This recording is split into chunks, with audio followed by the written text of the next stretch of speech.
I think we're good. Madam Administrator, are we okay to start?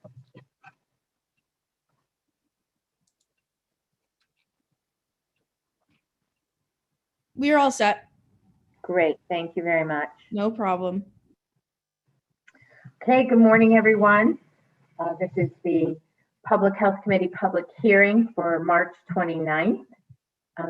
Welcome all. I just want to say that many of us have other meetings going on simultaneously today, so there'll be a lot of back and forth, but we will be here watching and listening to the testimony today. So I should introduce myself. I'm Senator Mary Darty Abrams. I represent the 13th District, and I am the co-chair of Public Health.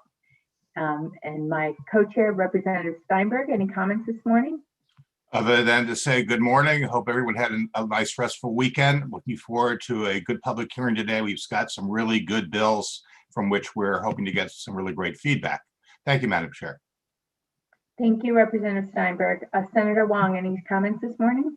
Thank you, Madam Chair, and I want to wish everybody who celebrated a happy Passover holiday.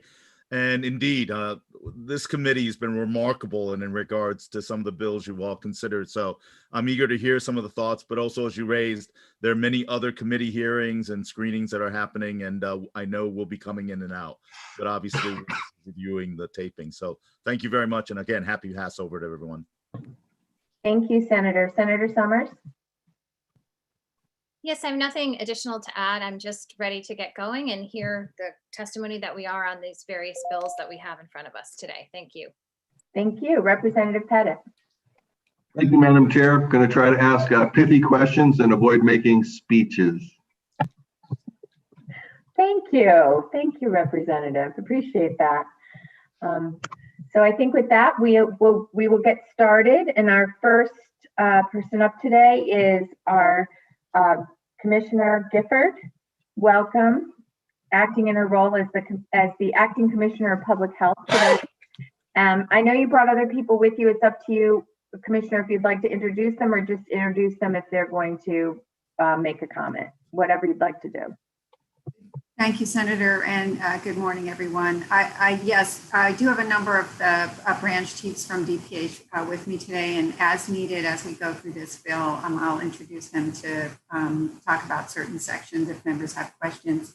So good morning to you, Senator Abrams, to you, Representative Steinberg, Senator Summers, Senator Wong, and Representative Pettit. I'm Deidre Gifford, and I'm the Acting Commissioner of the Connecticut Department of Public Health, and here to offer brief comments on House Bill 6666 and Senate Bill 1070. I'd like to thank the committee for raising the department's bill 6666. This is an act concerning the Department of Public Health's recommendations regarding various revisions to public health statutes. As you all are aware, this bill is rather lengthy. It has 73 various sections. So for the sake of time, I'll just give you a high-level overview on the content of the bill, and then my staff and I are available to answer any questions that you may have. And we have submitted written testimony as well. So this bill makes a number of technical revisions to statute to ensure person-first language, to ensure consistency and consistence among and between statutes, and in many cases allows for electronic notification of the department in the many cases when stakeholders are required, either we're required to do electronic notification or others are required to notify us. It makes some revisions to statutes governing water and wells to be consistent with current practice. It modifies some of the statutes governing healthcare professions to ensure that qualified individuals are able to obtain licenses. It clarifies some confusing language and ensures protection for the public filing a practitioner complaint. Very importantly, this statute finalizes the rollout of our statewide electronic death registry. This is work that the department has been engaged in, particularly over the last year, and this is a very important final step in that electronic reporting process. It makes an amendment to the local health statute to clarify and make consistent the language regarding municipal local health departments and local health districts.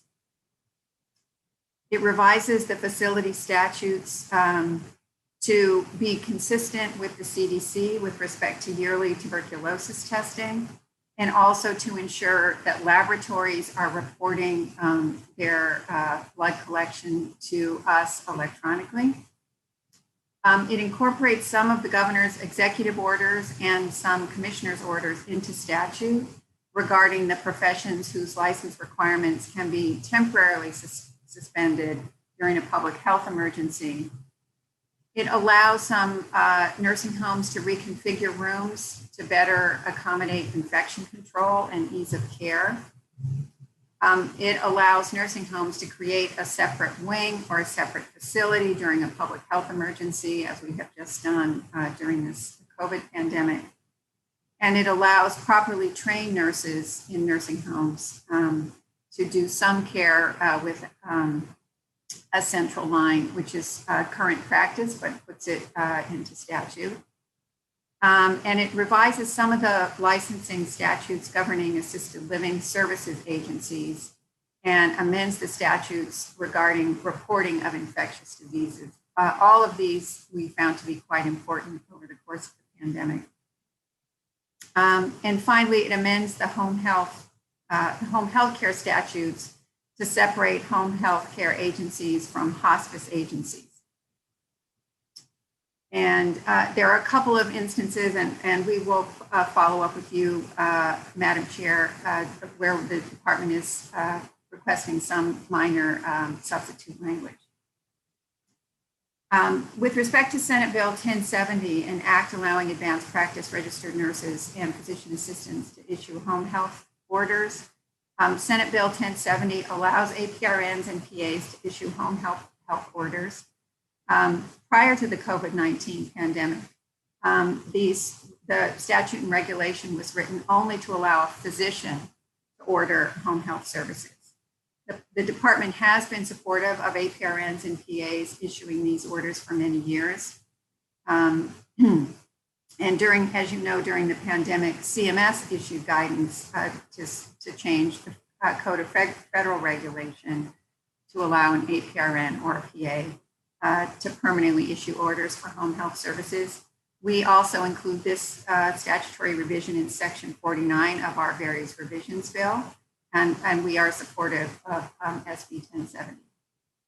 That concludes my remarks, Madam Chair, and as I said, the team is here and I'm available to answer any questions members of the committee may have. Thank you for your time. Thank you very much, Commissioner Gifford. Representative Steinberg. Good morning, Commissioner. Thank you for coming to testify today. Obviously, this is the Department of Public Health bill has been long awaited. There are probably few bills this session that will be as highly scrutinized because of the central role that the Department of Public Health has held during the pandemic, for which we owe you many thanks, you and your staff and all those who have contributed to one of the more successful efforts to deal with all the unknowns that pandemic has brought forward. Obviously, one of the things of great interest is the codification of executive orders.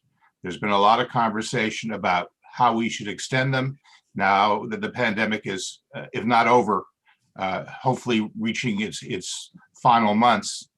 Can you explain to us how you chose the executive orders that are now appearing in this bill to be codified and how you would differentiate them from those which we are only going to continue with as executive orders? Thank you, Representative. It's a really good question. I think that these in particular were chosen because it seemed to the department that in the event of a subsequent pandemic, it would be important, for example, the executive order requiring, allowing the temporary modification of licensure requirements. It's important to be able to act quickly as we did in the COVID-19 pandemic. and that there would be sufficient protections because these would be temporary and only related to the formal declaration of a public health emergency.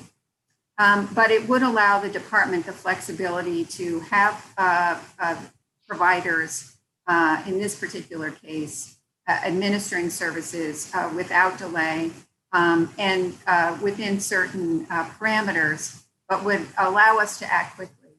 So I think that sort of some of the key consistencies that you see is that these would be limited only to a formally declared public health emergency, and that these would be orders that would be necessary to protect the public's health, but also within confined parameters. Thank you for that. We're aware of the fact that the administration and legislative leadership are currently in the process of going through many of the executive orders, hundreds of them literally, that have been introduced since last year, with an eye towards determining which ones need to be continued in some fashion, at least during the duration of the pandemic as we define it. Do you anticipate any need to expand the list of those items that are in this bill at some subsequent point? Or is this pretty much going to carry us through this pandemic and prepare us for the next one? Well, as you indicate, Representative, we are in the process, along with legislative partners, of taking a close look at all of those. I think those that we are requesting in this bill are those that we felt were the most critical to have in place, and that they would be, I don't anticipate additional requirements beyond these at this point. Thank you. One last quick question, Madam Chair, then I'll hand it off. You may have followed the hearing we had recently with regard to nursing homes, and you heard loud and clear that the people from assisted living were concerned about being conflated with skilled nursing facilities and the like. Do you feel that, given our experience during the pandemic, that we have the appropriate level of oversight and control over assisted living being very different in terms of the services they provide? Thank you for raising that issue, Representative Steinberg. We do in this bill request some additional information regarding assisted living services agencies that are providing memory care. We did find, as we saw outbreaks in assisted living facilities, that many of them were providing memory care services, and the department did not have a good view into the memory care services that were being provided. So we are requesting additional information via this bill. In addition, we want to make sure that the managed residential communities, which are the physical spaces, the managed residential communities are always working with a currently licensed assisted living services agency.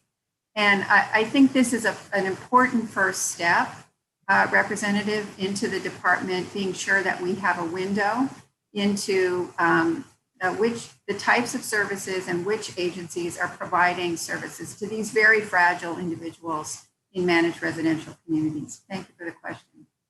Thank you. Thank you, Madam Chair. Thank you, Representative. Representative Pettit. Thank you, Madam Chair. Thank you, Commissioner. One broad question and one specific. The broad question is on the changes to the water regulations, and I'm wondering if you or someone from the staff could comment on the impact of localities, realtors, people who are looking to exchange properties for private water supplies, what impact it'll have on people in terms of these look like relatively small changes in the language. Yes, I'd be happy to call on Lori Matthew, our branch chief from Environmental Health.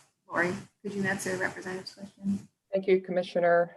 Thank you, Representative Pettit. I don't see, we're making an adjustment, a small adjustment, just to align definitions for private wells. If that's the one you're referencing, we don't see that we are changing much of anything other than making sure that the statutory definitions are correct, and sort of updating what should have been updated maybe years ago. So we don't see that there's any impact. All All right, I appreciate that. As a non-lawyer, sometimes you read it and you wonder what the hidden meaning is behind the change.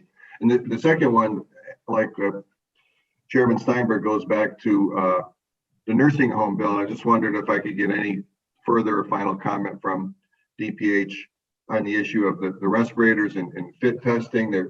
I feel a little confused about whether there's some policies concerning doing fit testing once a year versus 4 times a year. Most of the hospitals I've ever associated with did fit testing once a year. What's public health's stance on that in terms of skilled nursing facilities and respirator fit testing? I will ask Barbara Cass to comment on that, but Representative, to be clear, there's nothing in our various revisions bill at the moment that speaks to respirator fit testing for nursing homes. But Barbara, can you clarify the current requirements for the representative?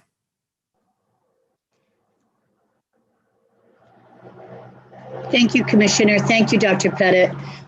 We want to align our regulations to the OSHA standards. We currently, we did identify early on in the pandemic that there were some concerns with access to fit testing. So we want to put this on a healthcare facilities radar once again to ensure that, again, they are aligning with the OSHA standards.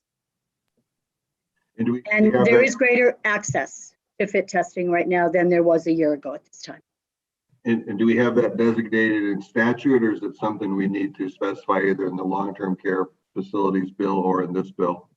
It is not currently designated in statute, the frequency of fit testing, but we would expect that to be written and built into an infection preventionist policies and procedures at the local level, at the facility level.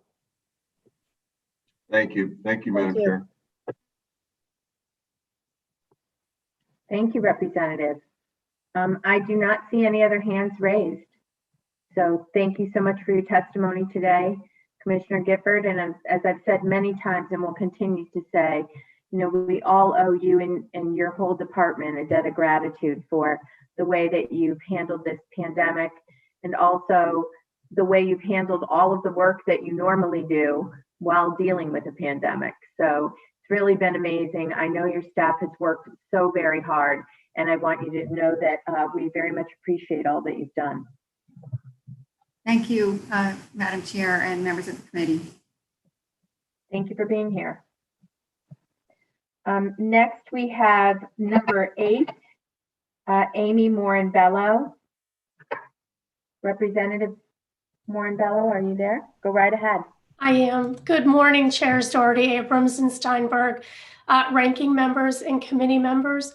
I'm speaking today in support of SB 1083, specifically Section 1, lines 26 through 32, regarding 1 hour of continuing education for medical examiners in the sudden unexpected death in epilepsy, or SUDAP. A constituent of mine tragically lost his young daughter to SUDAP, and he has been working with the Epilepsy Foundation of Connecticut to bring awareness to Halen's death and to request this training for accurate reporting of this type of death. I would like to yield the rest of my time to Chris Murtha so that he may honor Halen by testifying on this section of the bill. And I do believe Chris is on the call now. Yes, good morning. Good morning, co-chairs Abrams and Representative Steinberg. My name is Michael Finley. I'm the state and federal government relations advocate for the Epilepsy Foundation of Connecticut, and I'll hand it over to Chris. Thank you, committee members. I know you have a busy day ahead of you, so I will be brief. We have been working on this legislation for some time, and if you haven't had an opportunity to read the testimony that we've supplied, I'd like to just read that for you. My name is Chris Murtha, and along with my wife, Dr. Victoria Murtha, my sons, Dylan and Gavin, we are the family of Halen Murtha. We are residents of Wethersfield, Connecticut, and our beautiful little girl died of SUDAP on May 25th, 2019. So it's been 674 days for us. Halen was diagnosed with epilepsy when she was just 1 year old, and she's endured thousands of seizures in her short life. multiple combinations of medications, many hospital visits, where she was hooked up to EEG monitoring, and for days just trying to find a cure for epilepsy. And along her journey, she was additionally challenged with learning delays and autism as well. And her life was challenging, but she was a happy kid, and she had a way of spreading her unique spirit with the world. And our daughter's name, Halen, was inspired by the band Van Halen. And she loved music, dancing, singing, flashing the horns and saying rock on. And she would say hi to everyone she met. She would also even say, I love you, to absolute strangers, just making their day.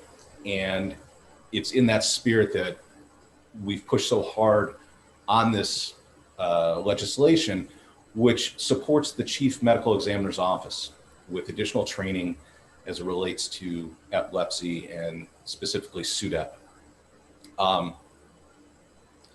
Like all parents, we want to see our children grow up to be healthy, happy, protect them from harm, and to be a positive contributor to society. Halen doesn't have that chance to grow up, and we couldn't protect her. But she was happy, and this is one of the ways that we can help honor her spirit and memory, because this legislation is quite honestly very simple in nature, and we appreciate the support of the Public Health Committee and as well as the Chief Medical Examiner's Office, in that this training simply supports the process that the medical examiner's office goes through when dealing with death and discovering if there was epilepsy in the individual's medical history. If so, this can connect them to the North American SUDAP registry, which is trying to gather this medical information across the country.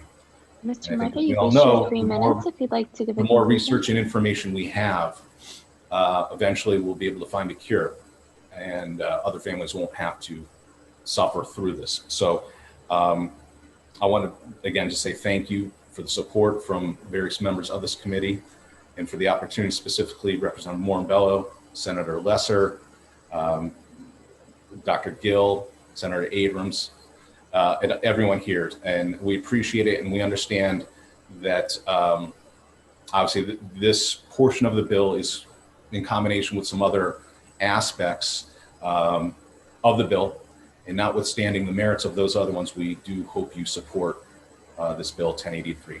Thank you very much. Thank you so much, Mr. Murtha. I'm so sorry for your loss, but thank you so much for giving us a little picture of what Halen was like. And she sounds as original as the origins of her name, and is special. So I really want to express my sincere condolences to you and your family. And thank you so much for taking your loss and turning it into advocacy. I really do believe that this bill will save lives. So I really appreciate it, and I appreciate all the work that you've done to advocate for it. He's been a wonderful advocate. So thank you both for being here. Representative Foster. I just wanted, Ty, thank you so much for being here and sharing your daughter's life story with us a little bit. But I just wanted to make sure that there wasn't anything left that you wanted to share with us. So if my question is that if there's anything else that you need to share that you didn't have time to, I'd love to hear if there's anything else that you'd like to tell us. I could talk for a while about her, but I think you all have a busy day ahead. I'll turn to Mike a little bit to talk perhaps a little bit on the, the statistics related to epilepsy as a whole. But, there's roughly 3 million or so Americans that suffer from epilepsy. About 1 in 26 is the statistic. So here in Connecticut, there's over 30,000 constituents here who deal with epilepsy. The statistics are about, 1 in 1,000 will pass away from SUDAP. And SUDAP specifically, again, sudden unexpected death of epilepsy, it's where they can't find another contributing factor to their death. And there is some research that's happening, even up at UConn and some other places, which is great. And that's really what this is all about. This is not going to be an overnight success story, but I want to believe that there's not a whole lot of hesitation amongst the members here. Of all the bills you vote on, this is just a seemingly innocent line change about supporting continuing education, and we're trying to find, this is not something that's going to cost taxpayers money. This is not any sort of partisan issue.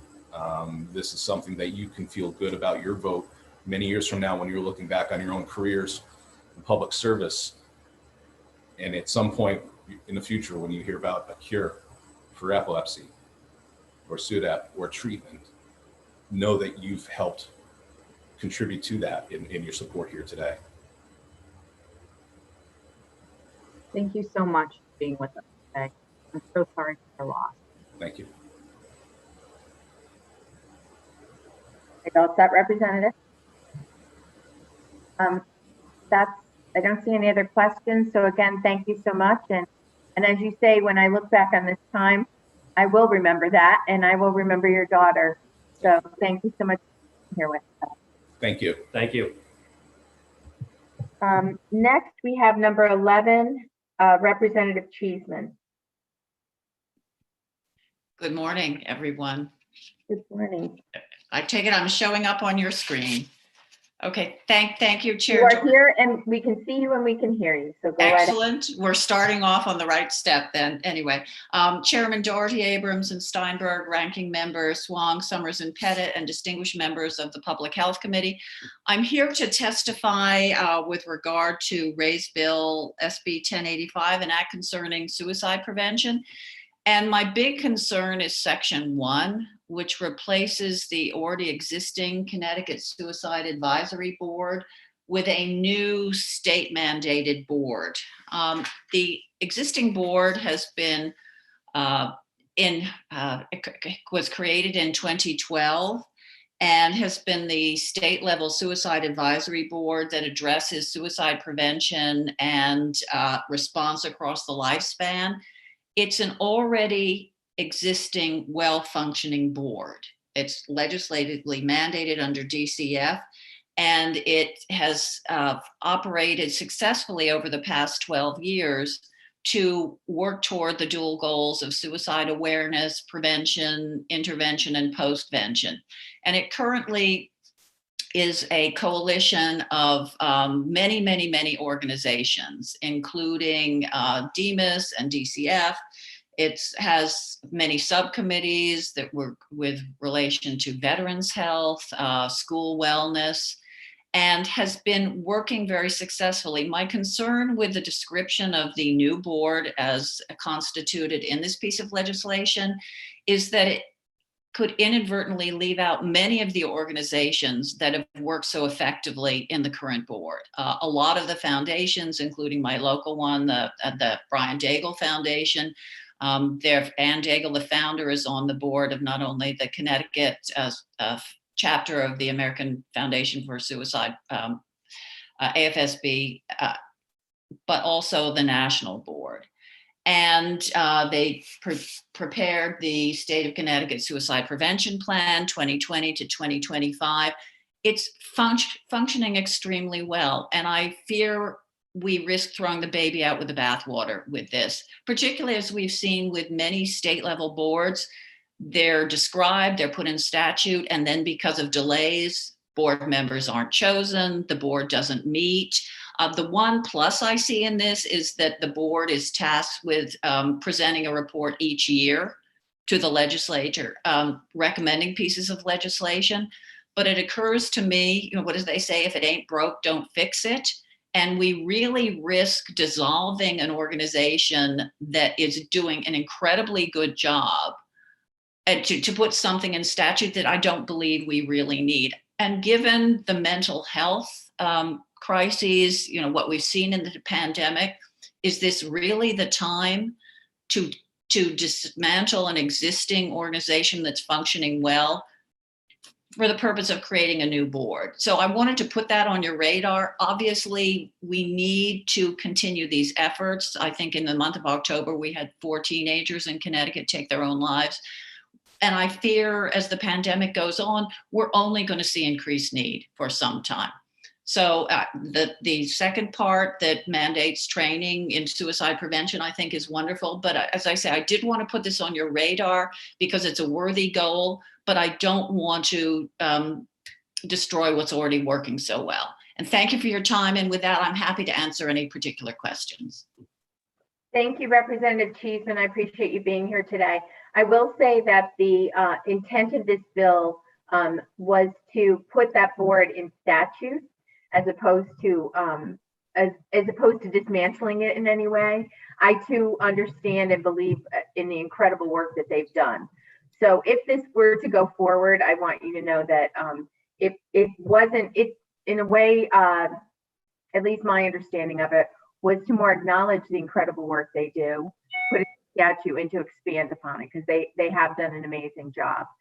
So we'll continue to work on that if it should move forward, and keep in mind, all the cautions that you've set forth, because I think it's really important. They have done great work. So thank you for that. Representative Claire DeStitria. Thank you, Madam Chair. Hello, Representative. Nice to see you today. Good to see you too.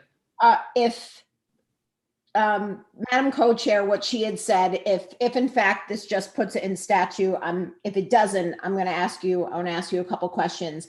Can you explain in a bit more detail how this would hurt the efforts? Well, and again, if this is a work in progress, I want to make sure that the existing organizations that are in there, like the Connecticut chapter of AFSB, like the Brian Daigle Foundation, and I think the Jordan Perdurgal Foundation, the foundations that are currently on it would be included in the membership. There are also some great work being done by individual school districts in terms of not only awareness, but they've set up teams for postvention should not only a suicide, but any kind of untimely death occur, grief counseling. There's so many things in place. And as I said, I just want to make sure that we're not throwing the baby out with the bathwater, and that if this board is constituted, its membership is not restricted to the bodies that are described in the legislation. And it piggybacks and takes advantage of the great work done by the existing board, which has been functioning, as I say, since 2012. Can you give me some examples of success stories? Well, as I said, I cited their Connecticut 2025 suicide prevention plan, which was part of their charge. And if you haven't seen it, it's a 149-page document that looks at all, not only general suicide prevention attempts, but looks at the different areas, demographics, the data involved, suicide, on and on. The people who are most likely to be, not only subject to suicidal ideation, but also supporting the families. So I think that is a perfect example of the great work they've been doing. And I think we should be building on this and not through a worthy goal, inadvertently dismantling or harming that work. Exactly. Thank you, Representative. I think it's important, as most of us, I think, can agree, that this suicide prevention board, anything we could do, we need to continue to do it and add more tools in our toolbox for the people of Connecticut. But thank you for your advocacy, and thank you, Madam Chair. Thank you, Representative. Representative Pettit. Thank you, Madam Chair, and thank you, Representative Cheeseman. Representative Claire DeStitria went mostly where I was going to go, so I will just add the comment that I had reached out on this bill specifically to the State Medical Society and Professor Hazeltine, the Director of Population Health at UConn, and he noted in an email to me that Connecticut's Suicide Advisory Board is widely used as a national model that all other states can only aspire to. Our state's success in attracting federal grant dollars for suicide prevention, despite having one of the lowest suicide rates in the country, is testament to this Suicide Advisory Board's leadership. So I agree with your testimony. representative, that we should perhaps put this in statute, but continue with the board that we have. Thank you, Representative. Thank you, Madam Chair. Thank you, Representative. You was a little difficulty with your audio. You might want to check that.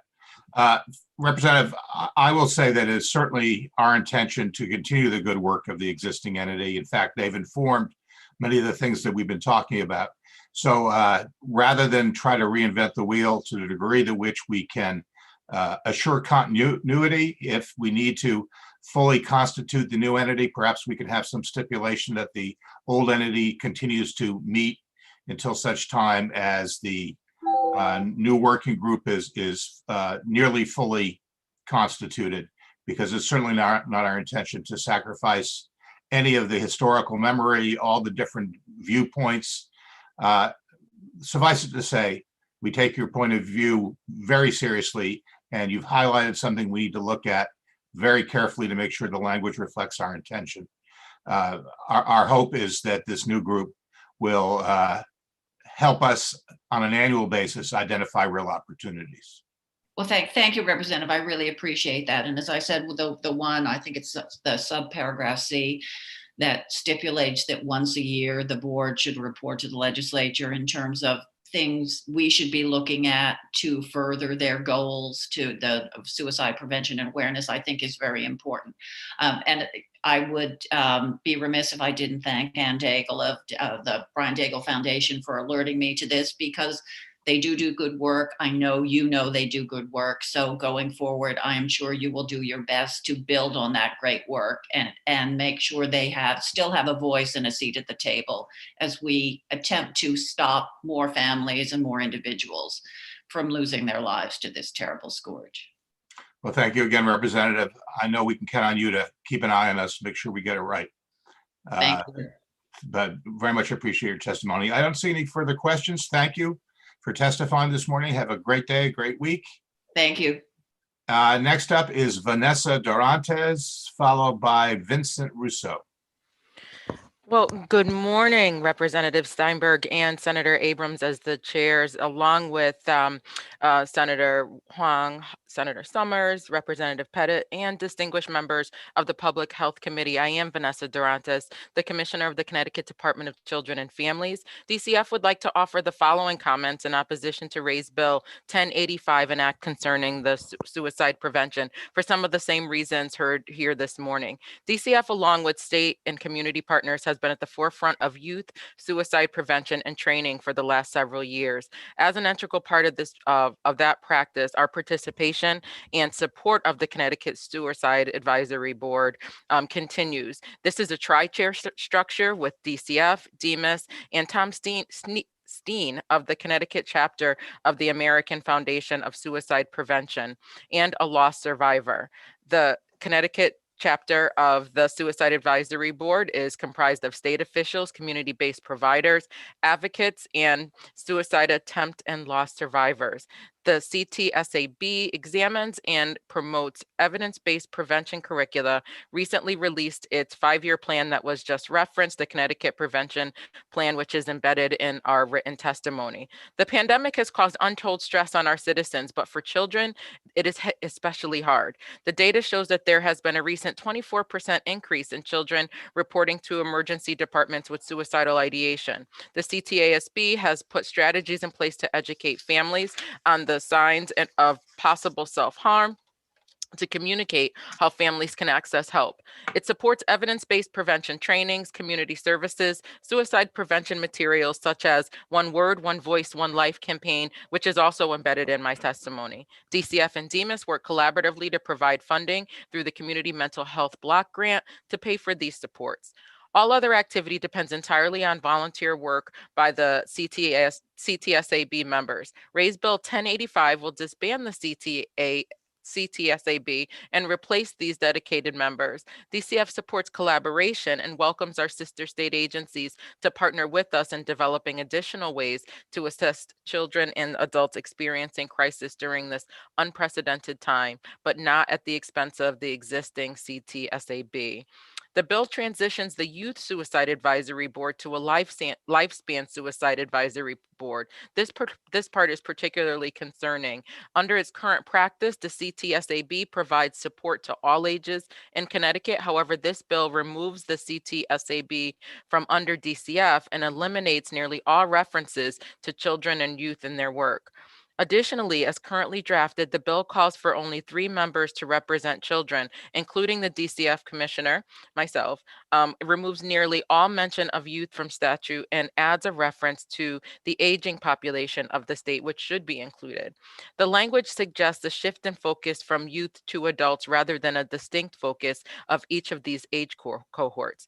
DCF is concerned that shifting the focus from youth to lifespan will result in youth-oriented activities becoming underfunded and receiving less attention. Kids are struggling, and the pandemic has compounded their already existing needs. Children have a difficult time expressing complex feelings like suicidal ideation, particularly very young children, and these programs must address their specific and unique needs according to their developmental stage. If the committee moves forward with this legislation, we suggest that the language be amended to ensure that youth suicide risk remains one of the distinct areas of focus for the CTSAB.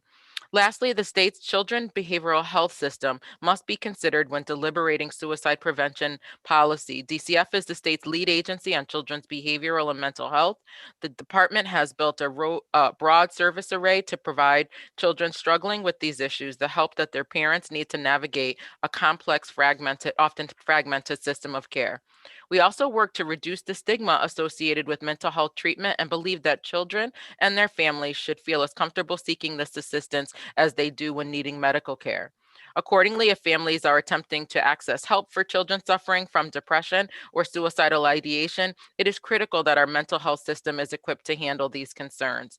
The service connections offered to children and families through the department's mental health providers are vital to stabilizing children. We encourage committee members to refer to the Children's Behavioral Health Plan, which includes several ideas on how to make these services more accessible to families. Compiled by the Connecticut Children's Behavioral Health Plan and Implementation Advisory Board, the plan itself also has related progress reports that are also embedded in my written testimony. DCF truly appreciates the ongoing efforts of the Connecticut Suicide Advisory Board, and we do not support transforming the existing structure that has provided successful despite has been proved successful despite limited resources. We are available to work with proponents of this bill to determine the appropriate level of legislative action and to ensure any person who is considering self-harm can access the help that he or she needs. Thank you very much, and I'm here to answer any questions that the committee may have. Well, thank you, Commissioner. Obviously, we're feeling a little sheepish right now. We thought we were doing a good thing. So help us out a little bit. You are in the ideal position to help us better serve the needs of, as you describe, a very broad and hardly homogeneous community. We're talking about young people and people who have depression, all sorts of reasons. We want to do the right thing. Let's say we were sticking with the existing entity. Are there things you could recommend to improve it? We can't hear you, Commissioner.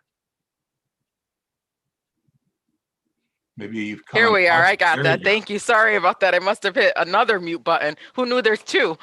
Sorry about that. Thank you for the question, Representative. And for me, it's really about highlighting the 0 to 17-year-olds, which are kind of the smallest section of the entire lifespan, and without calling out specific emphasis on any lifespan approach. Sometimes what inadvertently happens is the children and young people kind of fall by the wayside without getting specific attention. So for me, any adaptation or change or refinement to the existing statutory language that's currently found in statute 17A52, I would just want to make sure that children and youth are represented prominently, so we don't kind of fall backwards on some of the existing progress that we've made. As one of the other committee members talked about, in terms of Connecticut's ranking across the country of a relatively low suicide rate amongst children, and we'd like to keep it that way because one is too many. Thank you for that. obviously, when you create an inclusive working group such as you described, there's always the fear that it can become unwieldy in terms of being able to take action.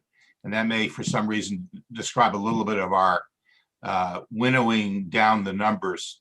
Could you maybe just share with us for a moment, how the group actually works? Do you have subcommittees? Are you able to move things forward in an efficient manner? We are, currently the tri-chairs work very closely together with the collaboration between the sister state agencies as well as the Connecticut chapter of the American Foundation of Suicide Prevention. Those are the three tri-chairs that have far-reaching tentacles into various stakeholder groups that work very closely on this issue. So, my concern is that disruption to the current process would kind of tip the scales of balance that currently work very efficiently together.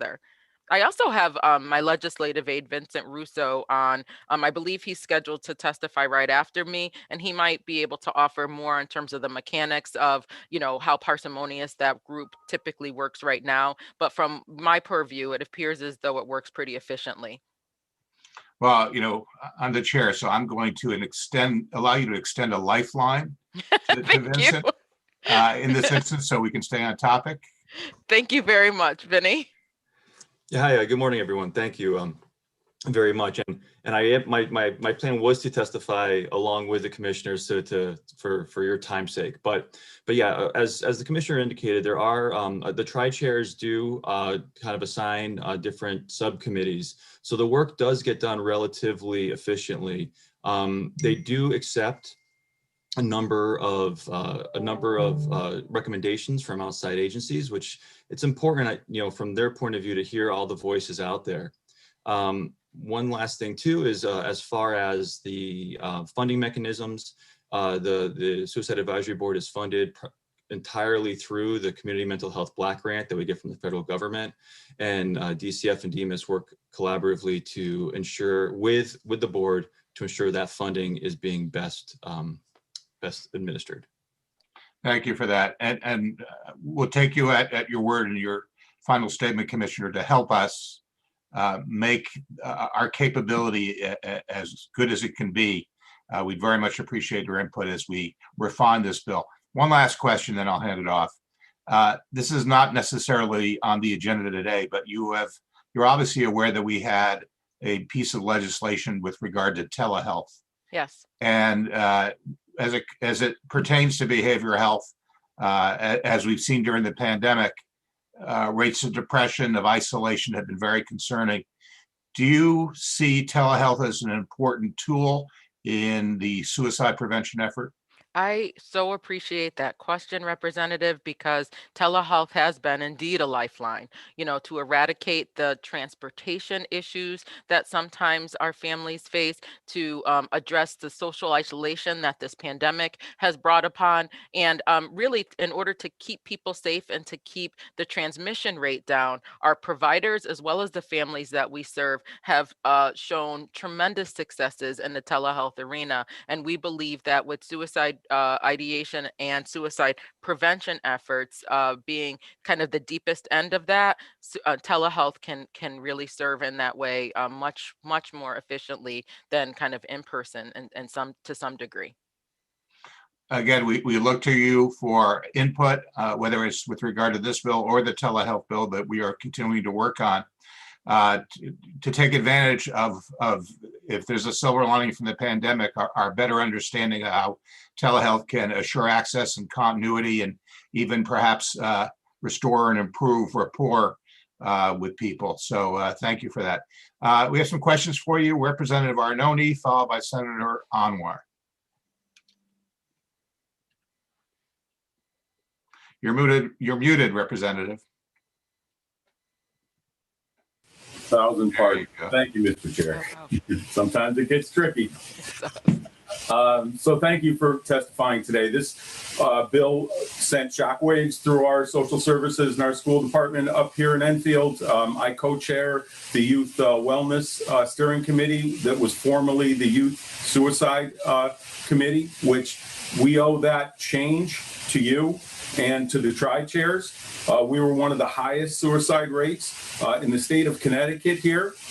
your tri-chairs literally seeked us out to form our program, which we believe is a cutting-edge state for the state of Connecticut program. We now have 0 suicides in our town for youth. So this is very, very scary to see the word youth taken out of this bill.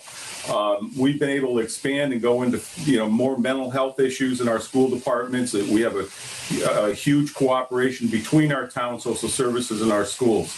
I want to spend a little more time on how important some kind of mending to youth as a priority in this bill is necessary. And very few times as legislators, and I hate to, make speeches, Dr. Pettit, sorry, but this deserves some time because of the lives that this committee has saved. And they've saved lives in my town. I coached many school sports and have lost children to suicide, and to see new coaches and people that work with youth today not have to address that on a yearly basis. So a little more time on, is there a strong subcommittee we can do? How can we bring youth back as a priority into this bill?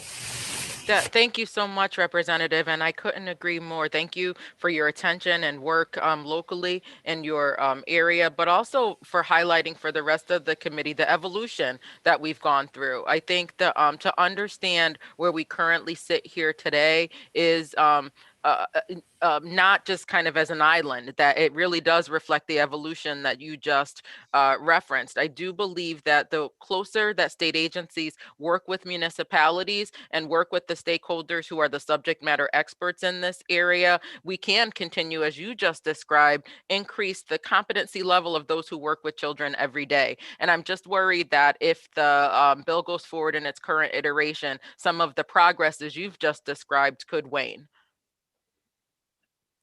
Thank you.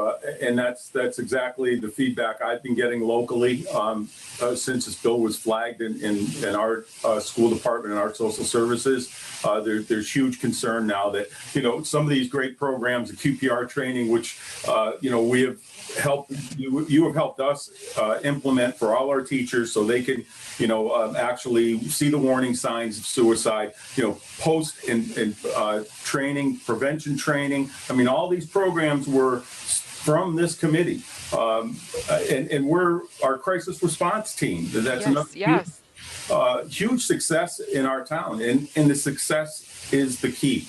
And again, I can't thank this committee enough, and I'll defend it as hard as I can defend anything in those legislature today, because it works and it saves lives. So thank you for your testimony.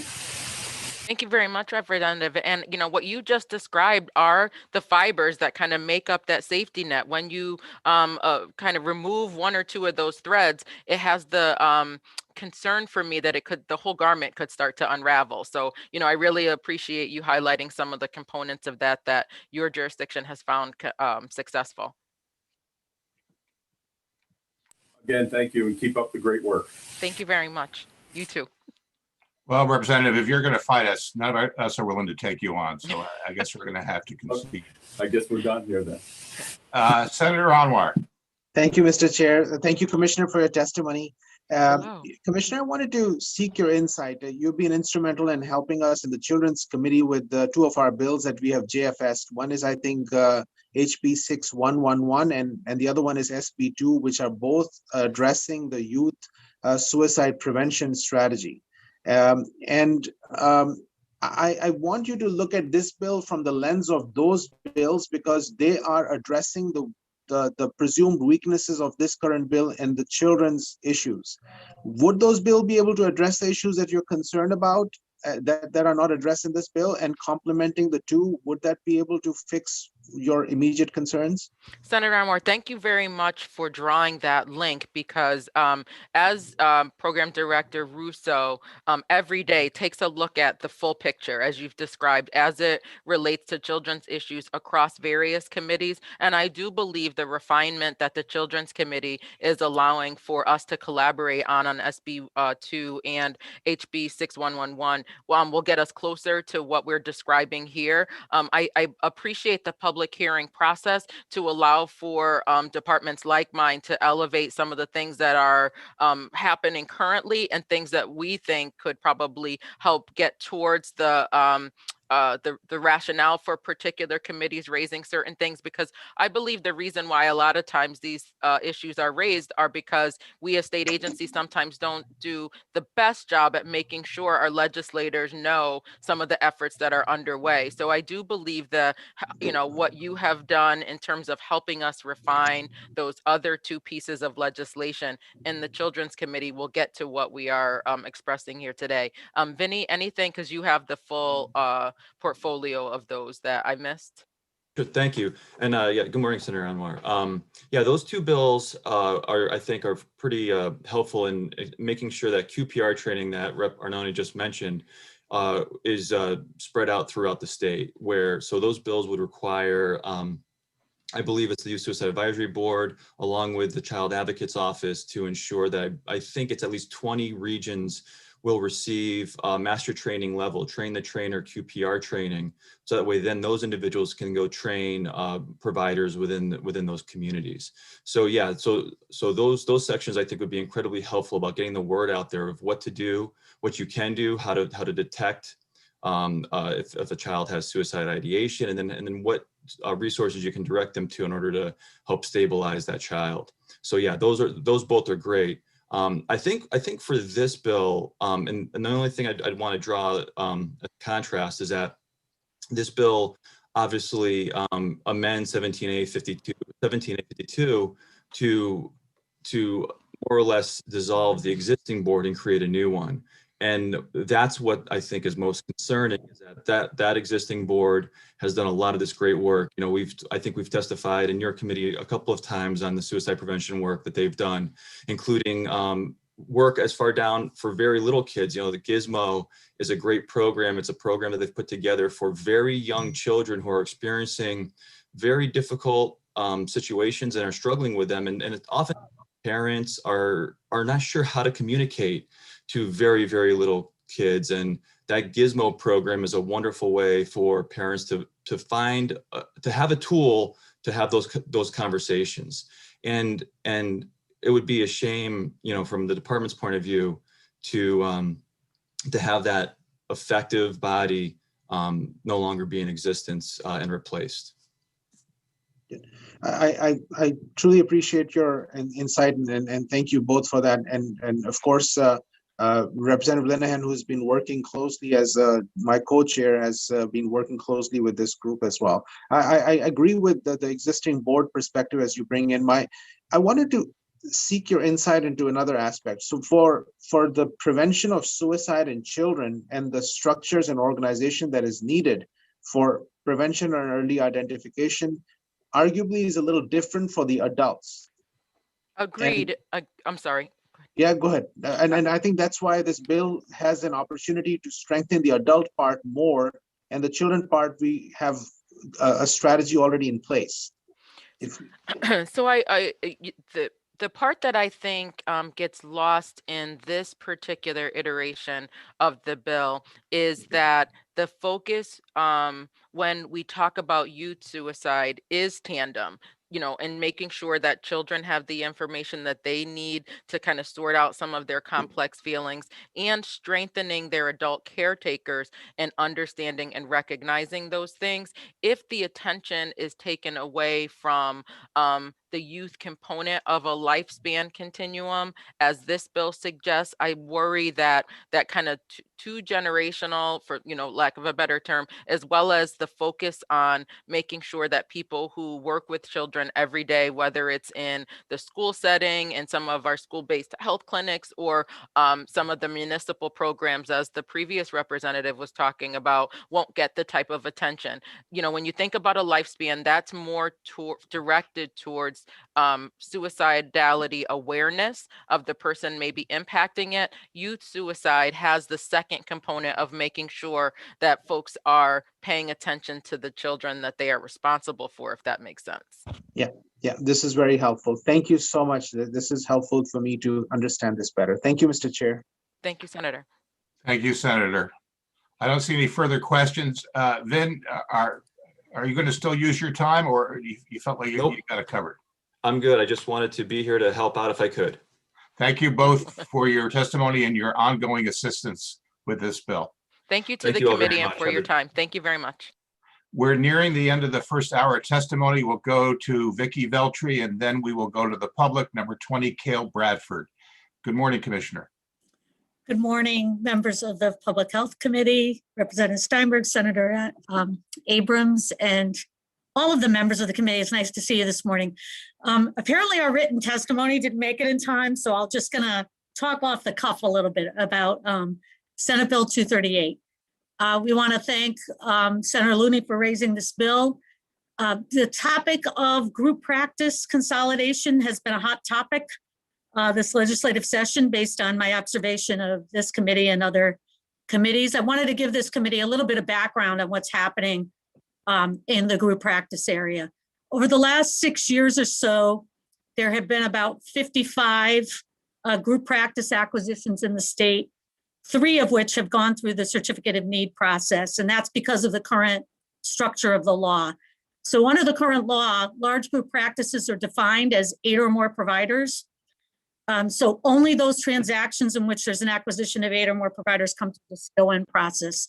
The latest of these was the Hartford Healthcare St. Vincent's acquisition, in which OHS put some very stringent conditions on, including price caps and requirements around community benefit investment that is actually considered a model by competition experts around the country. We have a paper that we'll share with you on that.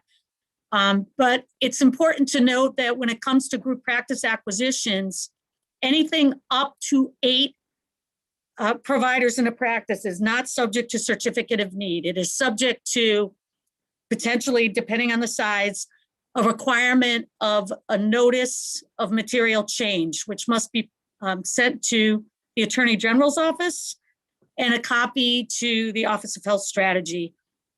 And that's so we can somewhat have an eye on what's happening in the group practice arena. A group practice acquisition is a very, as I said earlier, hot topic, not just here in Connecticut, but across the country. That's because we're seeing a lot more vertical consolidation, meaning hospitals buying practices and hospitals to hospital acquisitions, and also provider to provider transactions. And those sometimes can result in price increases, and not necessarily, based on literature, a ton of improvement in quality. We're not seeing that yet. On the other side of that, however, we're seeing a lot of physicians struggling in the market trying to be independent when there are newer requirements on technology and, let's face it, lifestyle changes. And there may be physicians asking, hospitals, let's say, to be part of those networks. So in all of these conversations, there's a balance that really needs to happen on the group practice acquisition side of the equation. And a lot of discussion has been happening in our healthcare cabinet. All of you may know that there is a healthcare cabinet. It's been in existence for quite some time. It is now under the Office of Health Strategy, and there are legislative appointments on that cabinet, including a couple of hospitals, a large one and a small one, an independent practice provider, and other folks around the table who are actually wrestling with this issue as we speak. And I think it's an issue that requires a lot more discussion before we can really codify something. I think the intent of the bill is to get an eye on these group practice acquisitions. But the fact is, if we did what the bill said, our office would be overwhelmed. We just don't have the resources to review certificate of need transactions for practices below 8 physicians. We would like to see a better view of what's going on in the market. Right now, we see what's going on with group practices in 30 or more. So we don't see really what's happening below that unless there's a notice material change, as I said before. But we also don't want to burden providers with having to give us lots and lots of information. And I will say, our health information exchange is creating a provider directory. And that means that when providers come aboard the health information exchange, their information will be there, including which practice they work for and whether they have an accountable care organization umbrella that they're working with. And that directory will be constantly updated So there's probably less of a need to report directly to OHS than to utilize that physician directory once it's built. But we wanted to come before you today to say we understand that these are real issues that providers are grappling with, and also consumers, because of the potential effect of increased group practice acquisition, especially if it becomes institutionalized across lots and lots of systems. There is a potential for increased market leverage, and as a result, potential increased exertion of market power. So we are keeping an eye on it. And the ones that do come to us, we are really providing exacting standards and review over. And that's the best I think we can do, unless we wanted to pump tons and tons of resources into our office and also ask providers who are small to really undergo CON. And I don't think we really want to do that for the little practices who I think need to make decisions on their own about whether they want to combine or not, and have some competition to the larger practices. So that's essentially what I wanted to say. Just come and present to you what the existing law is, that there are challenges out there. We are aware of them, and we think that it requires a lot more discussion than we can have today. But we'll finalize by saying that the FTC is actually taking a look at this across the United States. They have requested a significant amount of data from insurers across the country. They have not requested it from Connecticut. Connecticut has been called out, in fact, in several articles as having some model laws on this subject. One of the 5 states that was actually called out in the paper of having some pretty good laws on the subject. Notwithstanding that, we have our own share of issues, but we think they can be worked out through ongoing discussion. But we should keep that discussion alive because it is an issue. So that's, I just wanted to be here today to let the committee know what we're looking at. And that's about all I can say. I guess I would love to answer some questions if you have any. Thank you, Commissioner. It seems every time you come before us to testify, we're talking about something controversial. What does that mean? What does that mean? I'm not laying this on you. Healthcare is complicated. Healthcare is very complicated. You're right at the crux of a lot of change, and that's really what I want to talk about, and obviously what this bill is intended to address. I think many of us feel a sense of urgency that the landscape is changing dramatically, as it always seems to do in healthcare. Mm-hmm. But potentially this is a problematic one. There may be a natural tension between government and commerce and what the appropriate role for government is, but it's particularly challenging and consequential when we talk about it in the context of healthcare. And many of us are concerned that this consolidation, acquisition, as you describe it, can lead to some very problematic outcomes, which put quality and access lower down the pecking order than saving money or making profits. It's not simply consolidation within existing healthcare entities. There's the increasing presence of private equity firms that may not have any real background in healthcare, but know a good value when they see one, and are playing a larger and larger role. One of my concerns is, I don't know, we have another year, how quickly this trend is continuing. So simply stating that we need to have a further conversation is, in my mind, not enough. I mean, maybe, you and I and others have this offline, but it seems like this is something that we need to address sooner than later, before the landscape has changed permanently and that customers are negatively impacted. Right. Well, you'll see, unfortunately, as I said, the written testimony didn't make it on time, but there is potential for, as I said, increased market leverage and concerns about price and consolidation. So, like I said, we've only reviewed 3 out of 55 transactions because only 3 have been subject to certificate of need approval. Is certificate of need necessarily the right process, or is it the competition side of the equation, which is really where the notice of material changes that goes to the Attorney General's office? And that's traditionally where antitrust issues of competition are addressed, is through, an Attorney General kind of situation. However, having said that, you can see that when there have been 52 other group practice acquisitions that have gone on, there's a lot happening, right, in the market. And if you can go all the way up to 7, without a review, that means you can acquire a practice of 7, another 7, another 7, another 7, and there's no review over that. I'm not sure where the bright line is on that, because again, there is a situation going on where, excuse me, there is a lot more burden on the smaller practices than you used to be in terms of technology and supports. And frankly, there are, and I hope this doesn't sound ageist, but there are a lot more new practitioners coming out who want, I want a different lifestyle. I want to be able to practice in a certain way. And being a small independent makes it hard to do that sometimes.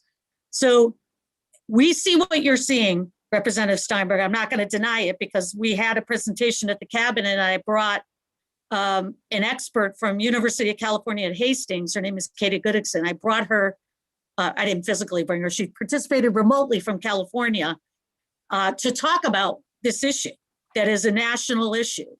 And it's sort of going on review.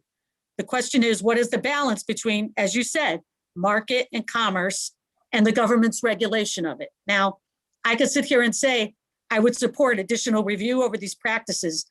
I will tell you, certificate of need may or may not be the right mechanism for that. Maybe there's a compromise review type in there, because a certificate of need takes a long time. And you can ask anybody, and I could see Representative Pettit nodding his head. It takes a long time to go through a certificate of need. Is that the right process, or is it a combination, OHS, AG kind of review? But we see what you are seeing, and we are very concerned about it. We're just not sure of the best process for that review. And then where do you draw a line, right? Right now, the practice review is presumed approved if it's subject to a voluntary sale, et cetera, which pretty much is most practices. So there's a presumption of approval in the statute. So even if a transaction should come to OHS, it would be presumed approved. And obviously the office would carry the burden of showing why it should not be approved in that particular circumstance. But as I said, 3 out of 55 have only been reviewed. So that is concerning to me. On the other side of the equation is the ability of the independents to continue to be able to compete. And I agree with you on that point. I think that's one of our biggest areas of concern. I was pleased to hear you testify that Connecticut is considered among the better states in terms of the laws we have in the books. Maybe there are some frameworks there that we can build upon, which are other than CON, but I guess we should also probably look at what other states are doing. Perhaps those, they may not even have a CON process for this. Right. And we had, I will say we had that certificate of need task force that met a few years ago and had recommended some changes to language around criteria that we could use for review in our statute, and some additional resources for review, including economic expertise and things like that. But when you do that, we were actually asking the acquiring entities under those provisions to have to provide some of those resources. There's also another review called the cost and market impact review that's done routinely for hospital acquisitions of hospitals. And we have used that tool, and that tool has come in handy for purposes of, like I said, in the Hartford St. V's transaction, where we imposed some very strict price caps and other criteria around that transaction. In fact, the ones that have come to OHS during OHS's existence have been subject to some very stringent criteria, but there's only been a few, as I said. I think we should probably look at those criteria as we go forward. Maybe you can help us with that. If we're not going to go forward with the current shape of this bill, then maybe there are things we can do to strengthen either your powers or to give you the tools you need that you can work with without overtaxing your current resources. Representative Pettit? Thank you, Mr. Chairman. How's the audio now? Sounds just great. Thank you, sir. Thank you, Vicki. I don't know if you've seen it yet, but most of the medical societies and people that have testified are against this bill because they feel it's government overreach and intrusion into small business practices, and though purports to perhaps look at the issue of disappearing practices. You brought up one of the issues yourself, the changing value system of, hey, I'd prefer not to be on call every third day. I'd prefer not to take care of HR matters. So I'm going to sell to a bigger entity that will take care of a lot of the business details for me, which is driving a lot of the change. But there's a lot of concern that as you've noted, the certificate of need processes will be unwieldy, expensive, a huge administrative burden. Would you be opposed to leaving, if it went forward in any fashion, leaving the number up at 20 or 30 or 40 as opposed to knocking it down to 2 or 4 or 8 positions? So right now it's at 8. So it's right now large group practices that are 8 or more, or acquisition of a large group practice 8 or more has to come through CON. I wouldn't suggest going higher than that because we've only seen 3, as I said, out of the 55. So clearly we're not seeing a lot. It's the reporting. I think what they may be, and I read it too, actually, this morning. Reporting, there's a reporting requirement also in the statutes that requires practices of 30 or more to report to the Attorney General's office and our office on various criteria, including who's in the practice, what are the specialties in the practice, and that's so we can keep an eye, on what the full market looks like, right? Without seeing a full picture of the market, it's hard to, make good decisions about what the market should really be or to opine upon it. So that's why I suggested maybe using the Health Information Exchanges provider directory to keep updating that rather than having every single practitioner, report to the Office of Health Strategy or the Attorney General's office. By utilizing that resource, we could get a report from the HIE every year and see the picture of the practices rather than having them come to us and report every single practice. But I would not support going lower than 8 on the group practice acquisitions, because what we're already seeing is clearly we've seen 52 transactions that have not been reviewed, that are, less than 8. Now, are those onesie twosies or are those 7, 7, 7? I don't know the answer to that question off the top of my head, but there's got to be a balance somewhere there. I understand exactly where they're coming from. If I were them, I would not want to subject a group practice of 5 to the CON process, which could take a year for them to get a review. So something's got to give there. And I'm not sure exactly what it would be, but I'd be happy to work with the committee on it, because that would take extensive resources on our part to speed up the process. But also I'm not sure that's the correct process, or whether it's a more detailed competition review, between us and the Attorney General looking at those practices. Yeah, but I would agree with you. I think the protracted CON process sort of devalues practices in terms of the time and money and energy they take to It would take a long time. Yeah, if I were them, I would not want to go through it if I was 1 or 2. What do they feel, my view globally is that if the bill went forward like this, it would actually make Connecticut a less attractive place to practice at a time when we are attempting to recruit primary care providers and mental health providers. We've talked about the people who have a different mentality and want to practice in a certain setting, the big practices, so that's available. But this takes away this option, I think, makes us less attractive compared to surrounding states. I wonder if you'd comment on that. Yeah, we have been working very hard. As you know, we have Executive Order number 5, and we've been really focusing on increasing the resourcing to primary care and trying to value primary care more. And by doing that, you're going to see a lot more practitioners who want to practice on a team-based practice. So there's a doc, there's a nutritionist, maybe a pharmacist, a community health worker. And that's really the wave of the future. And I wouldn't want to disincentivize that, because we think primary care is so critical, and we want to attract providers to that field. And it would be hard to do if we had to subject all of them to CON. At the same time, we're seeing this just level of practice acquisition that we don't review. So, but we understand why providers are doing it. But we're also very concerned about what it could lead to in prices. I do think Executive Order 5 is going to give us an eye on this over the next couple of years, because we're going to be seeing the transparency around, the data of claims and where people are coming out in terms of price increases over the years. That may be too late, of according, based on what Representative Steinberg is saying. But I do think we're going to have to sit down and try to hammer something out if you want to, because I do think there's going to have to be a fine balance here. I do think there's a balance between providers not feeling like, what am I supposed to do? I can't sell a practice without going through CON versus, continued acquisition of multiple practices with no review.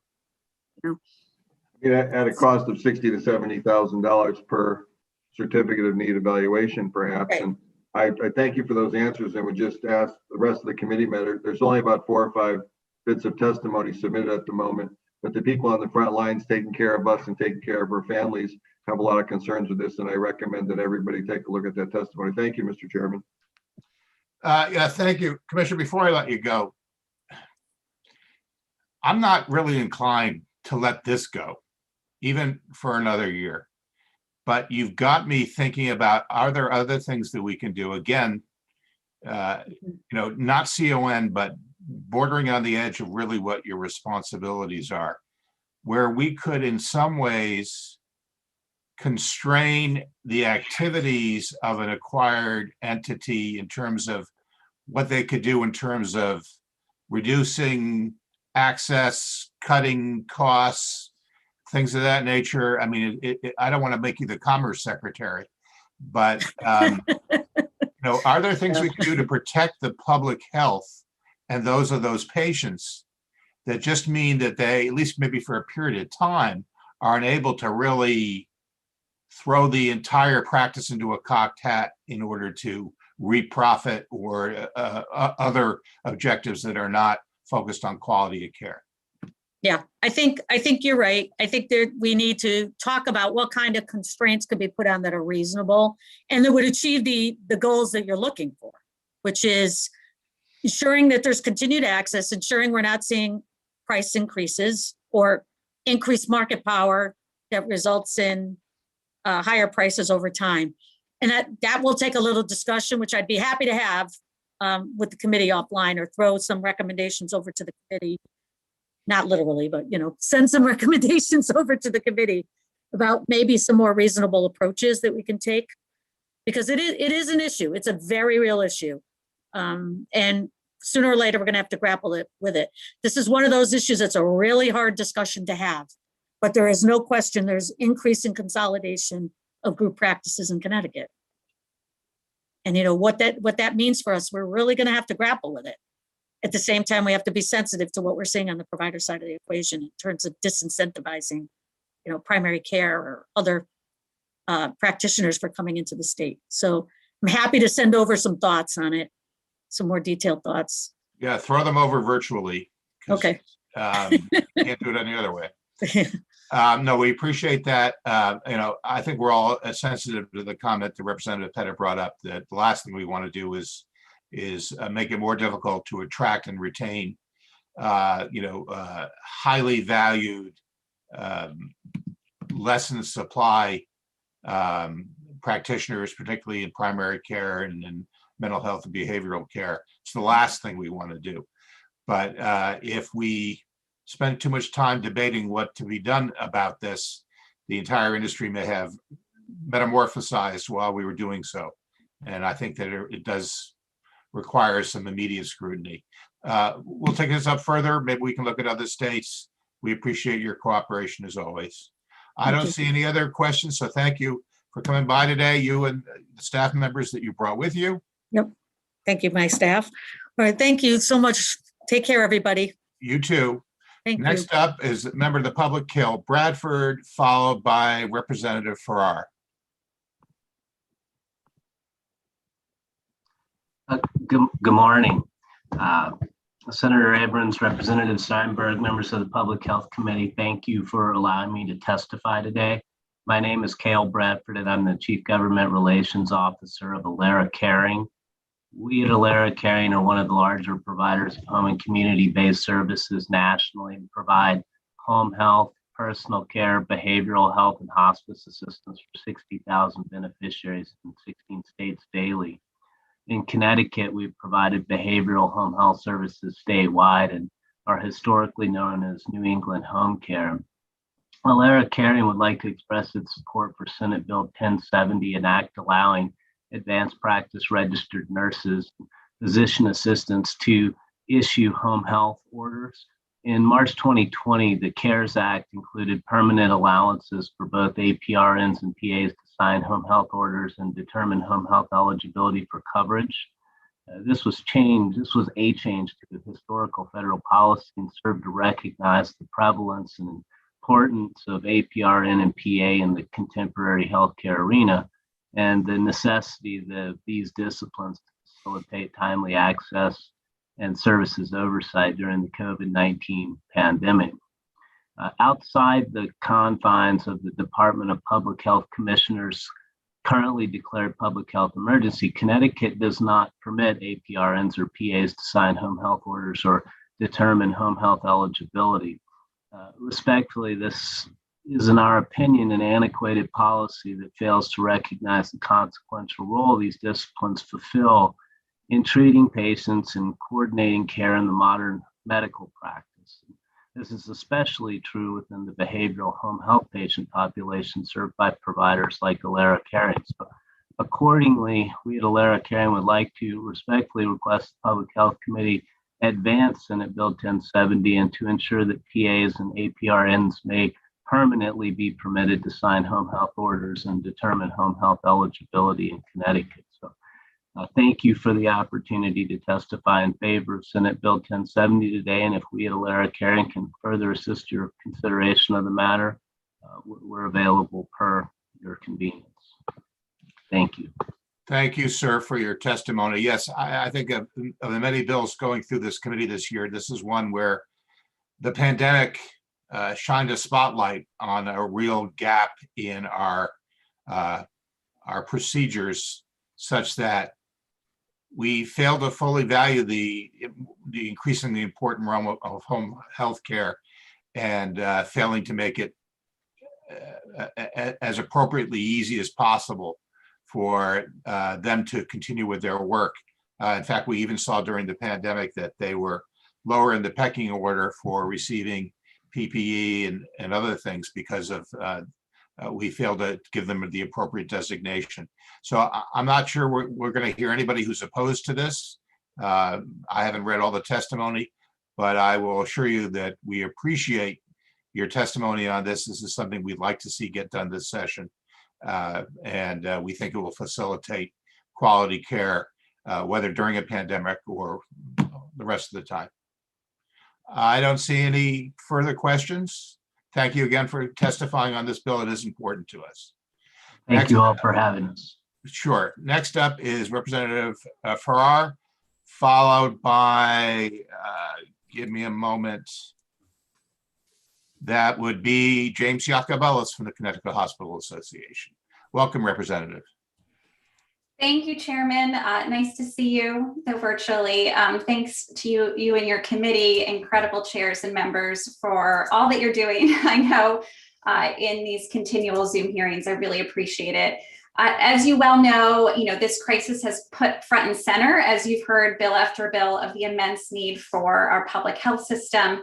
And I'm really testifying today on behalf of myself and fellow legislators, Representative Turco, Representative Phipps, Representative Berger-Garvalo, Representative Leeper, Representative Warren-Bello, and Representative Thomas, with the request to amend House Bill 1083 to include language of House Bill 5581, which was an act concerning iterant food vending establishments. And I just would like to thank Vice Chair Gilchrist for being a co-sponsor of that bill. This bill came forward because currently our food trucks across our state pay health district permits across multiple health districts if they're vending in multiple districts. So in the 20th district, which I represent in West Hartford, we have an incredible new business venture, Gastro Park, which welcomes food trucks across the state on a rotating basis. And as you can imagine, not just in the pandemic, but before the pandemic and after, food trucks are often the first step for many businesses as they start out without needing the expensive capital investment of a permanent space. And these businesses are mobile for a reason, so they can travel across the state to reach customers. So in Connecticut, with our 65 local health agencies serving our entire population, all of those local health agencies have the legal authority to establish license permits. So these can be very sensible for all of our brick and mortar establishments, but they quickly become unnecessary as you think about our mobile establishments, such as food trucks. And right now, with all of those 65 different permits across the state, that would require our food truck mobile businesses to reach 65 permits to have business across the state. This does not make sense, and this is why, as a legislature in 2018, you mindfully passed a law on reciprocal local licensing for food trucks. It required DPH to collaborate with health directors to develop a process for reciprocal licensing, to submit a report on the process, and to implement the program by February 2019. Unfortunately, in practice, this law hasn't been implemented yet. So without a clear implementation date in place, as legislators, we're requesting that language be added to House Bill 1083 to require that there be an implementation date by December 2021. We completely understand the situation that our public health departments are in with the immense strain of COVID-19, and we hope that this committee and DPH recognize that this clear deadline will not only reduce the strain on our food truck businesses, but will also streamline permitting, hopefully making it easier for businesses and health departments alike. So I really appreciate the chairs and committee members for this opportunity, and just welcome any questions or any way I can be helpful moving forward. Thank you so much. Well, thank you, Representative. You've already been helpful by highlighting this particular section of a large bill. And we all thank Representative Gilchrist for keeping us focused on this. It was something we had talked about last year and was one of those things that got lost in the sauce with the pandemic.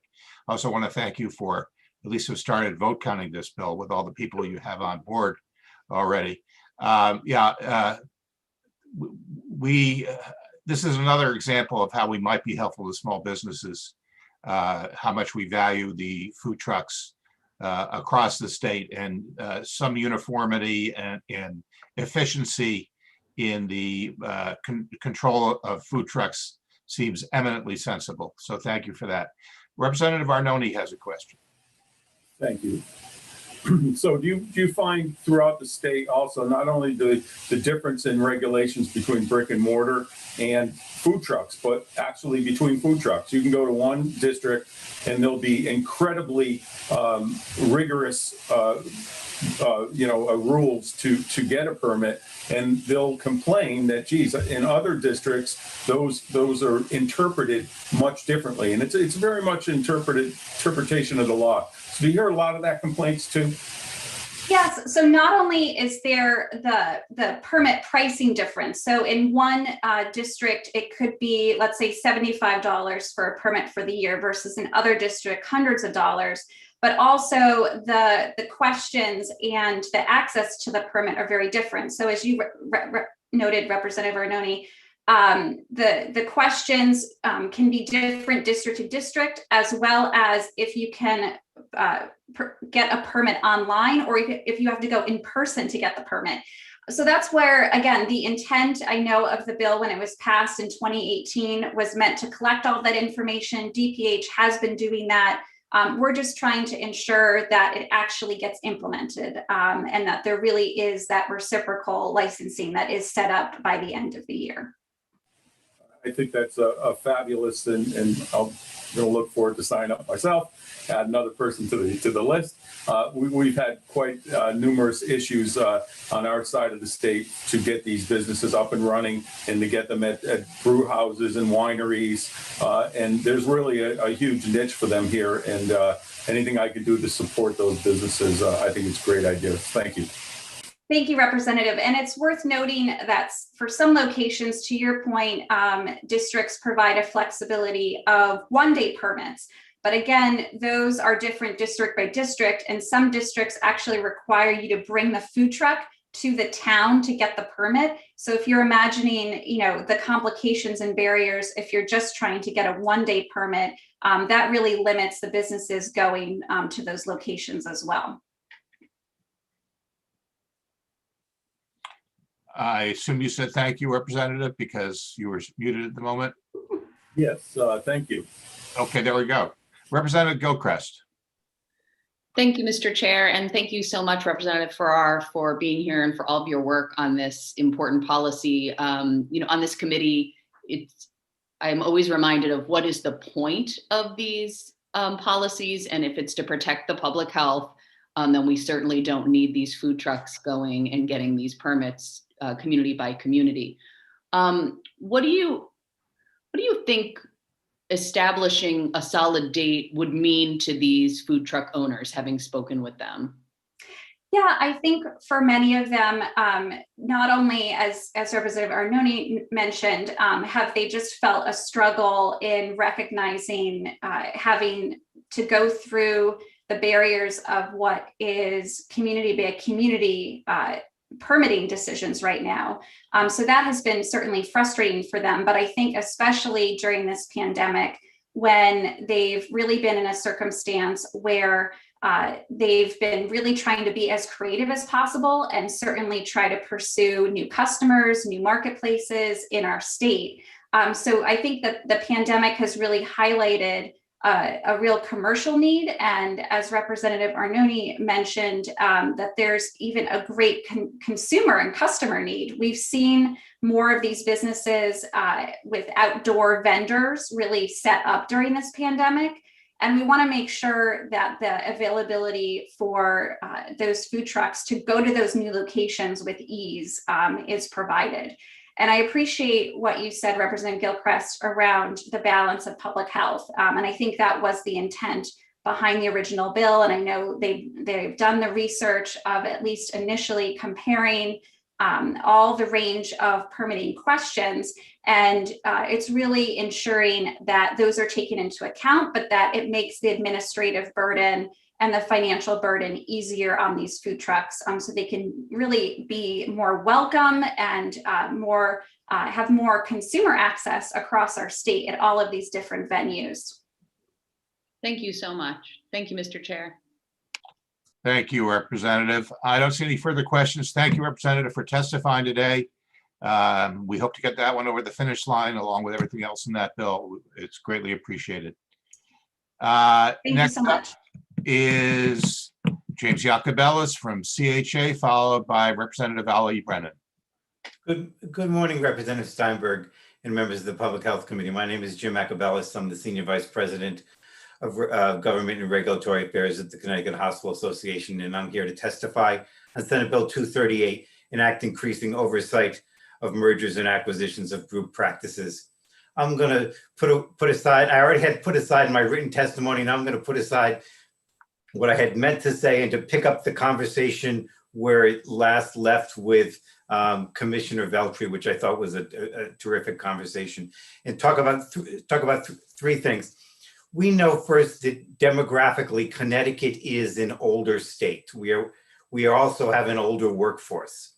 We know that we must keep in mind everything we do and how it's going to impact the workforce that we have, including the physicians and the physician offices. We know that this pandemic has challenged to the foundation our healthcare system. We don't know what it is going to be like when we come out of this pandemic. Hopefully there's light at the end of the tunnel, but every time we think we see that there's light, the tunnel looks a little longer. So as we have done all session long, we've encouraged this committee and every committee to not do anything that may have an unintended consequence on the impact of the healthcare system. When we look at this bill, it impacts physician practices of 2 or more, and it says to them, if you want to retire and sell your practice, the state has to approve it. You have to go through the CON process and the state has to approve it. And this bill also removes the presumption. So even if the physician wants to sell their practice, the state has to approve it. That will, and my testimony is aligned with the medical society on a lot of these points, because we see it the same way. That will financially impact these physician groups. And what we're afraid is going to happen is they're going to say, as opposed to, I want to sell my practice and work part-time, they're simply going to retire. So we are really concerned about what that impact will be and how it impacts going forward. And I come at this from a positive point of view as opposed to a defensive one. We have a model law in Connecticut. There are 3 or 4 states that even look at the acquisition of physician practices.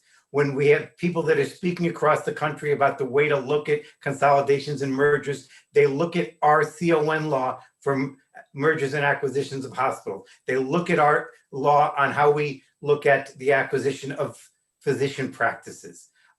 For the last 3 years, I've had colleagues from across the country say, talk to us about your law.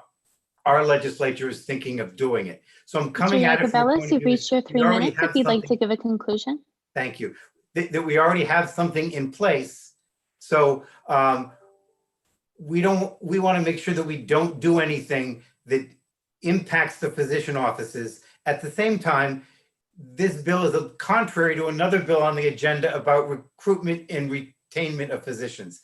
If I were a physician coming out of medical school and I would look across the country where to practice, I would be concerned about what sort of state oversight and regulation the state will have on my practice going forward 5 years from now, 10 years from now.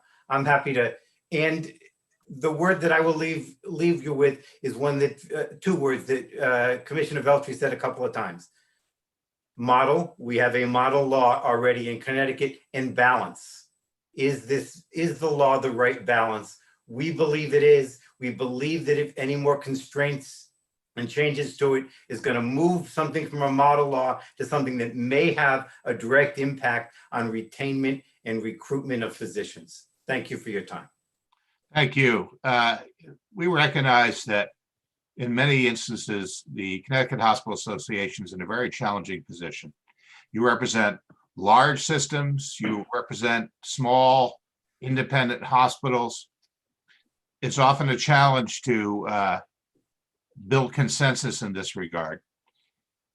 And in the case of the practices, which may or may not be part of the hospital proper, they are really the lifeblood of providing care across the state.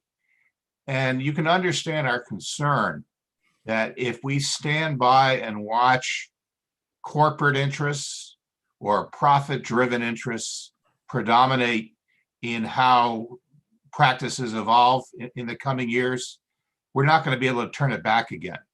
And the question remains, are we serving the healthcare needs of the public by allowing a profit-driven process to change the landscape as is occurring? So let's throw out the idea of changing CON in the fashion that's described in this bill. Why should we be comfortable with even the existing model law really taking care of what's taking place in the marketplace? And isn't there something more that we can do short of the heavy hand of CON to assure that practices are not changed in a fashion in which quality and access becomes secondary? Yes, I do believe there is. And I think the way we need to do that is to make the environment in Connecticut stronger for medical practices. Make people want to come in and have a medical practice, expand their medical practice. I know the Medical Society has 4 or 5 things in their testimony that the legislature can do to strengthen the medical practice, so you don't have physicians saying, you know what, I can't do this on my own. I can't comply with the increased regulatory requirement. I don't have access to capital. I can't survive. So things that we can do to strengthen a medical practice, I think is important. And I recognize your comment about, CHA representing a variety of different types of hospitals. They are aligned on this idea of making sure that we don't do anything that injures, I shouldn't say injures, that negatively impacts our physician community, who is the lifeblood. And I would feel sort of out on an island if I was contrary to where the medical society and the professionals are in this, but we're not. As opposed to trying to constrain what they do, let's flip that dynamic and try to make an environment that is healthy for the physician practice, and keep that in mind. Thank you for that. And that's precisely, I think, what we're going to look at going forward. We have some questions for you, starting with Senator Anwar, followed by Representative Pettit. The doctors are ganging up on you. Thank you so much, Mr. Chair. First thing, Mr. Chair, I agree with some of the sentiments that you have shared about this as well. And then I wanted to thank you for your testimony on behalf of CHA. My understanding from the data is that when hospitals acquire practices, the longevity or the time functioning of the physician decreases over time. The employed physicians do not stay in a place for much longer, and the productivity also decreases over time. Do you have any insight in this? I don't, Senator, but I'm wondering whether it is related to the physicians at their stage of their practice on when they are seeking to go from a full-time practice to a lifestyle change into a health system, or to work with a larger practice group. I don't have a direct answer, but I'm wondering if there is any impact depending upon where the practice is in its lifespan, if you will. But I don't know the exact answer. All right.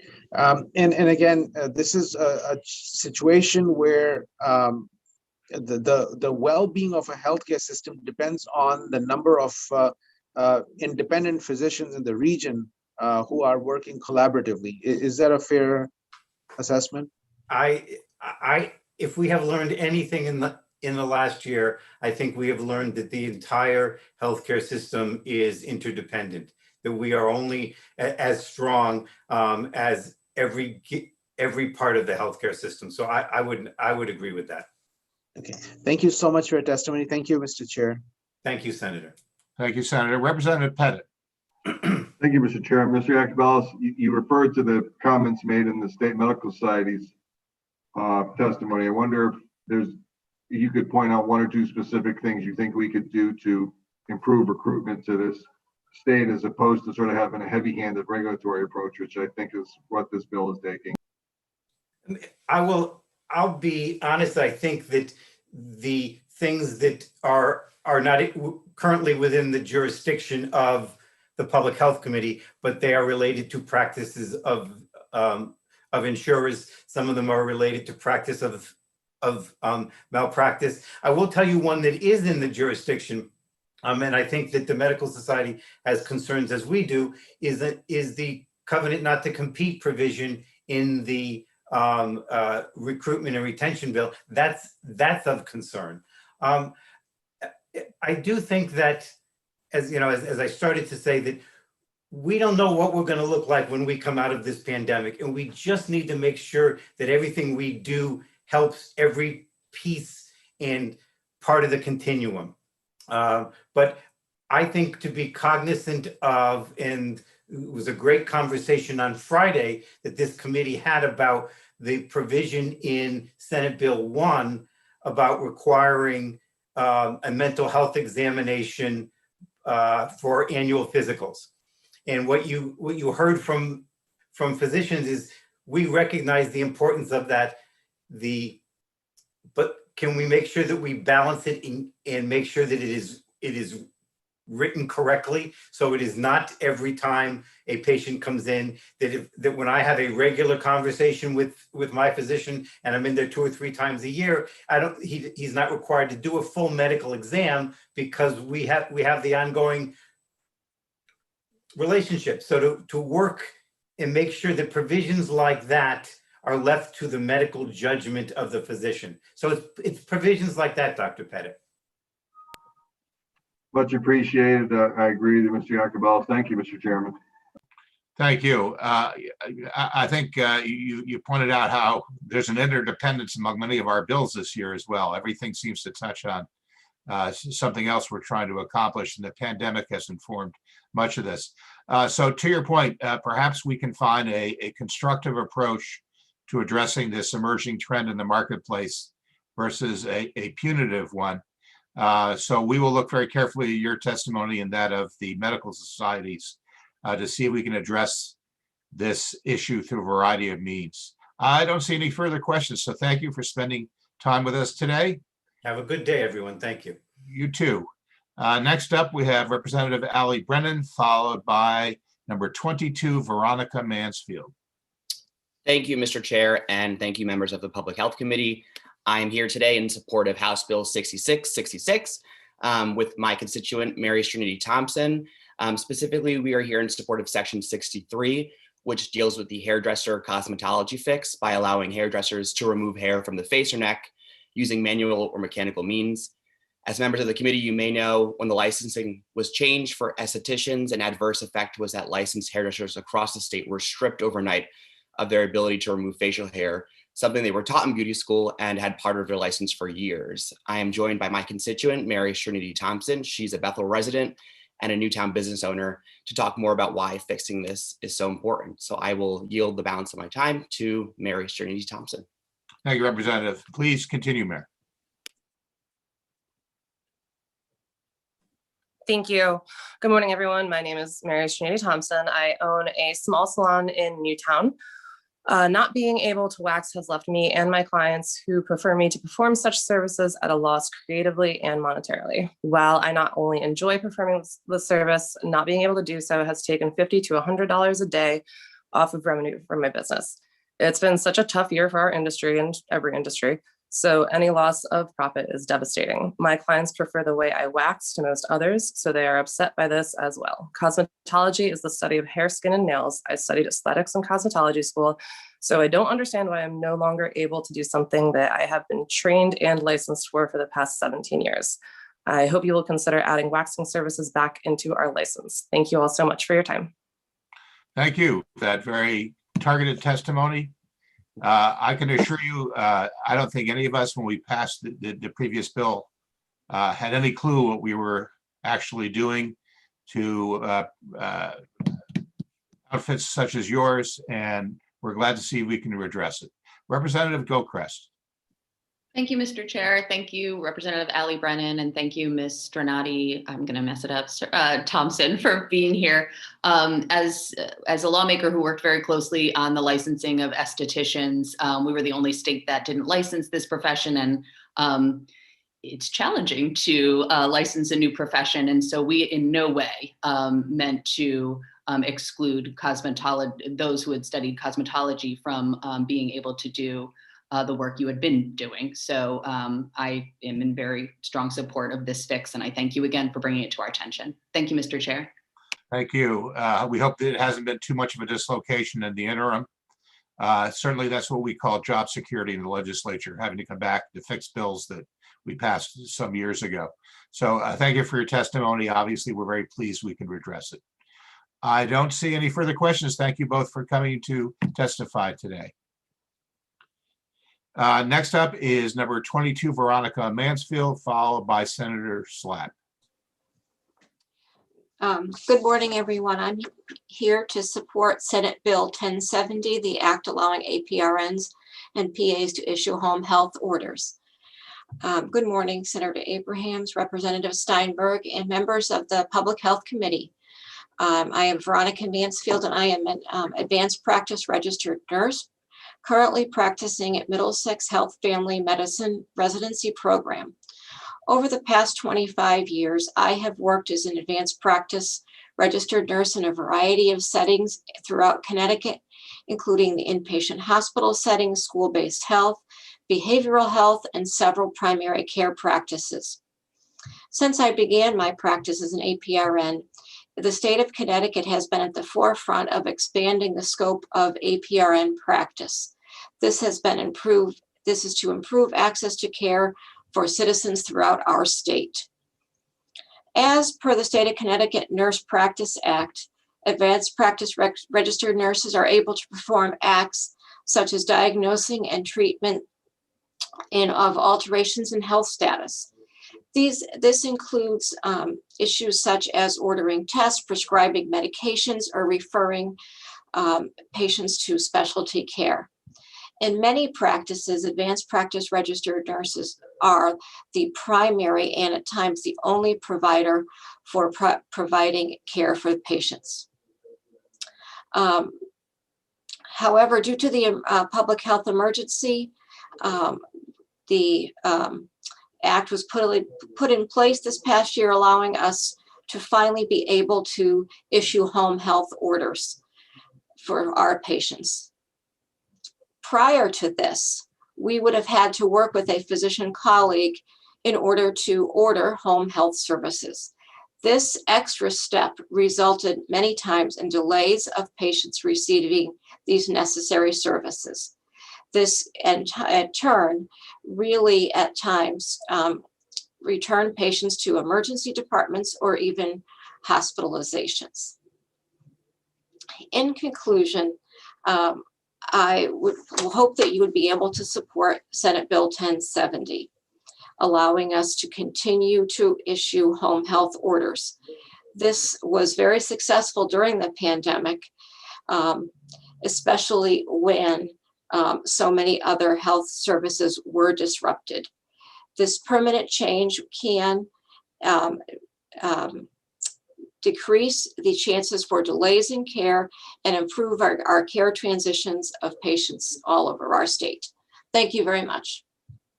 Thank you for your testimony and for highlighting the importance of creating greater efficiency in those transitions.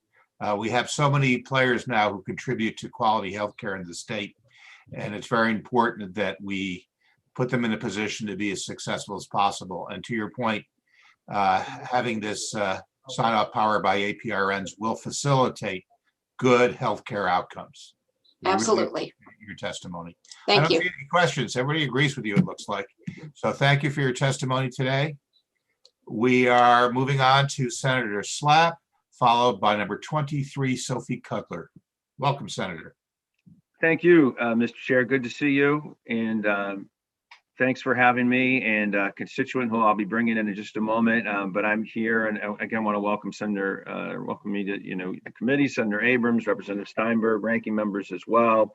I'm here to testify in a very specific part in support of Senate Bill 1083, an act concerning the various revisions to the public health statutes. I'm going to refer to it, and I think Sophie will, as Halen's law, and she'll explain why in just a moment.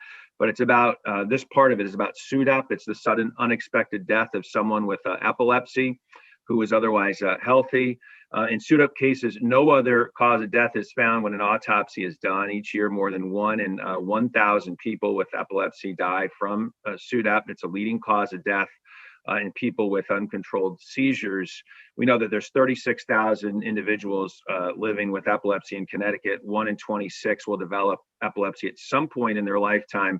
And what I'd like to do, with your indulgence, is yield the remaining part of my time to Sophie Cudler, who can tell the committee members more about her experience and why she's become such a passionate advocate about this issue. Well, thank you, Senator. And I'm actually going to differ from you in the sense that since she was up next anyway, she can have a full 3 minutes. Thank you so much. Just sort of the way it worked out. So welcome, Sophie. Thank you.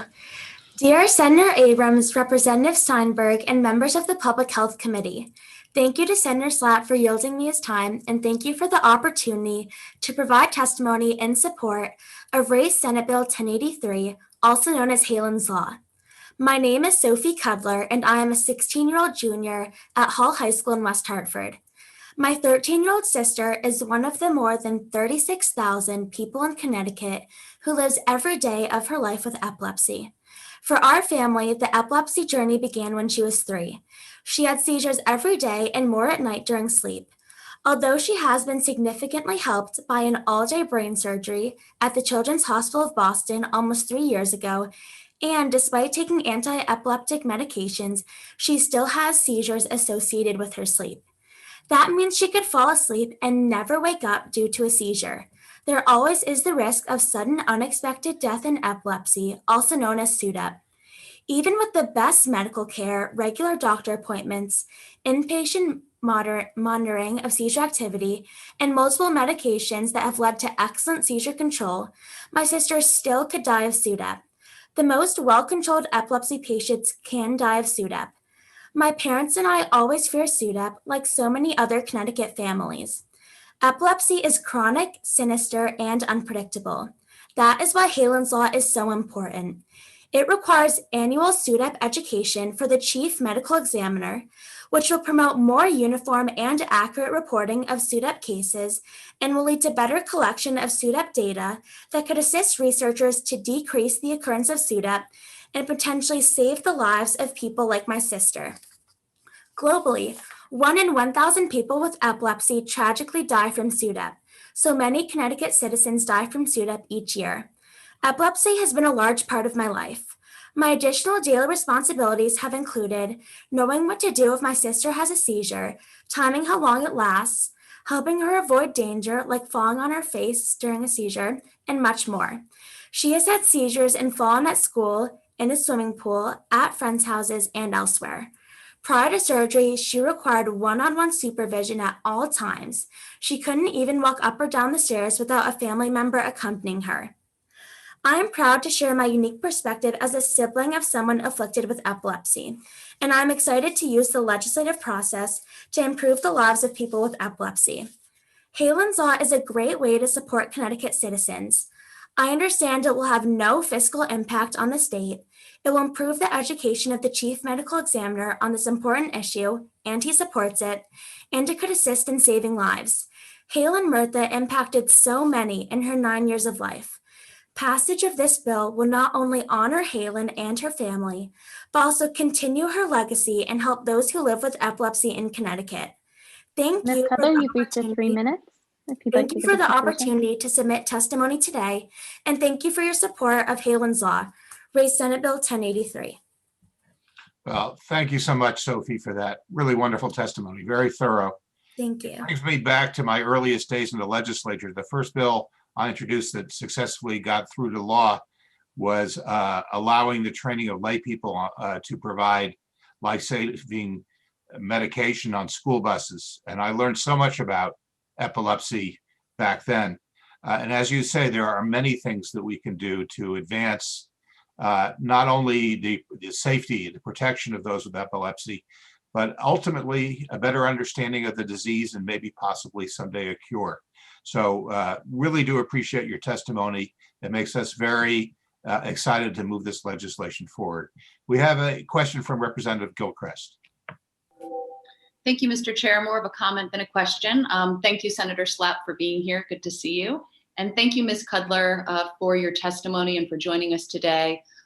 Your sister seems very lucky to have you as her sister, but based on your testimony, you also feel lucky to have her as your sister. And so thank you for sharing your experience and her experience in the hopes to help others.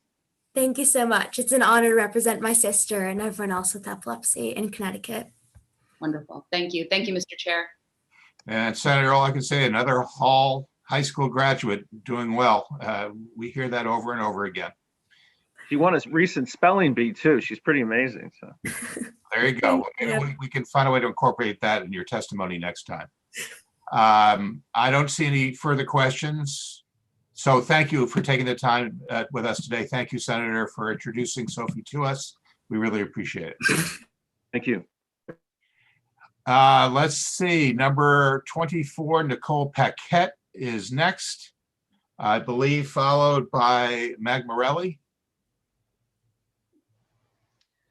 Good morning, Representative Steinberg, Senator Doherty Abrams, Senator Huang, Senator Summers, Representative Pettit, and the distinguished members of the Public Health Committee. My name is Nicole Paquette. I'm licensed funeral director and embalmer and the legislative co-chair of the Connecticut Funeral Directors Association, CFDA, which represents approximately 220 funeral homes throughout the state. Thank you for raising both Senate Bill 1083 and House Bill 6666, each an act concerning various revisions to the public health statutes. CFDA supports sections of these bills with submitted written testimonies, attachments, and suggested amendments, which I will now summarize.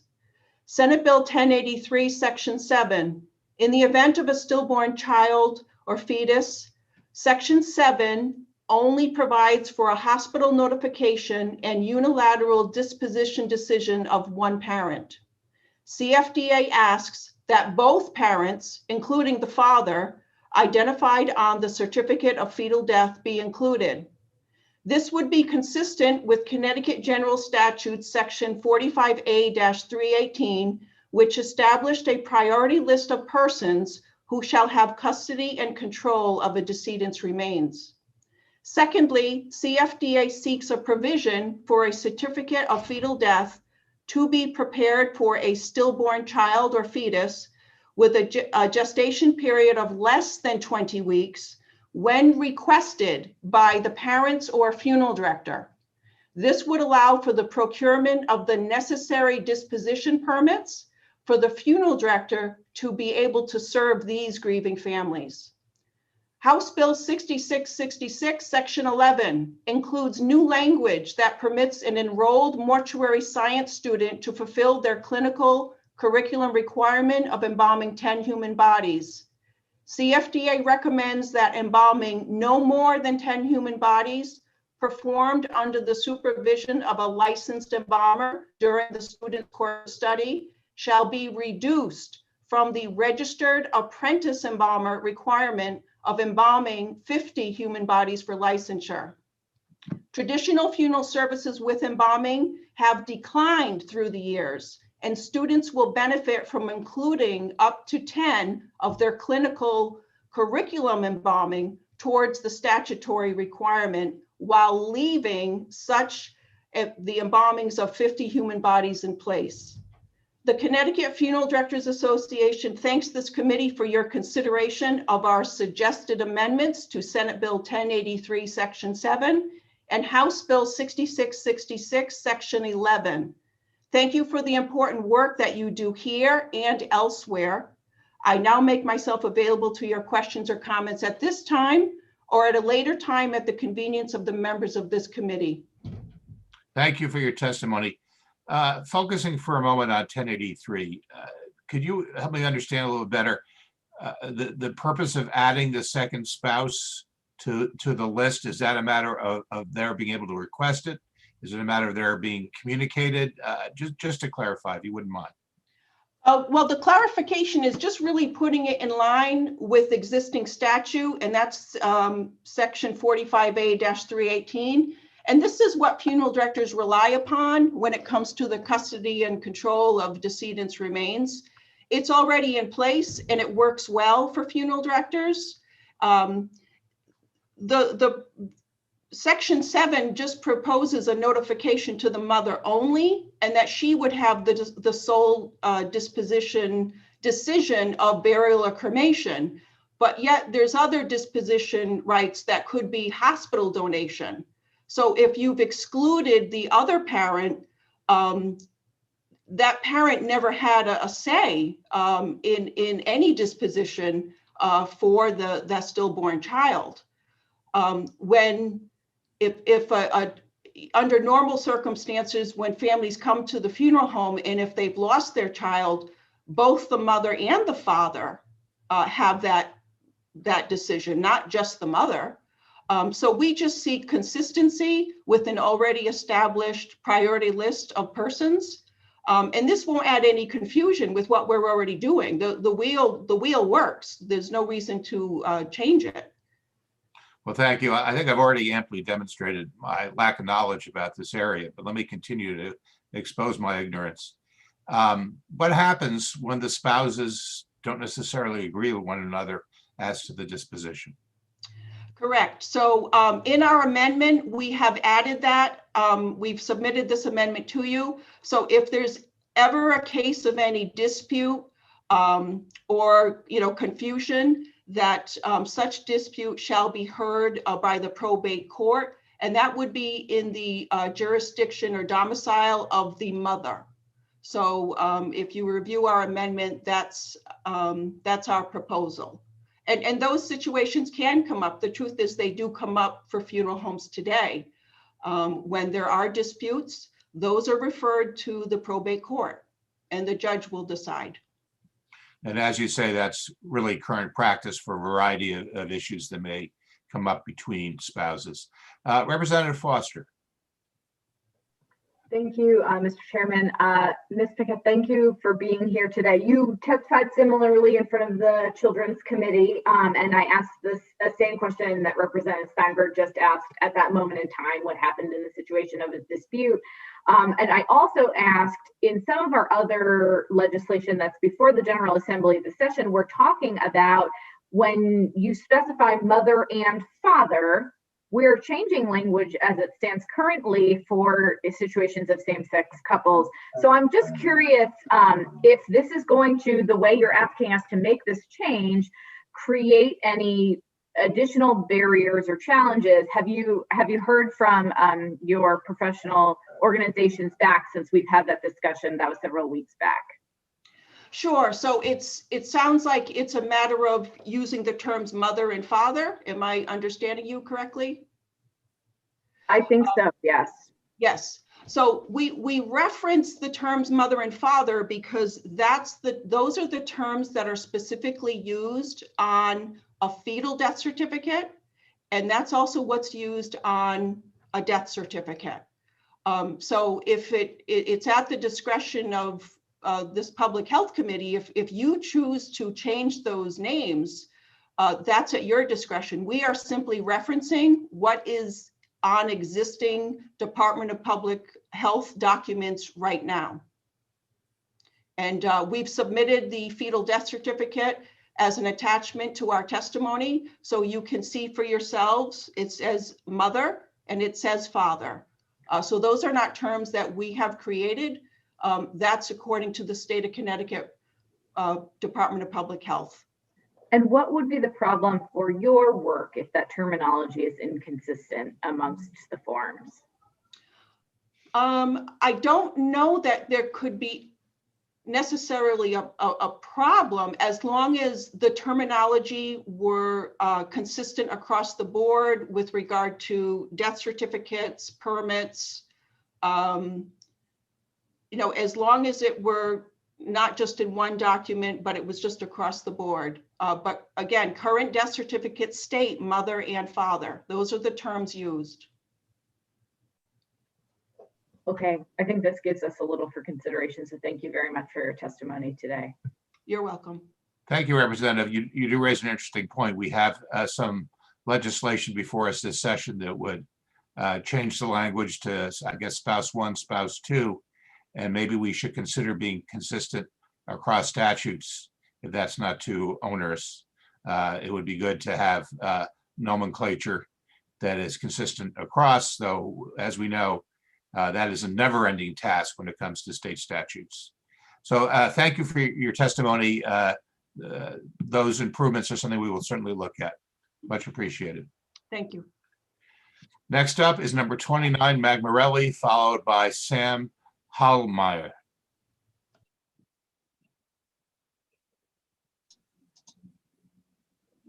Hello. Oh, there I am. Good morning. Good morning. Thank you, Representative Steinberg, Senator Abrams, and members of the Public Health Committee. My name is Mag Morelli. I'm the president of Leading Age Connecticut, a statewide membership association representing not-for-profit provider organizations serving older adults across the continuum of aging services. On behalf of Leading Age Connecticut, I'm pleased to provide testimony on House Bill 6666, an act concerning the Department of Public Health's recommendations regarding various revisions to the public health statutes. Our testimony today is limited to the sections of the bill related to long-term care providers. We recognize that they appear to be an effort to codify some of the executive and commissioner orders that were put into place during this pandemic. Section 52, this would permit a registered nurse in a nursing home to perform certain licensed functions related to IV therapy, and we support this section. Section 53 is the section related to assisted living service agencies, and we do have some concerns with this section. First, we request clarity on the subsection A, which states that a managed residential community wishing to provide assisted living services shall become licensed as an assisted living service agency. This is not the current model of assisted living in the state, and we strongly support maintaining the current model of allowing a managed residential community to contract with an outside unrelated assisted living service agency to provide the services. In fact, that very arrangement is supporting in the subsequent subsection and contradicts what is proposed in the previous subsection. Therefore, we request language to clarify this and allow a managed residential community to provide assisted living services either by becoming an assisted living service agency or by arranging to have a licensed agency do so. And we provided some substitute language. Second, the bill proposes to add additional requirements on assisted living service agencies that provide memory care.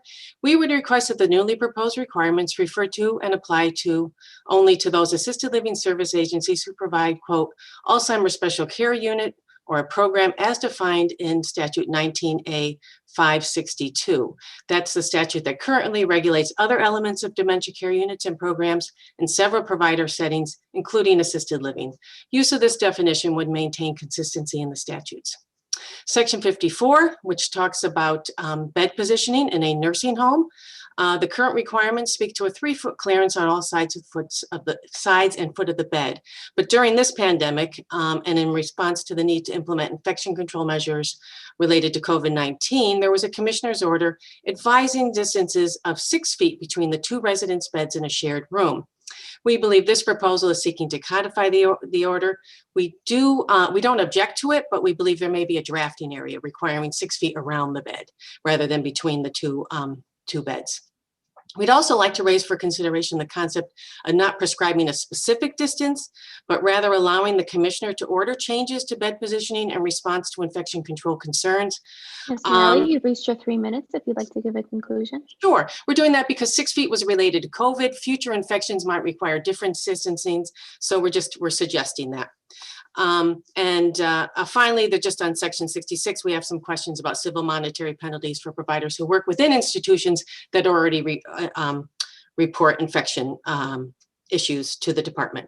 So in conclusion, we're offering our testimony to be helpful. We would be glad to work with the committee and the Department of Public Health in reviewing and potentially revising the language in the bill today so that it is incorporated in a manner intended and in the best interest of the older adults we serve. Thank you. I'd be happy to answer any questions. Thank you for your testimony. Let's start with the last thing you brought up, which is, I tend to agree with you. I hate putting numbers into statutes that we may end up having to change at some subsequent point.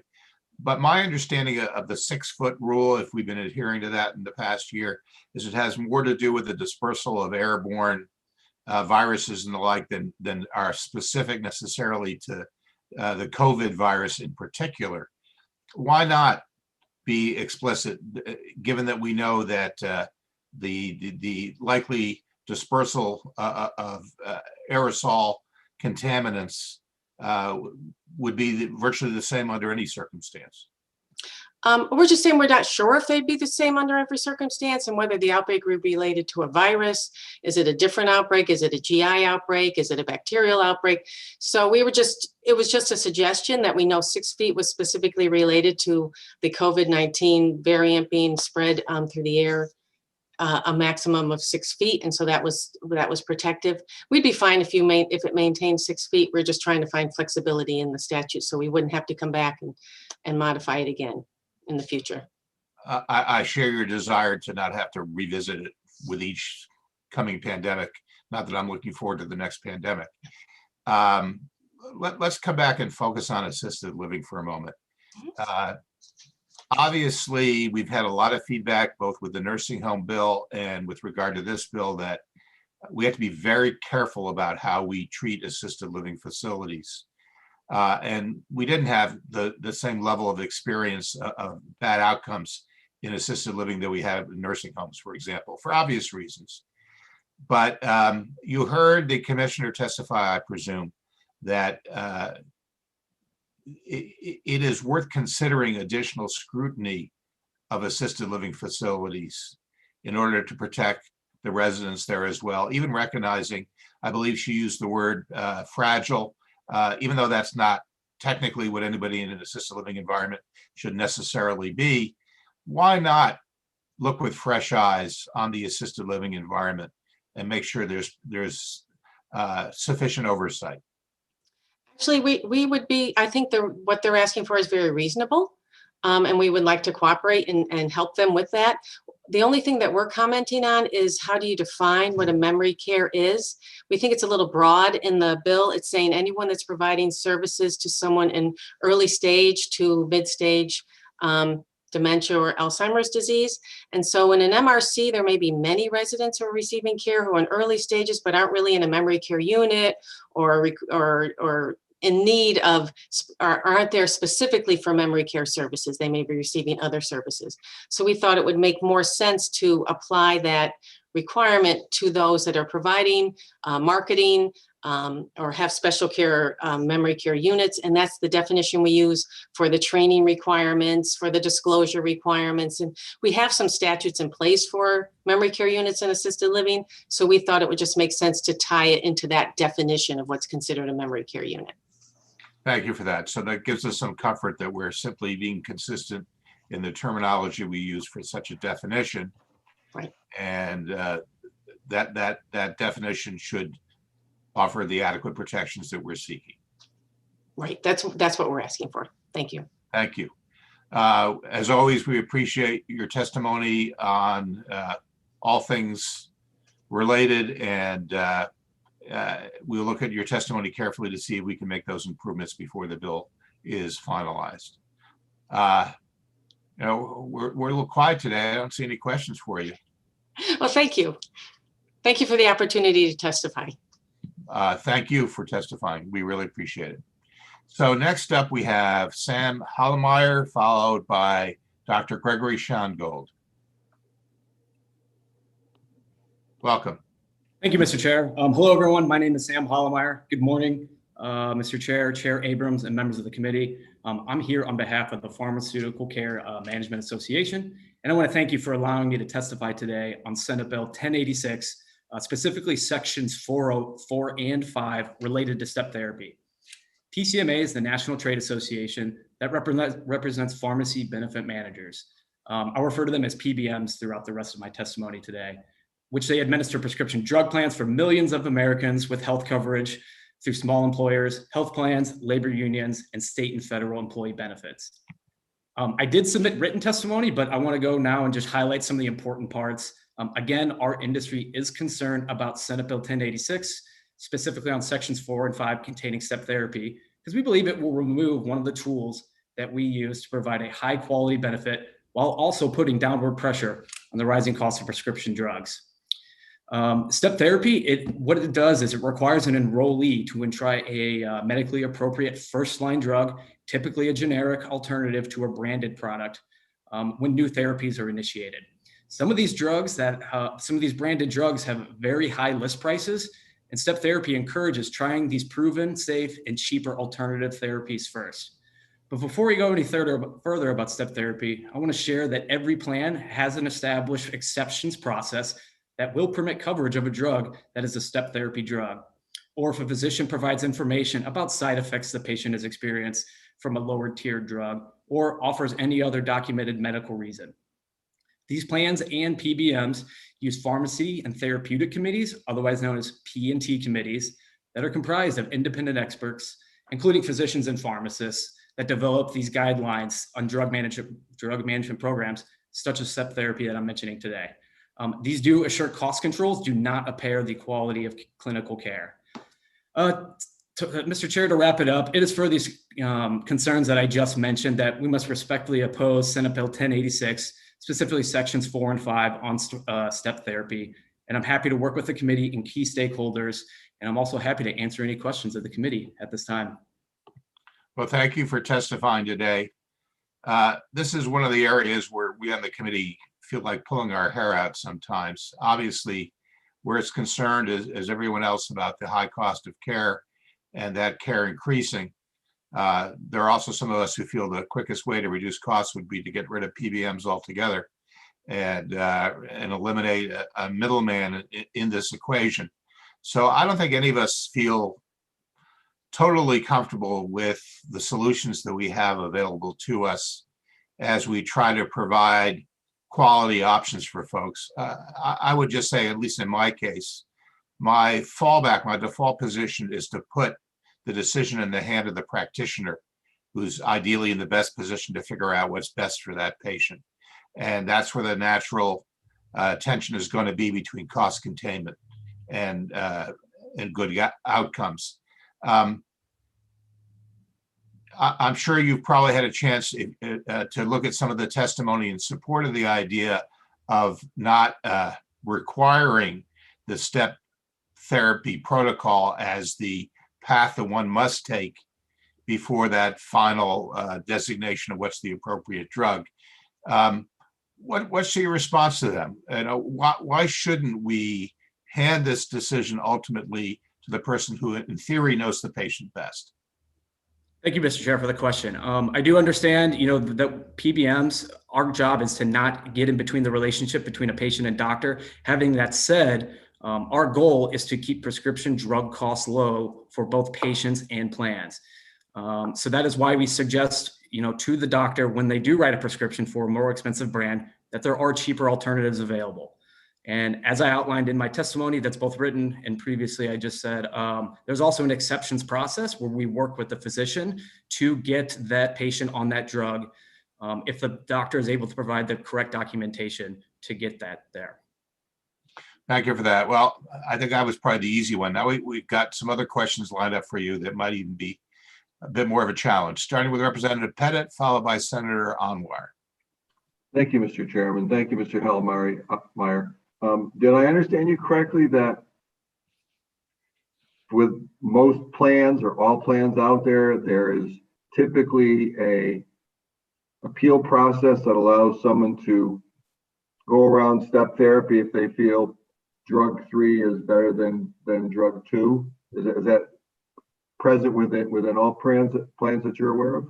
That is correct. Each plan probably has their own setup as far as that's concerned, but yes, there is an exceptions process when it comes to step therapy if necessary. And do you have any idea from experience or the literature, if I go to pick drug 3 or 4 versus number 2, how many, and I go take the appeal process, how many times that is allowed or turned down? Is there any data on that topic? Let me repeat the question back to make sure I understand. Is there any data around how often step therapy exceptions are completed? Correct. Yes, I don't have that information in front of me right now at this moment, but I'm happy to look that up for you and provide it to you in the committee. All right, I appreciate that. Thank you for that. Thank you, Mr. Chairman. Thank you, Representative. Senator Anwar, followed by Representative Kavros DeGraw. Thank you, Mr. Chair. Thank you for your testimony. I wanted to just ask you, and you clarified that your vision is to make sure that you keep the cost down. Related to step therapy, and yeah, PBMs exist to try and drive down the cost of prescription drugs, yes. But specific to this bill, step therapy is a tool that PBMs use to keep costs low. Right, and do the PBMs financial benefits and their payment model depends on how much they're able to bring the cost down? Is there, in other words, is there an incentive to be able to bring the cost down? I'm sorry, I'm not following your question, Senator. Okay, the PBM entities and the PBM, the middlemen, is there a financial incentive that they actually have to bring the costs down? We exist. The sole purpose of a PBM is to help drive down costs. It is not required that employers use PBMs. They hire PBMs with the buying power that they possess to drive down costs.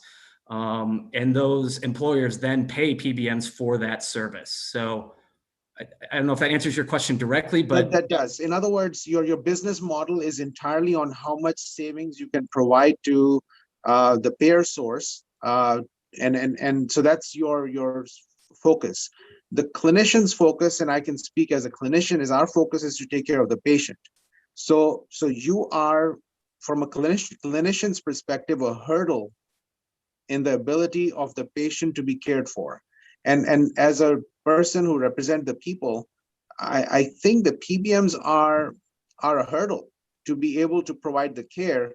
And let's say the first step of the treatment does not work. Do you understand the processes that are created to be able to get to the next step?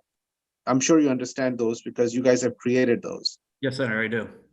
So, and those processes include being on the phone for hours, trying to convince somebody who's not even of the same medical background to convince them to get the medicines.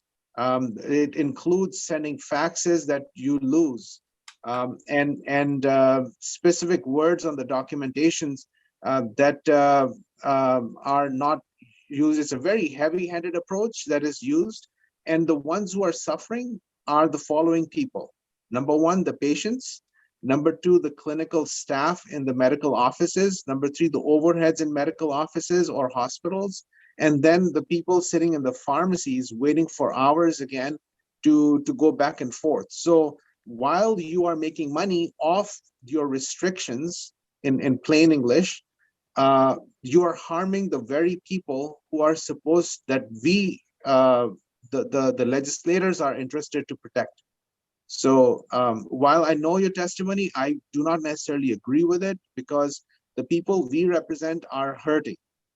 And if I was to ask most people who have their loved ones, or God forbid, they have been unwell themselves, they would realize what a big hurdle and how malignant this effort and your organized things have gotten to get very basic care. To the point that people cannot get the most basic medications anymore, and they're waiting hours to be able to get it. So I just wanted you to be aware of how I feel in case there was any confusion. Thank you so much, Mr. Chair. Thank you, Senator. As I tell you, we'd give you some strong feedback. Representative Cavros-DeGraw. Yes, thank you so much, Mr. Chair, for your time. The good doctors, Anwar and Pettit, have addressed some of my concerns. I speak not only as a representative today, but as the wife of a small business owner and as a mother of 3 children, 2 of whom are on specific monthly medication. As the wife of a small business owner, I'm trying not to speechify here, but I have to say that I agree and I see the benefit of when you're switching and trying to get these pharmaceutical costs down. That is a significant thing. But I will tell you, as the mother of children, what I have experienced is that not only every time you switch an insurance plan or you're switching to a new pharmacy plan, it depends on what the schedule says, right? And what you're willing to approve and not approve. And so my question to you, as someone who has gone through this process with multiple medications, with multiple iterations of these, having to apply to try to get the medicine that has been working, are these medicines, as you're going through the step process, are they pharmacologically identical?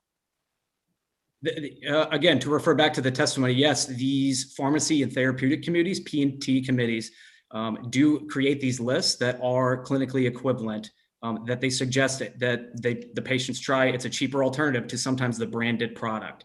Now, if that doesn't work for the patient, there is the process that I outlined that they can then work with the doctor, and there is communication between the PBM and the physician to get them to that next line drug. And I do empathize. Oh, I apologize, Rep. And I empathize with patients and you as a mother that do have to deal with that process, but this is a tool we have to keep these high drug costs down to the best of our ability. These new branded products that come out can be extremely expensive, and that's why PBMs suggest they try these cheaper generic alternatives first. That may be true for new branded products, and I understand that it's a high, with pharmaceutical companies, it's a lot of, research and development, the high cost. But I will tell you that it has often happened to us with medications that have been out forever. And in some cases, it has happened with generic drugs. And so I appreciate the empathy, but I will say it is really disturbing, especially when I think about the physician's time, because I had my pediatrician calling me at 8 o'clock in the morning saying he had already been in early just for us and had been working on paperwork for an hour for the appeals process on a medication that had been perfectly fine pharmacologically for my son. And they wanted to switch us to a drug that we had tried with a previous benefits company that did not work. And it wasn't good enough that the physician was saying it had not previously worked. And I'm just one example of, I'm sure, thousands, if not millions of people who go through this process. So I really do look forward to seeing the data that Dr. Pettit referenced that you're going to be sending, because I am very curious to see how many times people are actually able to go through the appeals process and get the medication that they need, as opposed to the one that's being suggested based on cost. I'm very concerned about interfering with that relationship with the doctor. So thank you for your time today. Thank you, Representative. Well, thank you for weathering the storm of some very targeted questions. I think that PBMs are only one facet of the very complicated and frustrating aspects of managed care in America, which, if I can editorialize, doesn't seem to be working for us all that well. And I look forward to perhaps a value-based model, which would not require some of the hurdles that we've been talking about today. But we will look very carefully at your testimony. We want to make this so we can ideally both provide quality and hold down costs. So we appreciate your testimony. Thank you, Mr. Chair. Next up is Dr. Gregory Shangold, followed by number 34, Dr. David Emmel. Hi, good afternoon, Representative Steinberg, Senator Abrams, if she's on, I can't see, and other distinguished members of the Public Health Committee. My name is Greg Shangold. I'm the president of the Connecticut State Medical Society. On behalf of the physicians and physicians in training of Connecticut, I would like to thank you for the opportunity to provide testimony for Senate Bill 1086 and 1087. In short, referencing Senate Bill 1086, we are strongly opposed to sections 2 and 3, and we are supportive of eliminating pharmaceutical step therapy. Specifically, though, as presented in Senate Bill 1045, we encourage the committee to review the language of Senate Bill 1045 as a model for reforming step therapy. In regards to Senate Bill 1087, the issue of physician recruitment and retainment is paramount to Connecticut's healthcare system. According to the American Association of Medical Colleges, Connecticut ranks 6 out of 50 when considering training of physicians, but near the bottom at 45 for retaining those physicians. We were only able to retain about 1/3 of the physicians trained in Connecticut. There are many factors contributing to this. Connecticut continues to have some of the highest medical liability insurance rates in the country. Connecticut's highly concentrated health insurance market prevents physicians from fair and equitable negotiations with insurers. These insurance companies use coercive tactics that result in take it or leave it contracts. While most states continue to improve the burdens of certificate of need laws, Connecticut continues to have some of the most stringent in the country. Connecticut has implemented onerous taxes and fees on physicians, such as the tax on ambulatory services and the overall licensing costs. Section 3 and 4 represent a good start to addressing these issues. However, we would strongly encourage the committee to expand this program beyond mental health. We need to look at solutions for recruiting and retaining all physicians in Connecticut, not just psychiatrists. The stated goal of 1087 is recruitment and retention of healthcare providers. It is therefore confusing to us why the issue of the non-compete covenant is wrapped into this legislation. In 2016, the legislature passed comprehensive reforms related to the physician non-compete. In essence, the changes limited covenants for physicians to a period of not more than a year in a geographical region of no more than 15 miles from the primary site. The final provisions were a result of comprehensive research examination, and the resulting legislation represented an effort to balance the interests of physicians and their employers. In many circumstances, these employers are actually small private physician groups who spent significant amount of time and effort to recruit people and physicians to come to Connecticut. Dr. Shangold, you've reached your 3 minutes if you'd like to give a conclusion. So the enacted compromise is working effectively in Connecticut, and we would strongly suggest this committee bifurcate the issue of recruitment and retention to the non-compete. These are independent issues and should be addressed as such. Thank you very much, and obviously I'm available for any questions that you may have. Thank you, Doctor. Let's start with that last point. again, we continue to hear about barriers to some practitioners to continue their practices, but without under the auspices of their former employers. And yet you represent that the law that we passed 5 years ago has addressed the issue. Is it really the case that there isn't a problem out there anymore with physicians and others being able to transition away from their practices without undue burdens upon their separation from that entity? With 4,000 physicians, there's obviously a diverse viewpoint. I can speak both as the president of the State Medical Society as well as the managing partner of a Democratic private group, which we have a lot invested in our emergency physician group. And we feel that the compromise as owners of a physician group does represent the right balance, where it's no more than a year and it's only from the primary location and only 15 miles from that primary location. There's often a lot of resources that go into recruiting physicians to come here. You can spend 10% of a physician's first year salary on a headhunter's fee. You build them up, you get them into a practice, and then all of a sudden they say, oh, I'm just gonna leave your group and start my own group right next door.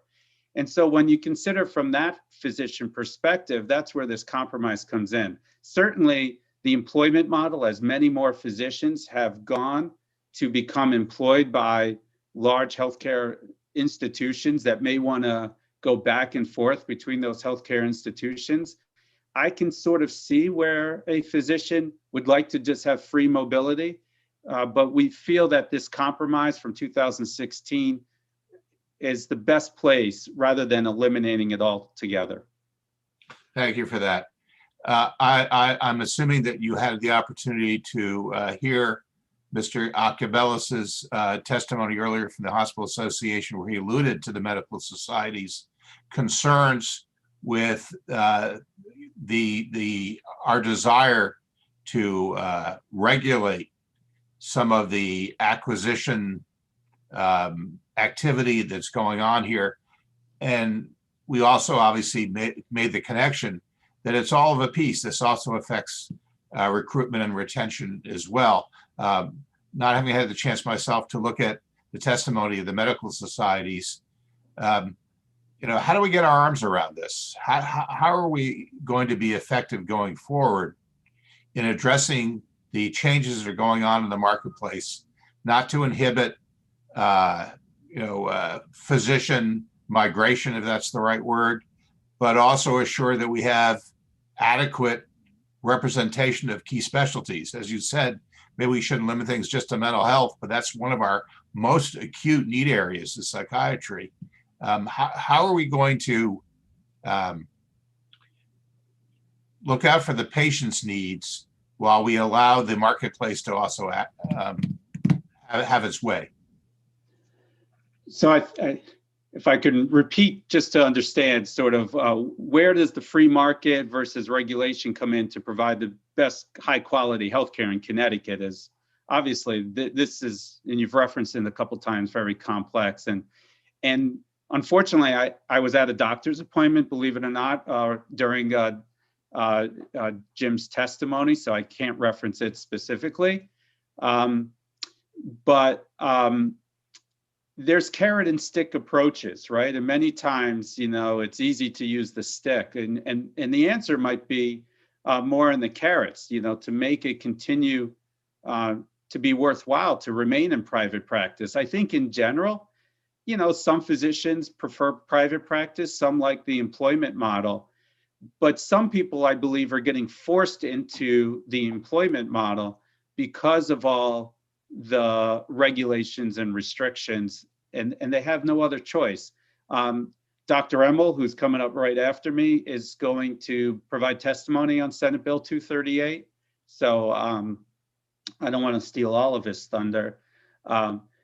But if you make rules, or sometimes in essence eliminate rules that help us maintain a good private practice, these benefits ultimately benefit the patients. So for instance, high deductible health plans and all of the work and energy that private practices need to go into to collect revenue and schedule patients, it's just a huge barrier for that doctor-patient relationship. I mentioned briefly the medical malpractice reform. So there's a lot of things I think that the legislature could do to make it enticing to remain in private practice. And then if a doctor decides to sell their practice, they decide to sell their practice, but at least there's strong incentive to remain in private practice. Well, thank you for that. Obviously, we struggle, as every state does, to find that right balance. We're perhaps a bit more focused on shortage areas and our desire to facilitate adequate access to care. We're going to have to look at this broadly, and to your point, I don't think we're going to solve it all with one bill or one session's worth of efforts.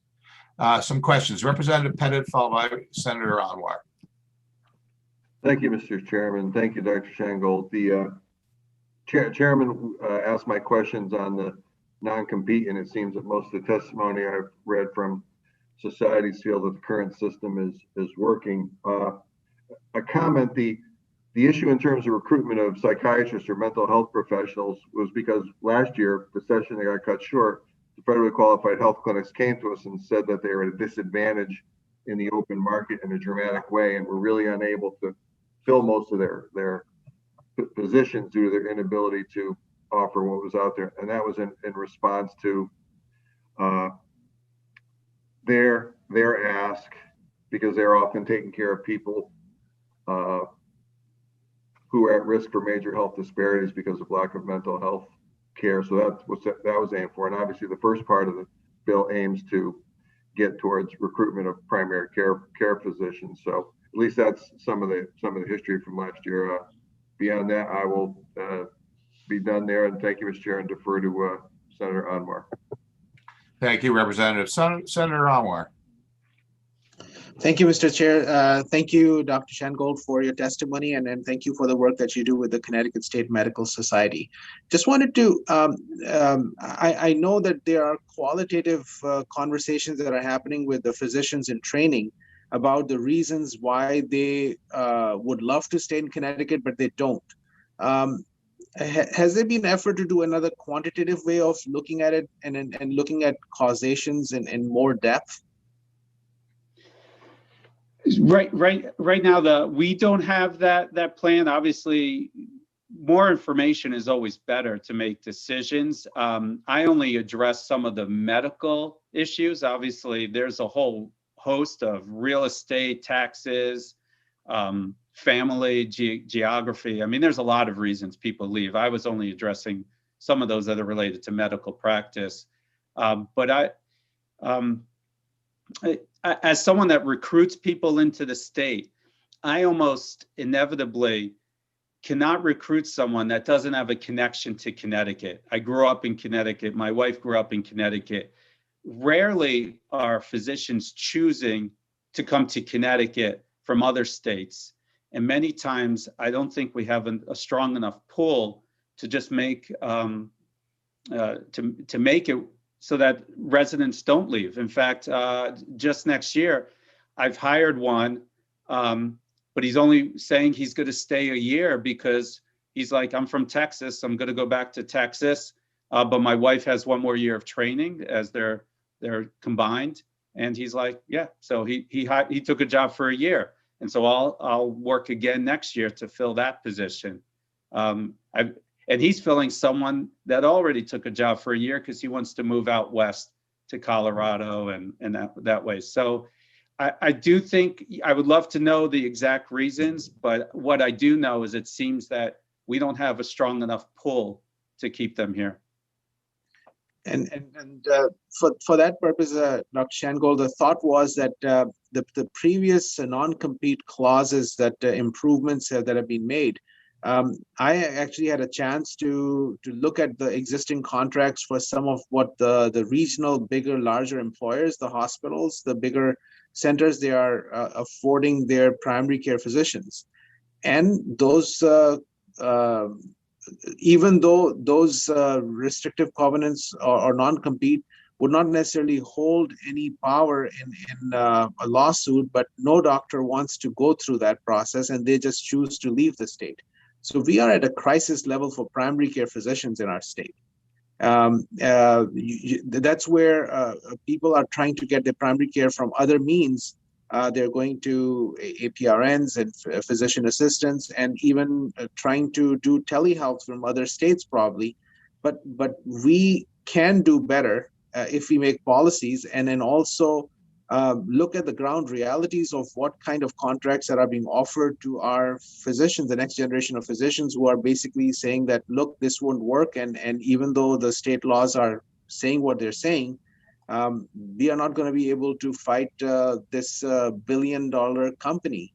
And they just walk away. And the patients are the ones who are suffering. So that was the reason that we wanted to just say, look, non-compete is not necessary. And I know for small practices, they are doing phenomenal job in retaining.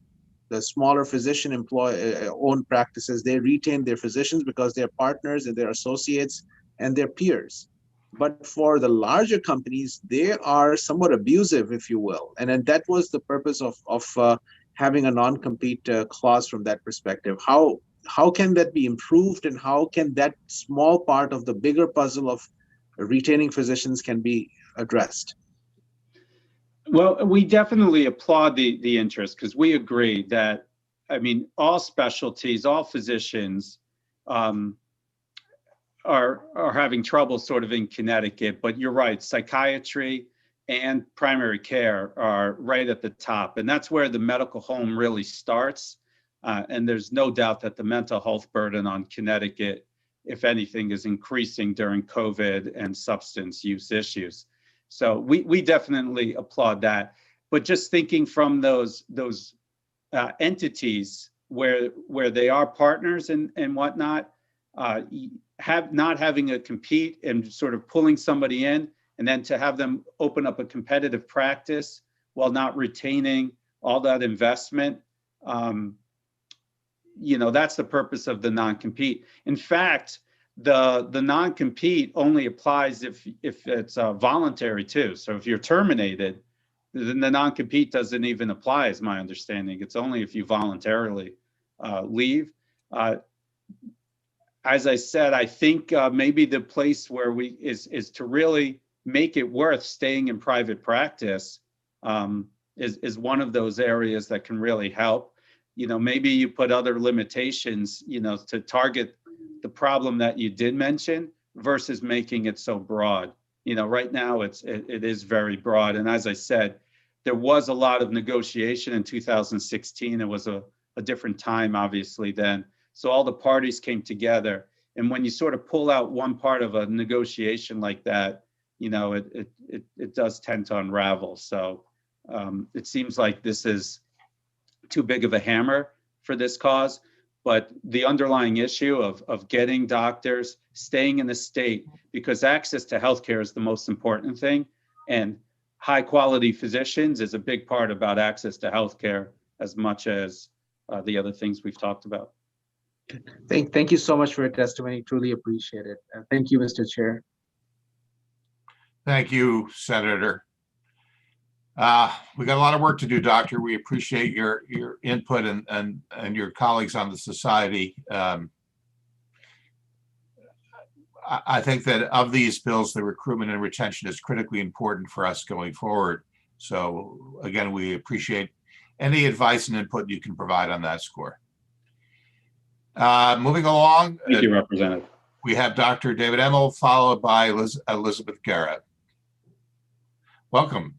It's good to see you, Doctor. Thank you. Senator Abrams, Representative Steinberg, and distinguished members of the Public Health Committee.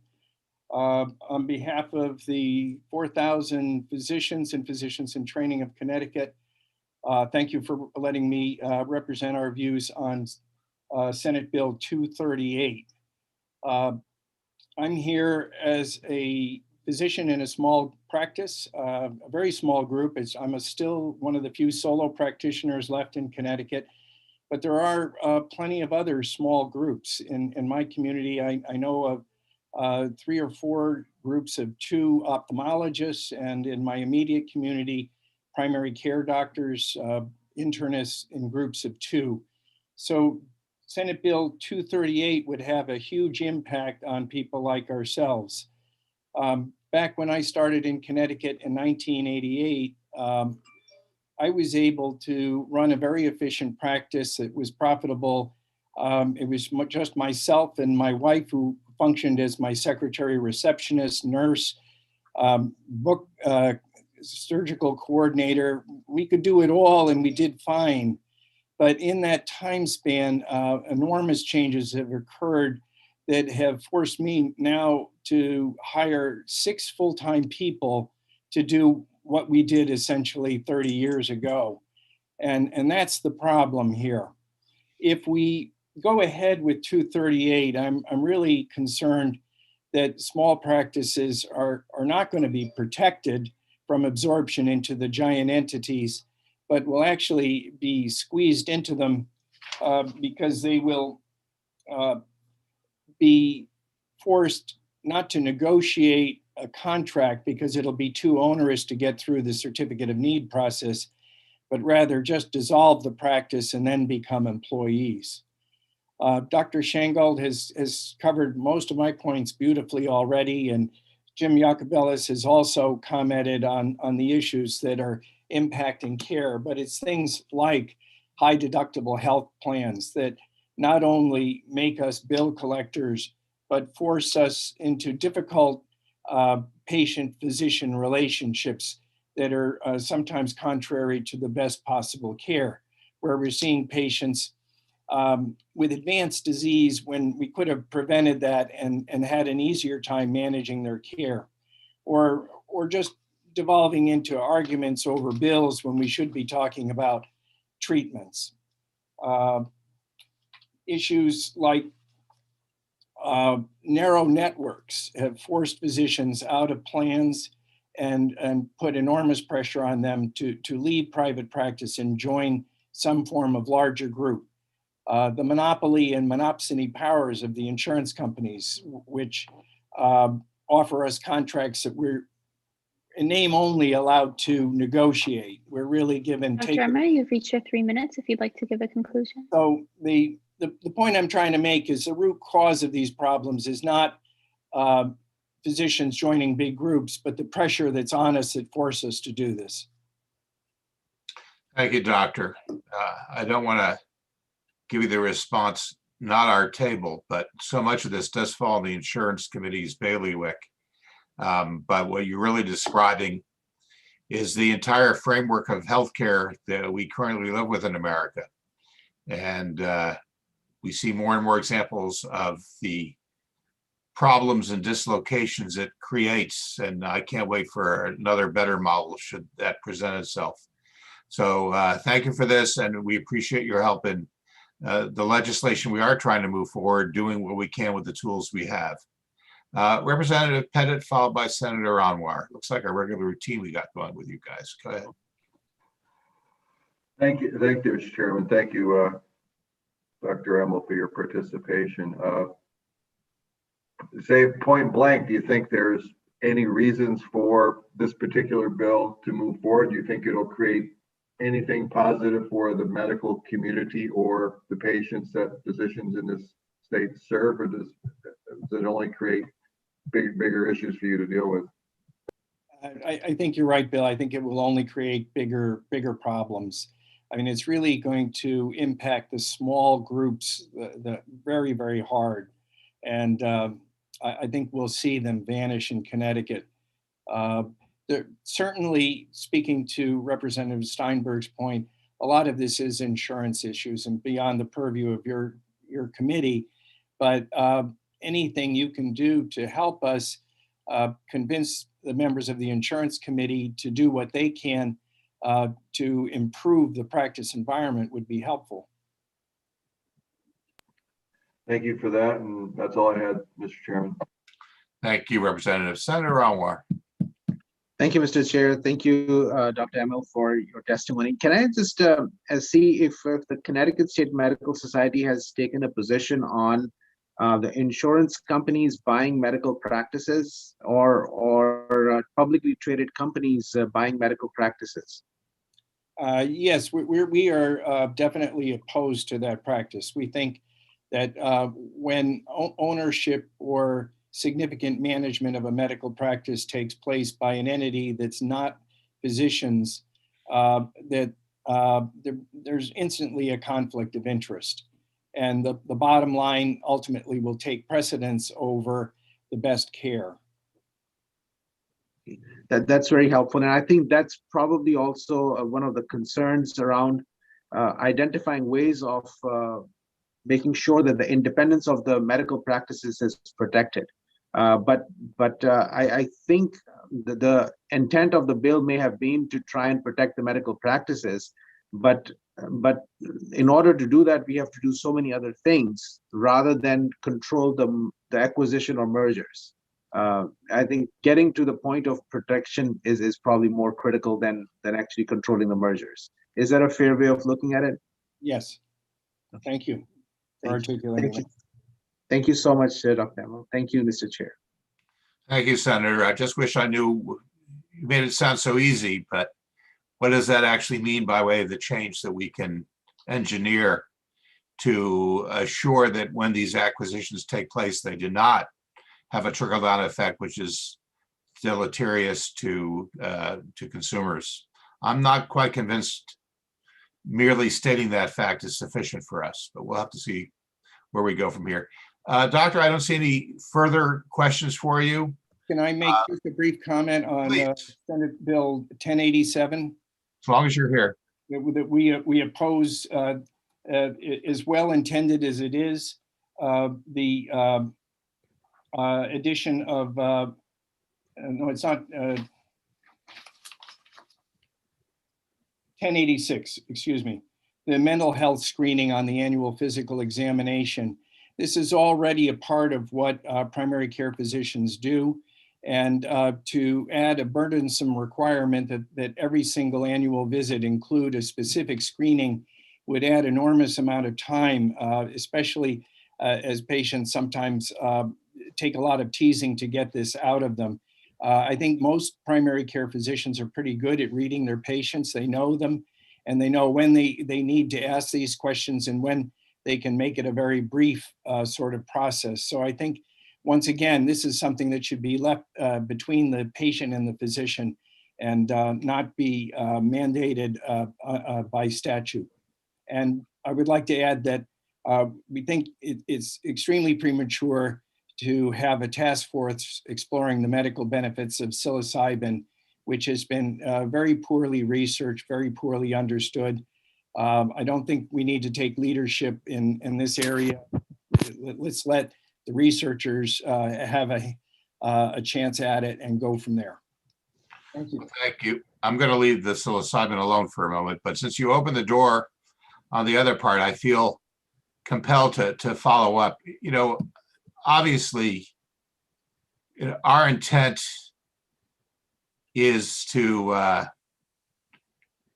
address concerns. I'm going to ask you to amplify. What is the standard approach to a mental health assessment that primary care practitioners are performing today? How should we understand why that's adequate? I'm not sure I can precisely answer that question. I'm an ophthalmologist, but I do screen my patients at some level for mental health issues because I'm examining their affect and their communication, and I can tell often when things are bothering them and when they need help. And what I'm saying is, I think the average physician's skill set is sufficient to do that. I think it's part and parcel of a complete examination that would occur in a primary care physician's office. I don't, is it important? Absolutely. I mean, we have a crisis in the medical profession of suicide. We have one of the highest rates of any profession. And we're looking for support for Haven.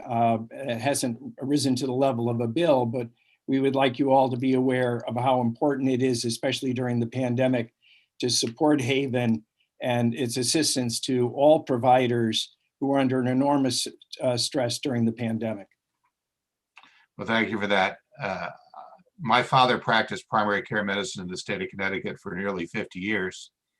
And in his day, with smaller panels and more time per patient, I would agree with you that he had the insight, the instinct to understand when there were things that were going on with his or her patient.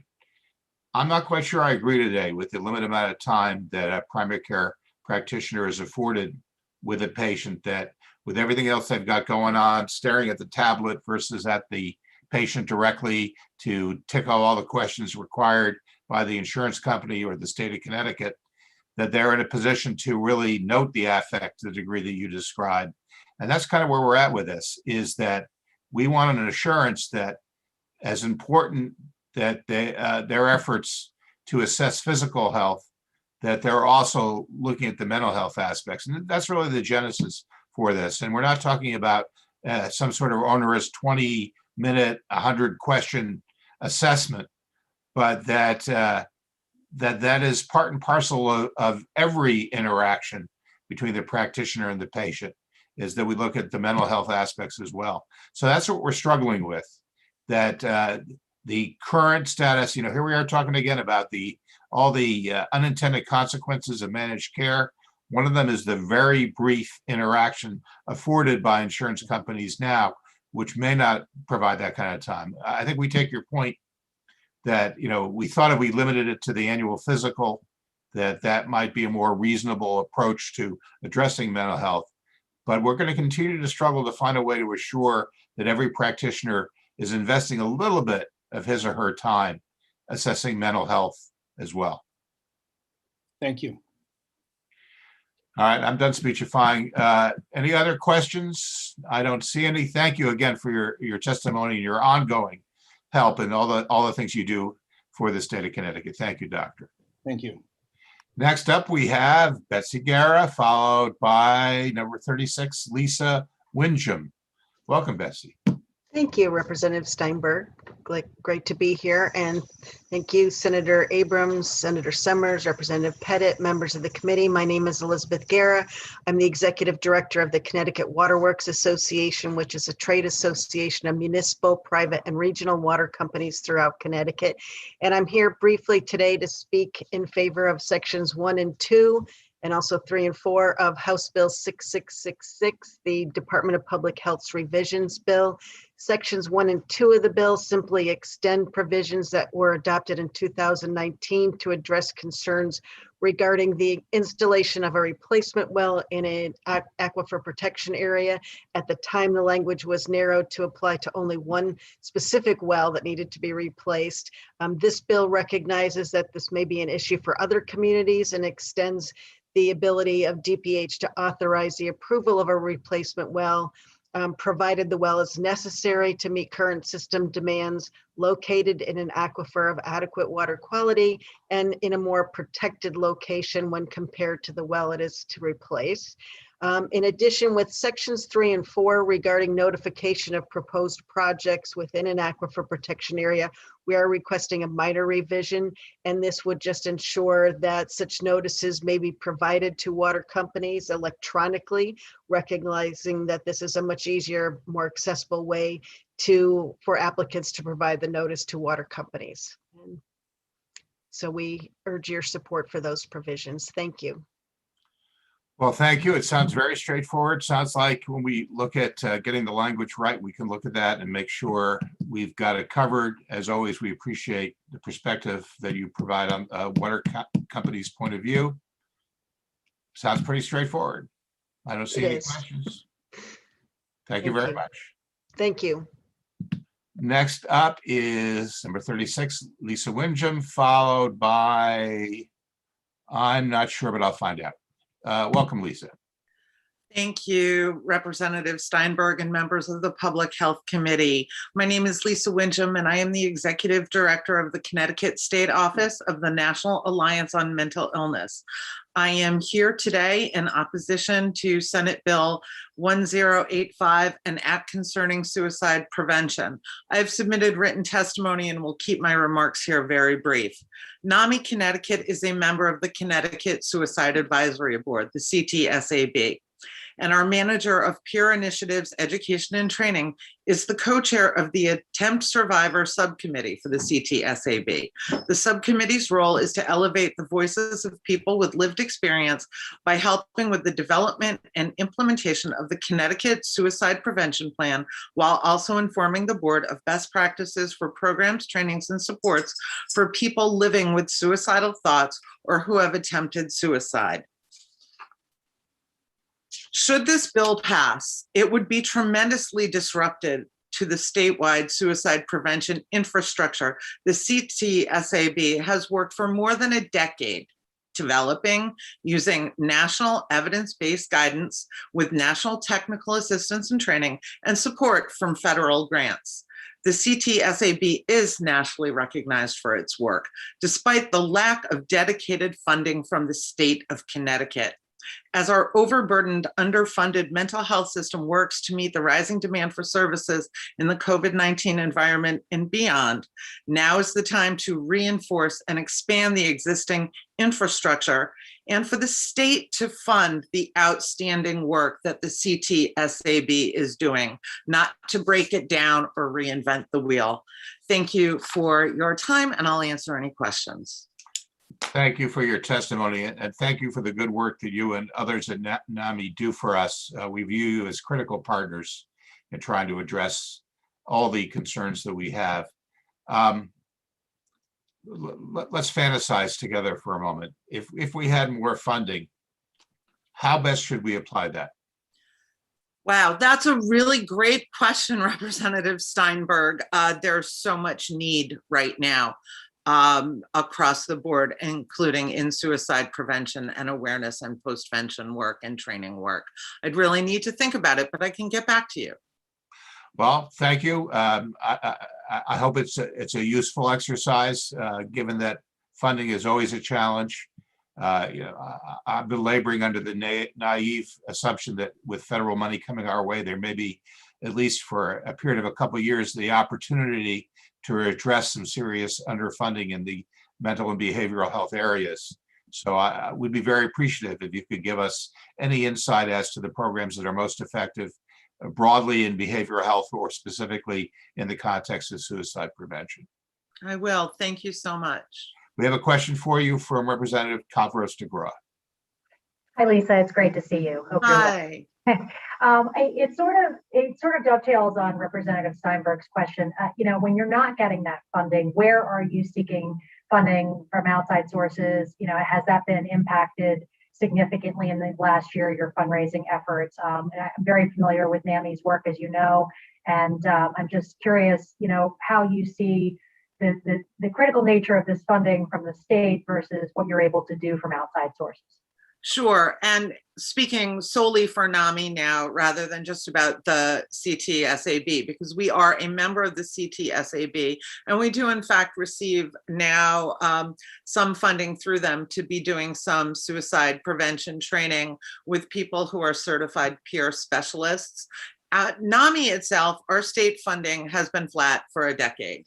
It certainly does not support that everything that we provide in terms of education programming, in terms of our warm line, which, our warm line calls have essentially doubled in the 12 months of the pandemic.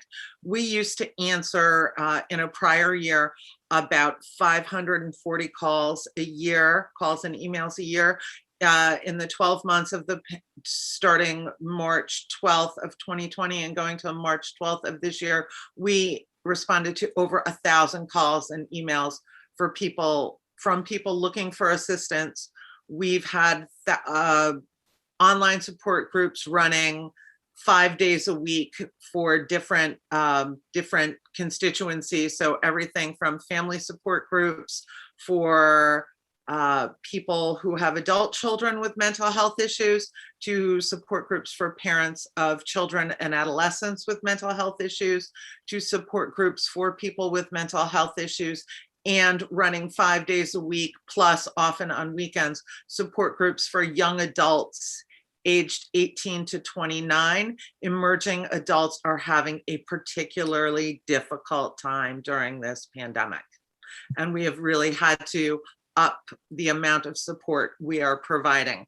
So despite our flat funding, Representative, I spend a good 7 hours a day fundraising, whether that is looking for grants, whether that is, as you all are familiar with, I'm sure, from campaigning, dialing for dollars.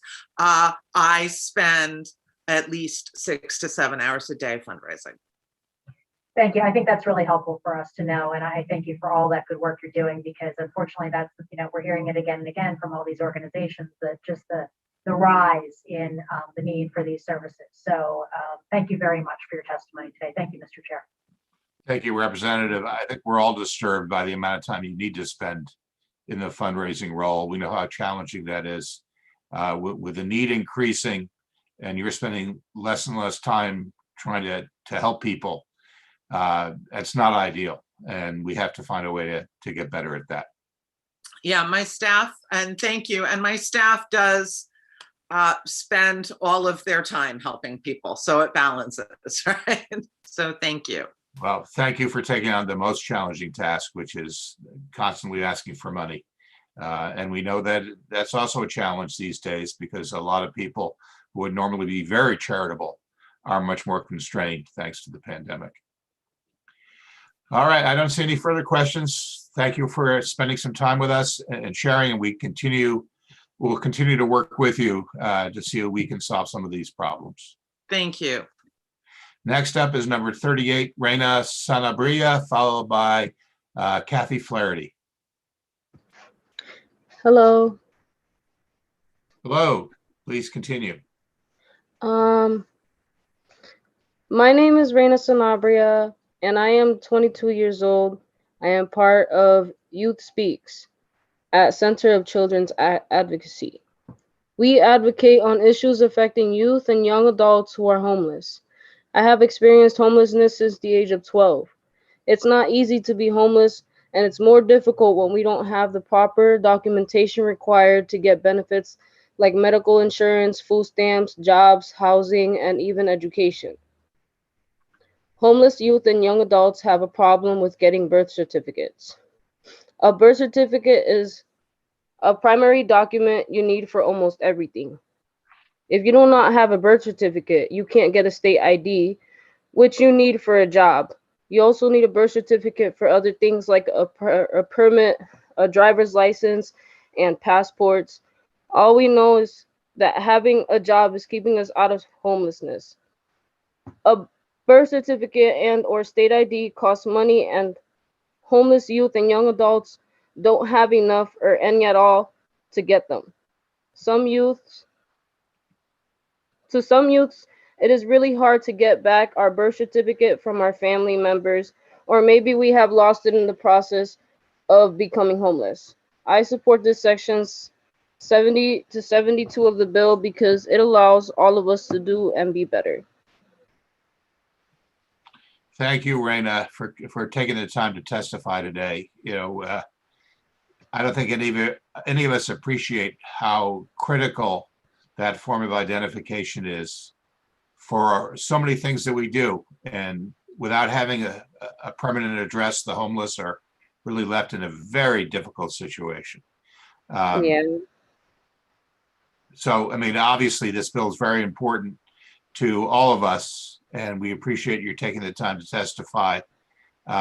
We hope that this will begin to address some of the many challenges that you and others who have been homeless face on a daily basis. So thank you for this. Thank you guys for listening. I don't see any questions. I think you summed it up beautifully. We appreciate your taking the time today. Okay, next up is number 39, Kathy Flaherty, followed by Kylie Gosselin. Welcome, Kathy. Good afternoon, Representative Steinberg and the other members of the Public Health Committee.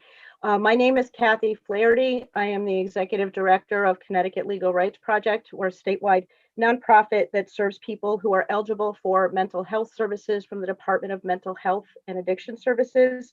I've submitted my written testimony, so I'll just briefly summarize it here.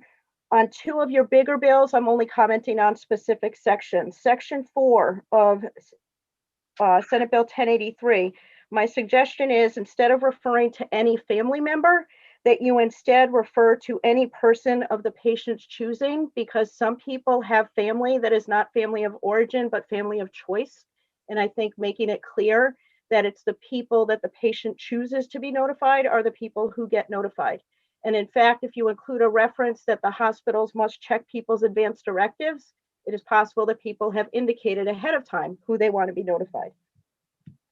Senate Bill or House Bill 6666, pointing the people calling for making identity documents, birth certificates available to homeless youth. Other people can testify more clearly than me about why that's so important. And you've already heard a lot of testimony about 1085. My concern reading it, CLRP is not part of the existing Suicide Advisory Board, but that bill struck me as creating a new board of a bunch of high-level bureaucrats and commissioners instead of the people who are on the ground doing the work and people who've survived their own attempts at suicide. I am one of those people who have lost people to suicide. I have also had that experience. We have a saying called "Nothing about us without us," and I'm glad to hear the committee's open to doing more work on that existing bill, and I encourage you to follow through on that. That's all I have, unless anybody has any questions or comments. Thank you, Kathy, for testifying today. Bless you. Thank you for those suggested refinements. I think we're hearing loud and clear that our conception of a brand new working group may not be the right answer, rather than trying to optimize the good people we have working already through the existing organization. So take that very seriously. And I might add, you must have a tremendous green thumb based upon that lovely backdrop you have. Those are crocuses. I had nothing to do with it except taking the picture on my phone. Well, really excellent. Brightens up our day. We appreciate that.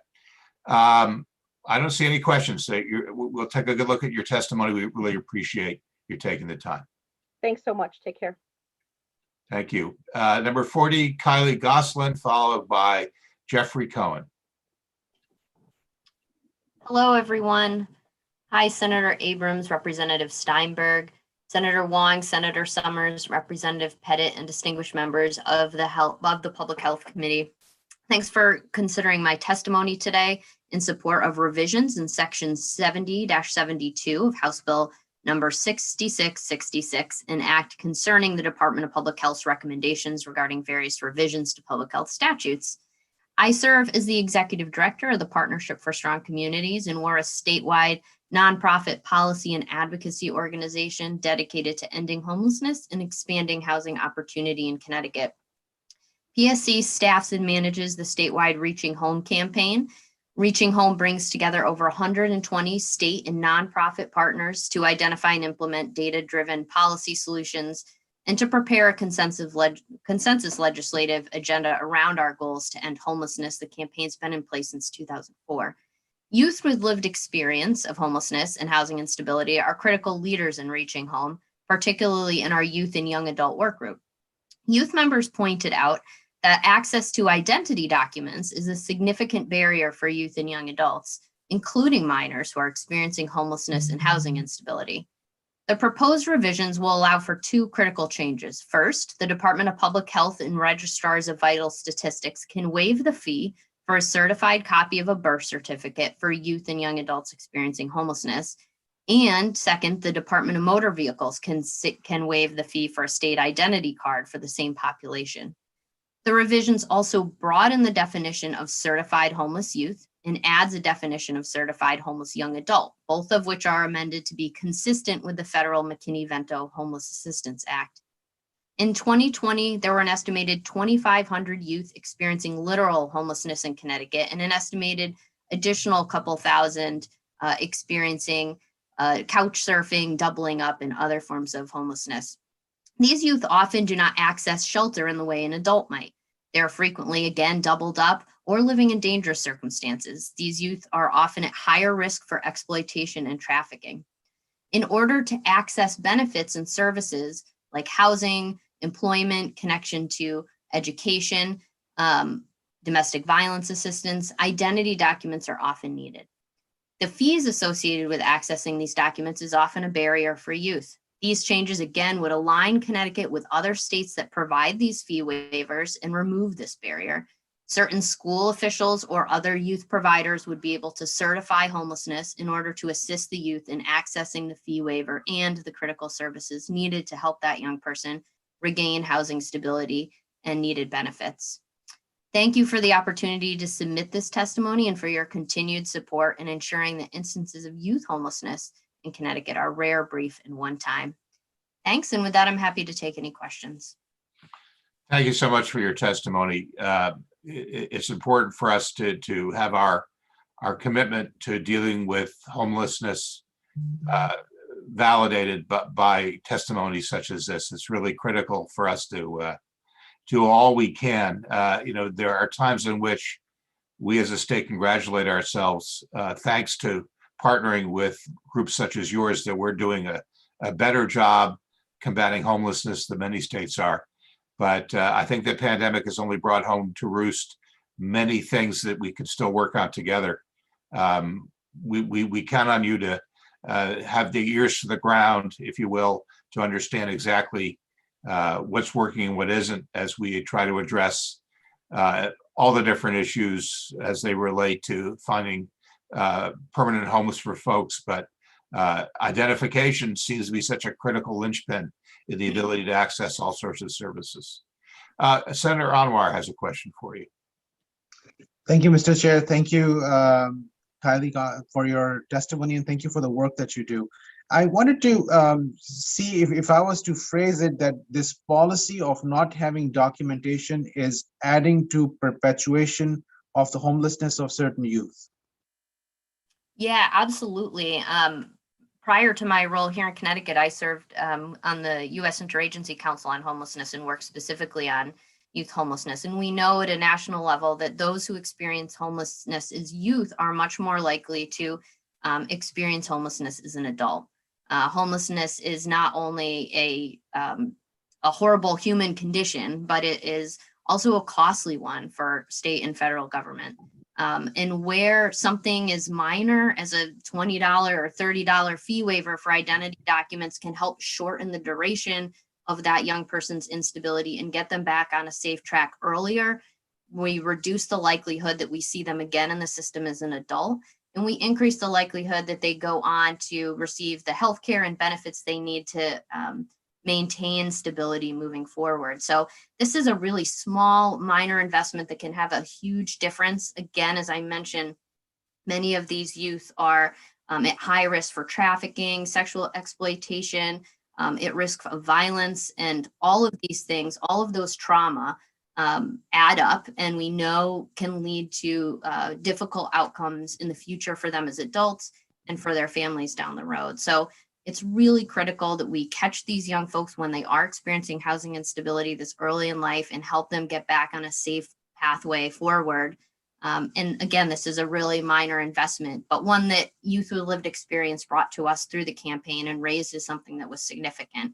We provide a fee waiver for adults experiencing homelessness through the DMV for access to a state identity card. However, they need to be registered through HMIS and in our state emergency homeless management information system to access that. And again, as I noted with youth, they're not necessarily likely to use those same systems of care. So it's critical that we create a pathway for them in the way that they are experiencing homelessness to be able to access these documents. They really are a linchpin, as you stated, in getting benefits and getting employment and a lot of other things. Thank you. Thank you so much for your testimony, and thank you again for the work that you're doing. Thank you, Mr. Chair. Thank you, Senator Anwar.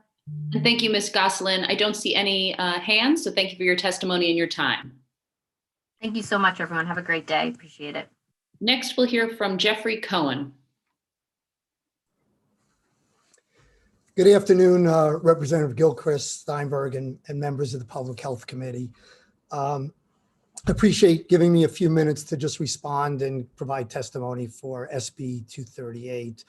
Just by way of background, if it may help you, I was president of Connecticut Surgical Group for which was a 50 surgeon independent private practice, which joined Hartford Healthcare about 10 years ago.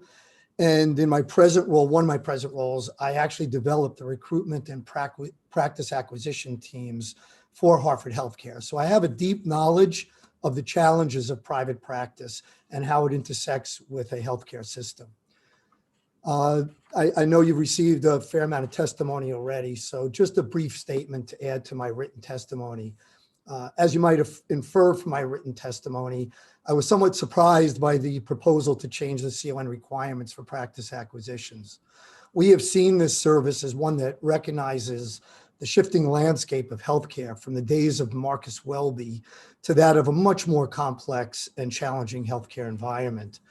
As a locally based not-for-profit healthcare system, we believe that the service honors the commitment of these small independent practices to the communities that they have faithfully served for generations, and therefore assisting them and their patients in as smooth a transition as possible if they have the inability to sustain their practices as a worthwhile endeavor. In effect, these practice acquisitions not only preserve sustainability, but also ultimately lead to increased access to care in many of the communities throughout Connecticut, and barriers should therefore not be erected to hinder this important goal. So I'll stop there and answer any questions that anybody might have for me. Thank you, Mr. Cohen. I don't see any questions, but we do have your testimony. So thank you so much for your time today. You're very welcome. I really appreciate it. Have a good day. You too. Next, we will hear from number 43, Karen Garley.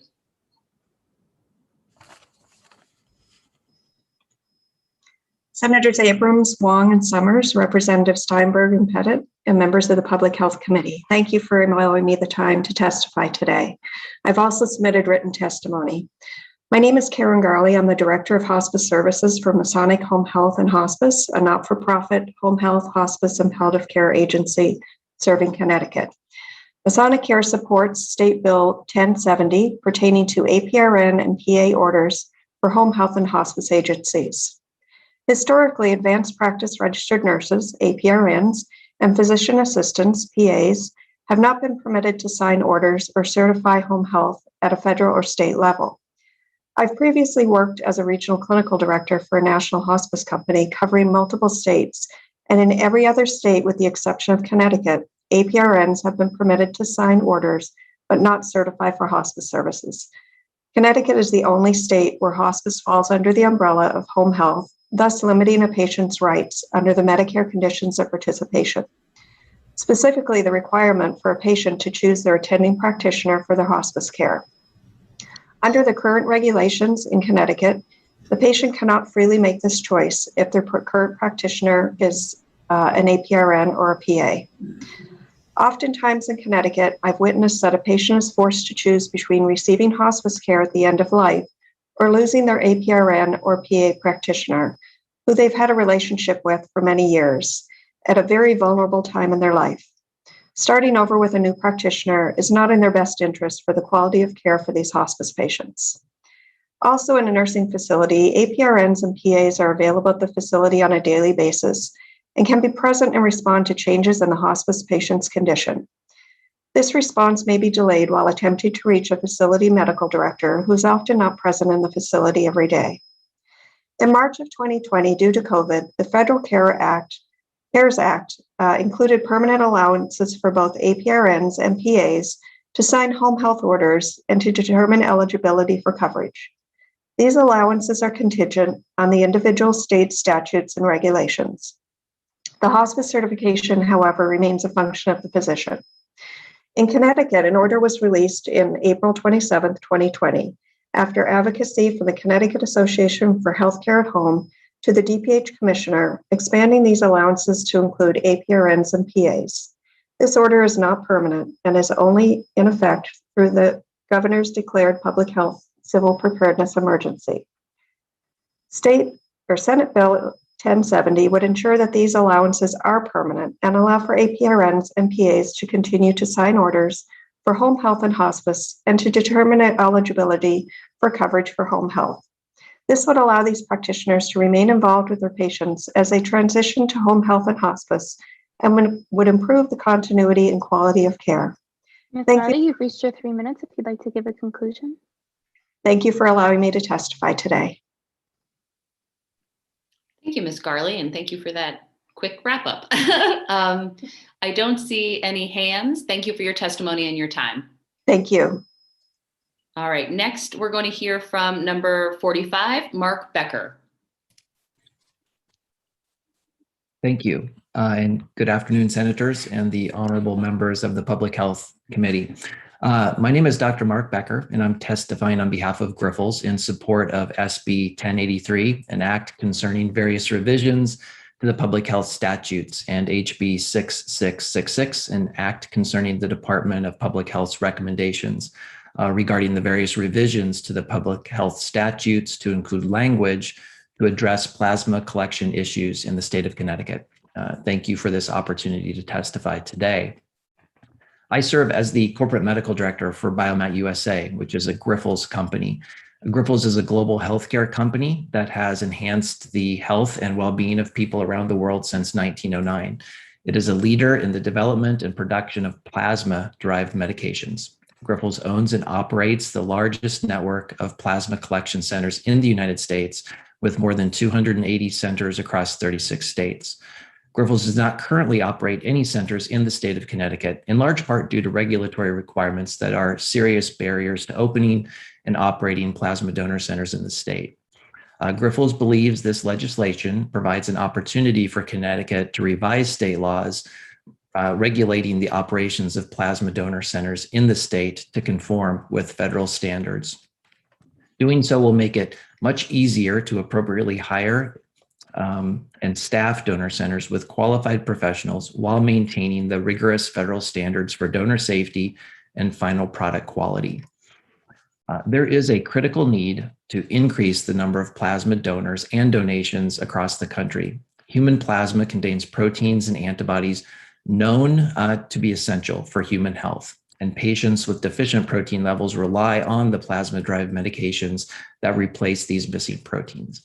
I would draw your attention to testimony submitted by leaders of the plasma user patient community, such as Jeffrey Modell Foundation and the Immune Deficiency Foundation, as well as the Plasma Protein Therapeutics Association, who all support improvements to the plasma collection regulations. It takes hundreds of plasma donations to produce enough product to treat a single patient for 1 year. Grifols can only produce as much medication as we have plasma, and due to the pandemic, plasma collection has been disrupted by stay-at-home orders and social distancing measures. This last year has also led to an interest in the collection of convalescent plasma to produce potential treatments for COVID-19. Grifols is collecting convalescent plasma from recovered COVID-19 patients to produce an investigational medication, which has recently completed a phase 3 clinical trial in partnership with NIH. Beyond the impact that plasma donor centers have to patients, donor centers also have a significant impact on local economies. Plasma donor centers operate like small businesses in the community, contributing around $4 million to the economy each year, and on average, You've reached employing your 3 40 minutes if you'd like individuals to give a conclusion. in quality jobs, ranging from entry level to medical professionals. We are committed to health and safety of our donors, and I thank you for your time and would be happy to take any questions. Thank you, Mr. Becker. I do see a hand, Representative Pettit. Thank you, Madam Chair. Thank you, Mr. Becker. I wonder if you'd give the committee and the public that's tuning in a little background in terms of plasma collection. Is the majority of it done by private concerns, or how much is done by organizations like the Red Cross per se? Thank you for the question. Yeah, in the United States, source plasma, which is the type of plasma that Grifols collects, which is intended to go into a manufacturing process to produce final medications, is primarily collected by a number of private organizations and entities in the US. There is also plasma that's collected by other entities such as the Red Cross that's used for direct transfusion, but primarily the type of plasma that I'm referring to is source plasma intended for further manufacture.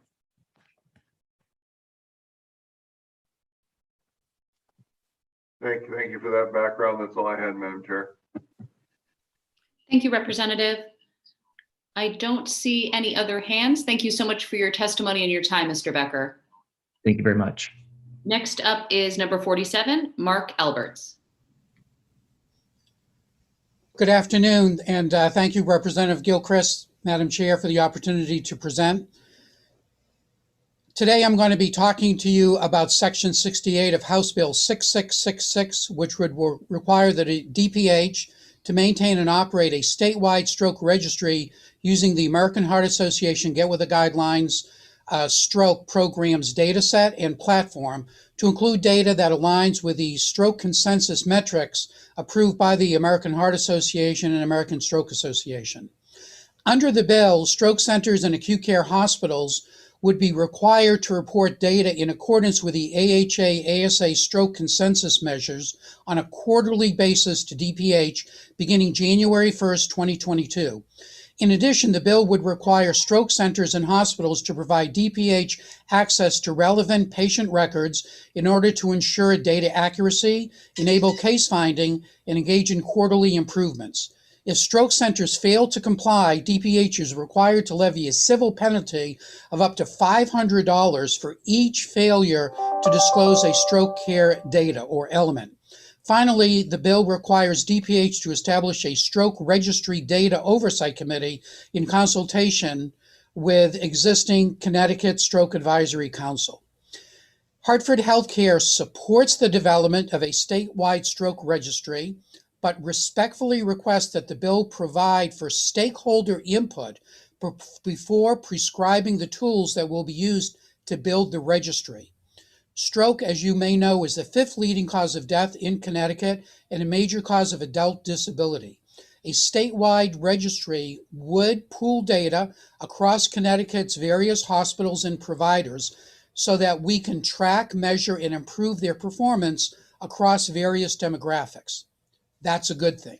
However, we have significant concerns that the bill requires stroke providers use a particular platform, a particular registry, without first gathering input from stakeholders in terms of what data should be collected and how it's going to be analyzed. Furthermore, using this platform, the AHA would require the purchase of this platform, which can cost several $1,000s per facility and even per disease. The AHA platform costs a lot of money compared to other platforms that have a lower cost and may frankly be available free of charge. In addition, the prescribed platform also does not include patient-reported outcome measures and is weak in the data collection around certain types of stroke that require very specialized care and treatment. In addition, the bill appears to require DPH to levy this fine of up to $500 for missing data elements, which is a lot of money for minor clerical mistakes and things like that. We would respectfully recommend convening a stakeholder group of stroke providers to work with DPH and reach a consensus on the objectives of the registry, identify which common data Mr. elements Roberts, should you've be reached your 3 reported, minutes if you'd like to give a conclusion. and what platforms align with these goals, rather than taking a one-size-fits-all approach. We hope the committee will engage in a robust stakeholder engagement process to address these concerns. Thank you very much for your time and your kind consideration. And I always say the best way to treat stroke is to prevent a stroke. Thank you. Thank you, Mr. Alberts. I do see a hand, Representative Pettit. Thank you, Madam Chair. Thank you, Mr. Alberts. I think your points on the platform to be utilized are well taken, as well as the penalty for failure, missing a data point. Just in general for the committee and the public, could you comment on whether you think this type of data collection is more likely to benefit the individual stroke providers or in aggregate in terms of leading to better policies on a nationwide basis? Do you think it's going to help more locally or nationally, or is there no division between the two? Thank you very much for that question. And it's not a matter of what I think, it's a matter of what the data shows. These types of registry improve the care for individual patients, as well as patients seen at hospitals that are participating. Not just my opinion, but it's what national data has shown with numerous registries for numerous diseases across the country, if not the world. So the benefits are for patients as well as for hospitals and larger populations. And a concern that always comes up as a member of the Health Information Technology Advisory Council is patient privacy of these registries. Created any concerns in other areas in terms of patient privacy, in terms of how the data is utilized? Yeah, thank you, Representative, for that very relevant and timely question. Some of the registries, most of the registries use what's called de-identified data. So you could tell maybe which 100 patients came from hospital A, B, or C, but you could not tell the individual names or identifiers for any of the individual 100 patients, for example. So that's typically the way the registries are done nowadays, with de-identified data. And perhaps one further follow-up in that, in terms of, would the individual facility be reporting specific data as opposed to someone from the registry having access to the entire medical record? Is it data that the privacy controlled at the hospital end with the data that's sent out versus someone from the outside reaching in to gain data? Yeah, ideally, we would not want an outside vendor or organization reaching in to any hospital to get identified data.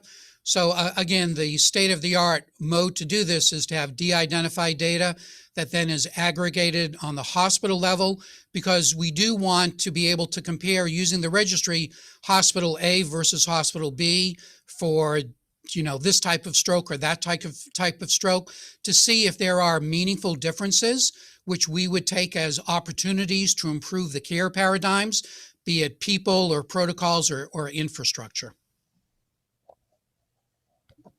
Thank you for that response, Mr. Alberts, and your efforts. I think your suggestions are excellent. We'll consider them. Thank you, Madam Chair. Thank you, Representative. Thank you, Mr. Alberts. I don't see any other hands. Thank you for your testimony and your time. Thank you very much. Next, we'll hear from number 48, Mark Turzak. Thank you, Senator Abrams, Representative Steinberg, and distinguished members of the Public Health Committee. My name is Mark Turzak, President of the Connecticut Academy of Physician Assistants. The Connecticut Academy of Physician Assistants appreciates the opportunity to submit testimony concerning SB 1070, an act allowing advanced practice registered nurses and physician assistants to issue home health orders. CONAPA supports this bill and appreciates the inclusion of PAs. PAs are licensed medical professionals who diagnose, prescribe medication, and manage all aspects of a patient's treatment plan, often as a patient's primary provider. This act enables further continuation of this by allowing easier access for home health care for our patients. This will ensure better long-term care for our patients and improve outcomes as well. This bill also reflects what is occurring at the federal level. The recent passage of the CARES Act, signed by President Biden, has permanently authorized PAs and APRNs to order home health care services for Medicare patients. This bill will help modernize state statute to coincide with the national landscape of healthcare. By allowing easier access to home health care, patients will be able to have better treatment in the comfort of a familiar environment and help prevent unnecessary hospitalizations and lessen the strain on an already overburdened healthcare system here in Connecticut. This was a problem even before the COVID-19 pandemic, but we see even more reason now to treat patients at their homes and avoid unnecessary office and hospital visits, especially for the most vulnerable populations. This bill also codifies an executive order signed by Governor Lamont in 2020. As such, PAs and APRNs have now been providing such authorization for the greater part of a year. Working in an emergency department in Bridgeport, Connecticut, I see firsthand the importance of preventative medicine. Many of the patients I see have ailments that can be managed more successfully with the proper healthcare orders at home. This act will help ensure better outcomes for our patients and further improve the healthcare system of Connecticut. Thank you for your time. Thank you, Mr. Turzak. I don't see any hands. Thank you for your testimony and your time. Next up will be number 49, Laurel Reagan. Good afternoon. I'm here in support of Bill 1070, an act allowing APRNs and PAs to issue home health orders. Representative Gilchrist, Representative Steinberg, and distinguished members of the Public Health Committee, my name is Laurel Reagan. I am the Director of Behavioral Health and Social Services at Hartford Healthcare at Home, the largest home care agency in Connecticut. I am a board-certified advanced practice registered nurse. In my 30 years as an APRN, I have watched how our scope of practice has increased over time as we are considered valuable members of the healthcare professional team. Advanced practice registered nurses are nurse practitioners who are prepared through advanced graduate education and clinical training to provide a range of health services, including the diagnosis and management of common as well as complex medical conditions to people of all ages. APRN's practice include assessment, diagnosis, and treatment of alterations in health status. The practice can also include prescribing, dispensing, and administration of medications and medical therapeutics. Nurse practitioners can also make the determination and pronouncement of death. Currently, home care services in Connecticut requires a physician's order. In some cases, the physician is not the primary treater for the patient. The primary treater in many cases is an APRN. Physician availability issues to provide timely admission orders often result in unnecessary delays. These untimely delays prohibit successful transfers from acute care hospitals to home care, drive up home healthcare costs and negative health outcomes. At the start of the pandemic, the Department of Public Health waived the regulation and allowed for APRNs and PAs to order home care. The waiver will end at the end of the public health emergency. We are asking for permanent statutory change. Allowing APRNs and PAs to issue home care orders is a more efficient process to manage the relationship between the appropriate healthcare professionals and home care agencies that will reduce many administrative roadblocks and increase appropriate timely care. Thank you for your time and consideration of this important issue. Thank you, Ms. Reagan. I don't see any hands. Thank you for your testimony and your time. Next, we will hear from number 50, Olivia Rinks.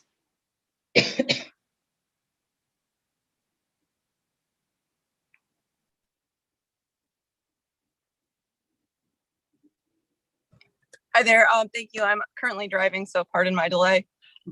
Thank you for the opportunity to the Public Health Committee to testify. My name is Olivia Rinkus, and I'm from the town of North Stonington. I'm testifying today in favor of SB 1086, an act concerning mental and behavioral health services. I'm in support of this on the grounds that I believe it will help decrease the mental health industry, decrease their reliance on prescriptive drugs and the potential harmful effects that come from long-term use of such prescriptive drugs. My one suggestion for this bill is Section 3, the task force to study psilocybin, be amended to include medical marijuana and also LSD in order to further expand knowledge of the potential benefits of these drugs and also to kind of decrease and take away from their perception as illegal or street drugs. And thank you for the opportunity to testify. Thank you, Ms. Rinkus. I don't see any hands. Thank you for your testimony and your time today. Next, we will hear from number 52, Susan Schaffman.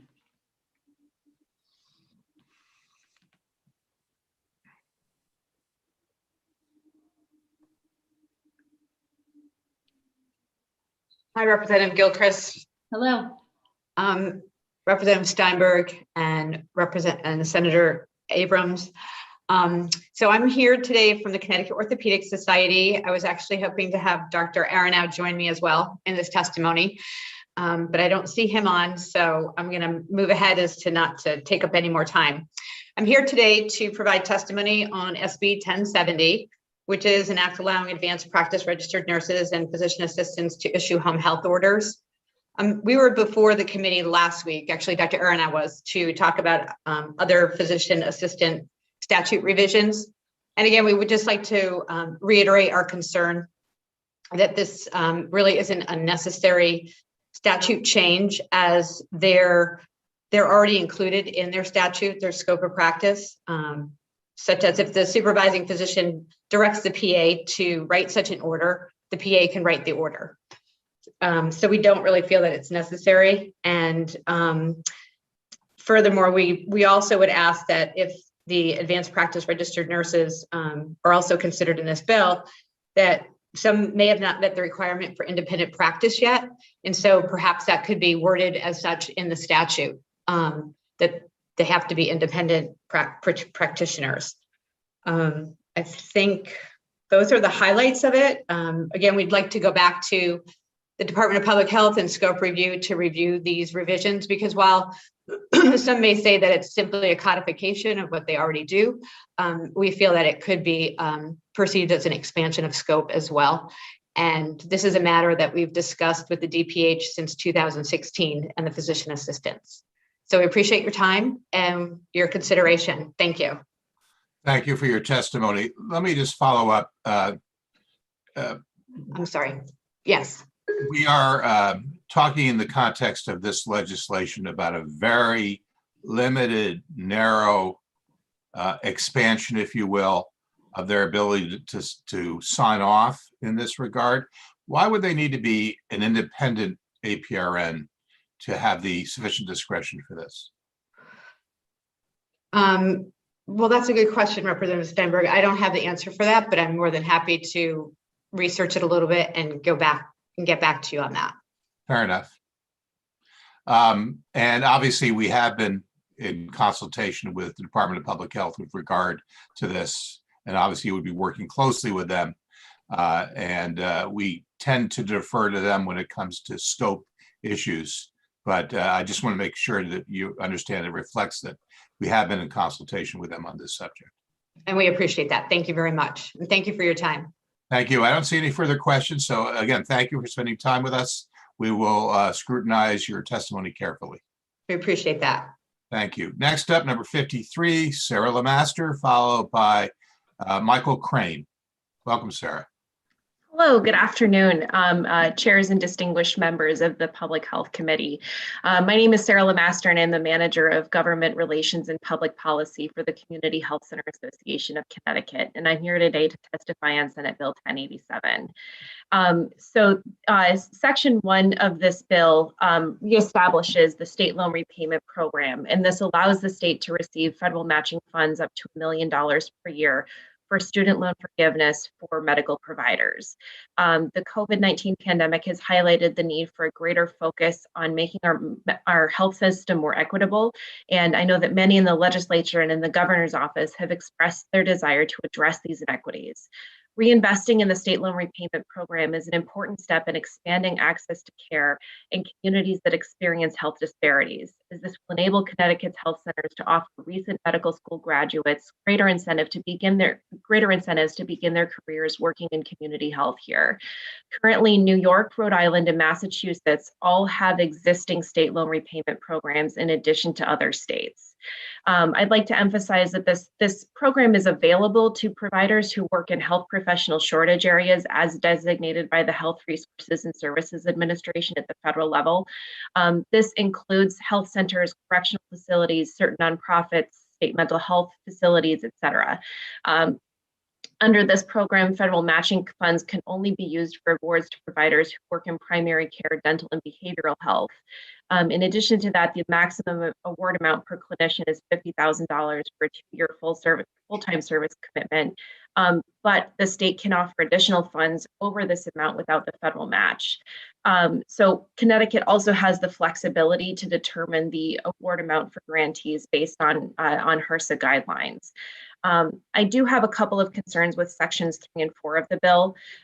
Section 3 establishes a 5-year pilot program that focuses on recruiting and retaining mental health workers in health centers. I'm concerned about this because the section 1 can actually be amended to include these providers under the scope of the state loan repayment program. So I don't see that. I think that we can make adjustments to section 1 without creating an additional department within DPH and essentially house the state's recruitment efforts for mental health providers within that program. We agree that there's a very serious need for additional mental health workers in Connecticut, and we believe that the state loan repayment program should be really the first tool to address these shortages. Section 4 creates an additional mental health provider loan repayment program within the Office of Higher Education. As I mentioned previously, I think that the Ms. best Lemaster, yeah. you've reached your 3 minutes. If you'd like to give a conclusion. Yes, thank you.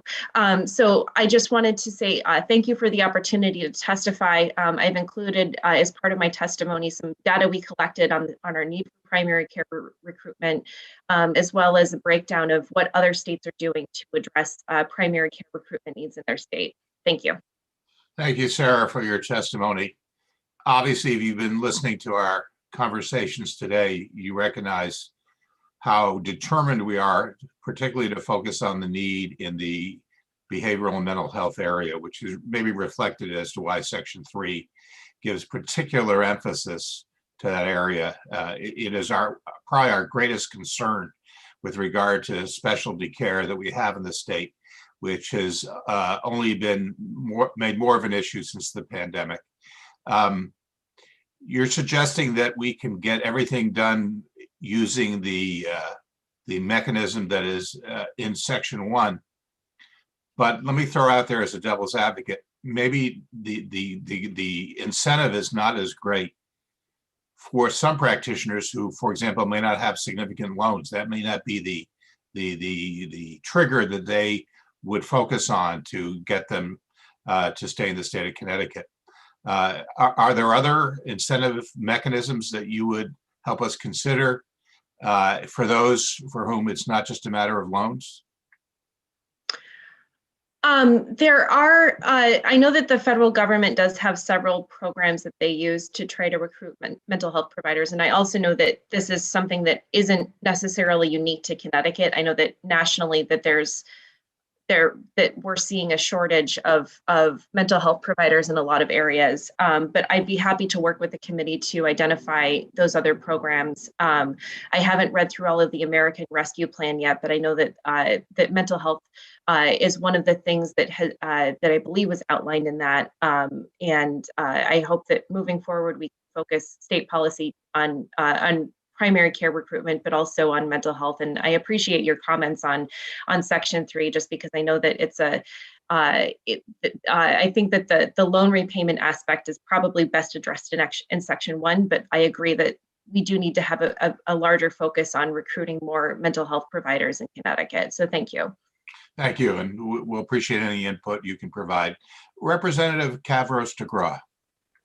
Thank you, Mr. Chair, and thank you, Ms. Lemaster.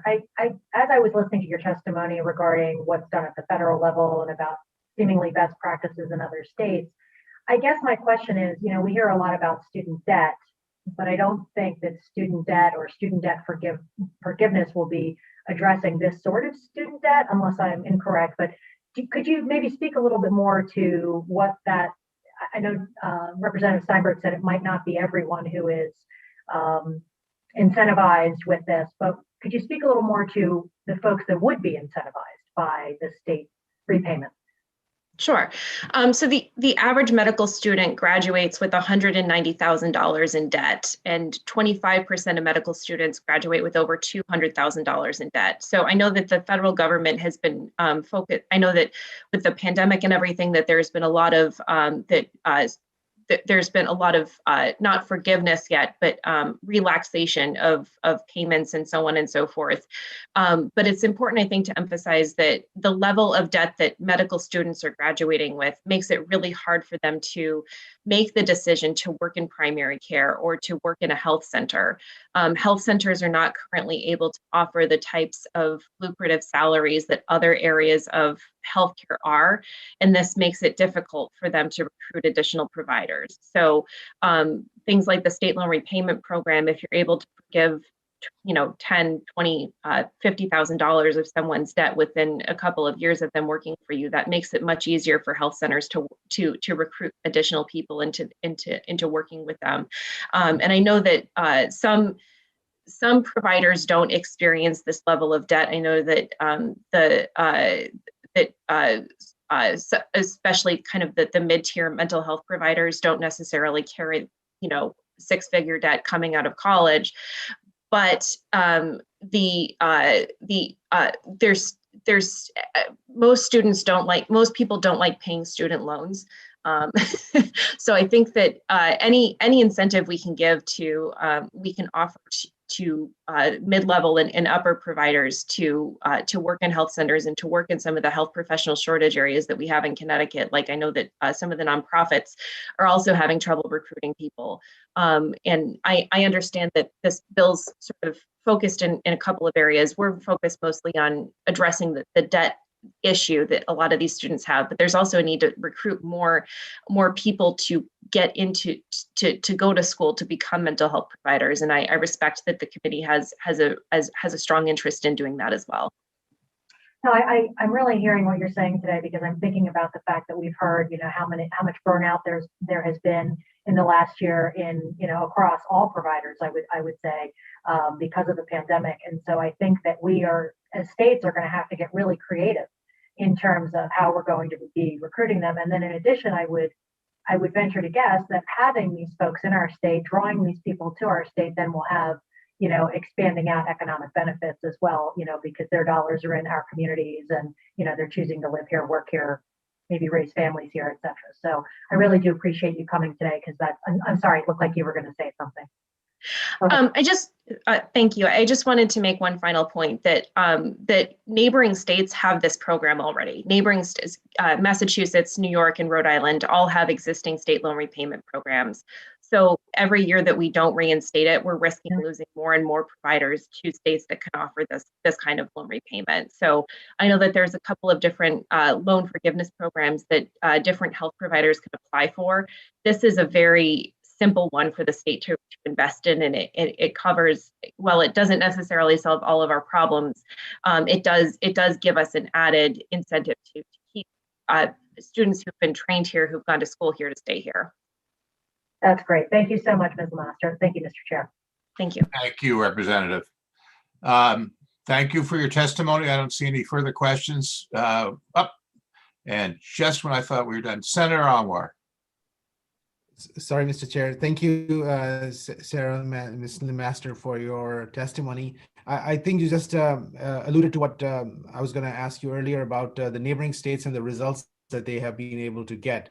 I think one of the challenges that we have is we've been saying, why can't we keep recruit the physicians in the community and the clinicians in the community?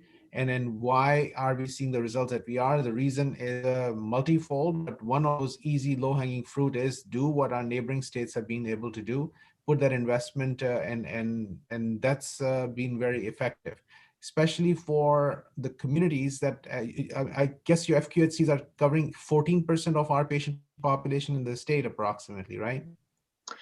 Yes, we serve 400,000 patients every year, and that's about just over 10% of the state's population.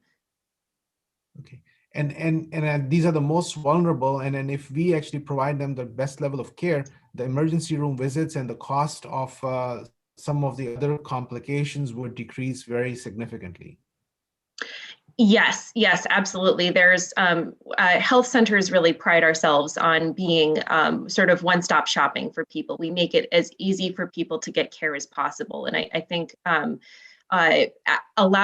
giving us more tools to recruit more providers will have tremendous benefits for Connecticut's overall community health. I think that one of my favorite examples of how easy we make it for people to get services was during the pandemic. I needed a COVID test. And I called a couple of providers in my area, and it was easiest to get something at a health center. All I had to do was pull up my car, park in the parking lot. Someone came out, gave me a test. I had results in 2 days.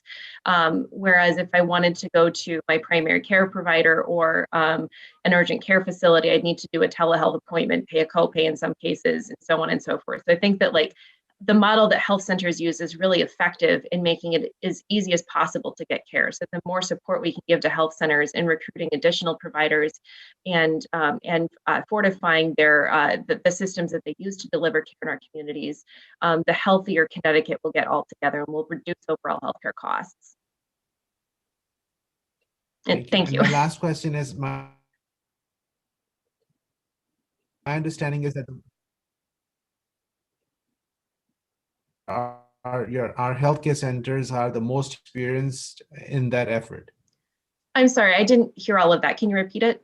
You froze a little bit. Yes. So what I was saying was that the mental health, behavioral health issues, and medical issues combination are the most complex patients, and the healthcare centers are the most effective in the state to be able to address that. Yes, thank you. We do offer same-day mental health, behavioral health, primary care, and dental appointments because we recognize that it takes a lot of work for patients to get to our health center sometimes. So allowing patients to access all of those services on the same day goes a long way in making sure that those patients get the care that they need. So thank you very much. Thank you so much. Thank you, Mr. Chair. Thank you, Senator, and thank you, Sarah, for your testimony today. Thank you. We appreciate it. Next up is Michael Crane, followed by Christina Price. My name is Dr. Michael Crane, the president of the Radiological Society of Connecticut. I have practiced radiology at Middlesex Hospital for 33 years. For the past 11 years, I've been the radiology chairman and also the CEO of my group, Radiological Associates of Middletown. My radiology group also owns Gifford Radiology, a private imaging center, which has served the community for over 40 years. I appreciate the opportunity to submit my comments on SB 238. Throughout the pandemic, most of the private imaging centers have stayed open, serving as safe havens for our communities, providing urgent imaging exams for sick non-COVID patients. Each exam took 2 to 3 times longer, disinfecting each room after an exam, maintaining proper PPE, social distancing, and multiple other measures. We are now carefully resuming these important screening studies, maintaining these same measures to ensure the safety of our patients. The newer imaging equipment is safer with less radiation, like digital X-ray equipment, and better at detecting disease, like 3D tomosynthesis mammography. However, it is very expensive to replace functioning old equipment with the newer, safer, and more sensitive equipment, and it will be harder and harder for the smaller imaging centers to stay in business with these increasing costs. Additional burdensome paperwork will make it only harder for small imaging centers to stay in business. An imaging center like Gifford Radiology, with the support of 12 radiologist owners, can provide cost-effective, high-quality imaging exams to the community, including service to Medicare and Medicaid patients utilizing top-quality equipment, including digital X-ray, 3D mammography, low-dose CT, and high-field MRI. At Gifford Radiology, since we are surrounded by a large hospital complex, our equipment is clearly underutilized, but we are still able to provide top-quality service with excellent equipment and at a much lower cost than hospital-owned facilities. The current CON laws have allowed private imaging centers to maintain the necessary imaging exams to the local community. For example, without the current Connecticut CON laws, a large business could put in a used MRI or a used CT scanner down the block and potentially put Gifford Radiology out of business. I know that SB 238 proposal is well-intentioned, but there may be unintended consequences. Connecticut can save private imaging groups, ensuring quality, access, and safety by maintaining the current CON standards. I would oppose any amendments that would impact the current CON regulations as it relates to imaging equipment. I'd be happy to answer any questions. Thank you for your time. Thank you, Doctor. I have to admit, I'm a little confused. What aspect of 238 do you believe has impact on radiological CONs? Well, it doesn't directly, but I think the oversight of the legislature for smaller groups can be important, and I think that the intention is good, but I would be concerned that there would be any adjustments to the CON laws, which I think are very important. And I didn't know whether this bill might be change how those CON laws for imaging are enforced. Well, thank you, Doctor, and I appreciate your vigilance to make sure that we are not going far afield with other CON changes, but I can assure you that was not our intent with 238, which has a very narrow, explicit intent in mind. So I don't think anybody had been contemplating changes to radiological CONs, particularly as they apply to MRIs and other such diagnostic equipment. But thank you for your testimony. I don't see any questions. Great, thank you. We'll move along. Thank you. Number 54, Christina Price, followed by Stephen Wansik-Karp. Hi there, I'm Christina Price. I'm the clinical chief of allergy and immunology at Yale. I've been a practicing physician for 18 years, and the last 9 years have been on faculty at Yale. I run the immune deficiency program for adults, of which in Connecticut, we service over 500 patients with immune deficiency that require infusions of plasma. So I'm speaking to testify in support of SB 1083 for revisions of public health statutes and HB 6666 so that the legislation in Connecticut can be revised to allow for plasma collection in the state. So there are in Canada and the United States close to 300 plasma collection centers. And it's active in 36 states in the United States, but not in Connecticut. As you know, with COVID and our immune deficient patients, there's been increased desire to collect convalescent plasma, but we also use plasma for our immune deficient patients, and there's always been a national shortage.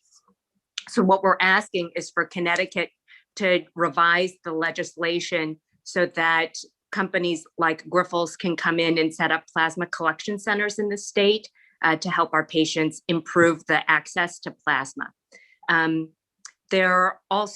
The plasma collection would also bring a small amount of revenue and jobs to the state. I believe Grifols can speak closer on the impact in that area. But for us, really, it's that the state needs more plasma, that companies like Grifols can help with that by setting up these plasma donation collection centers. I can tell you that Connecticut, like I said, does not have any of these collection centers, but that Massachusetts and New York had similar outdated legislation, and they just relaxed those legislations kind of, I guess, either for emergency use or I'm not actually sure on how they were able to do it, but that Connecticut would be the only state in the tri-state region that does not have a center, whereas Massachusetts and New York just opened up centers for that. And we would just like at Yale to be able to support these plasma collection centers and companies so that it can help our patients. The plasma is not only used for the convalescent plasma for COVID, the antibody defects in adults with immune deficiency, which is actually quite common, but it also used as an anti-inflammatory for autoimmune conditions, including multiple sclerosis, rheumatoid arthritis, a lot of other neurological. Dr. Price, you've reached your 3 minutes. If you'd like to give a conclusion, please. Oh, sure. Just that it would be really helpful to have more plasma in Connecticut, and that a company like Grifols with their collection center would be great. Thank you for your testimony. And yes, I think you're right. Most of us probably didn't have plasma on our radars until COVID came along and became very much current in a possible convalescent tool. And I really do appreciate you taking the time to express other potential benefits of having more plasma available. Is there any sort of estimate about how much more plasma on a percentage basis even that we might need as a state in order to meet the opportunity, the potential? I don't know percentage-wise how much more, but I can tell you that just in my practice over the last few years, we've always been in a shortage, even before COVID, and we had actually been rationing the plasma. So I just am really championing increased plasma throughout the country, and particularly in Connecticut. Thank you for that. One last question, just out of curiosity. I had a constituent suggest early in the pandemic that we create some sort of plasma registry, if you will, of people, in that case, who had already suffered from COVID and therefore can make their plasma available ideally. I'm not trying to create more registries or more work for others, but given the fact that it is a shortage product, if you will, would there be some benefit to have the ability to identify individuals who might be willing to donate plasma, much as we have for blood banks? Absolutely. I think that would be fantastic. Thank you. Representative Pettit.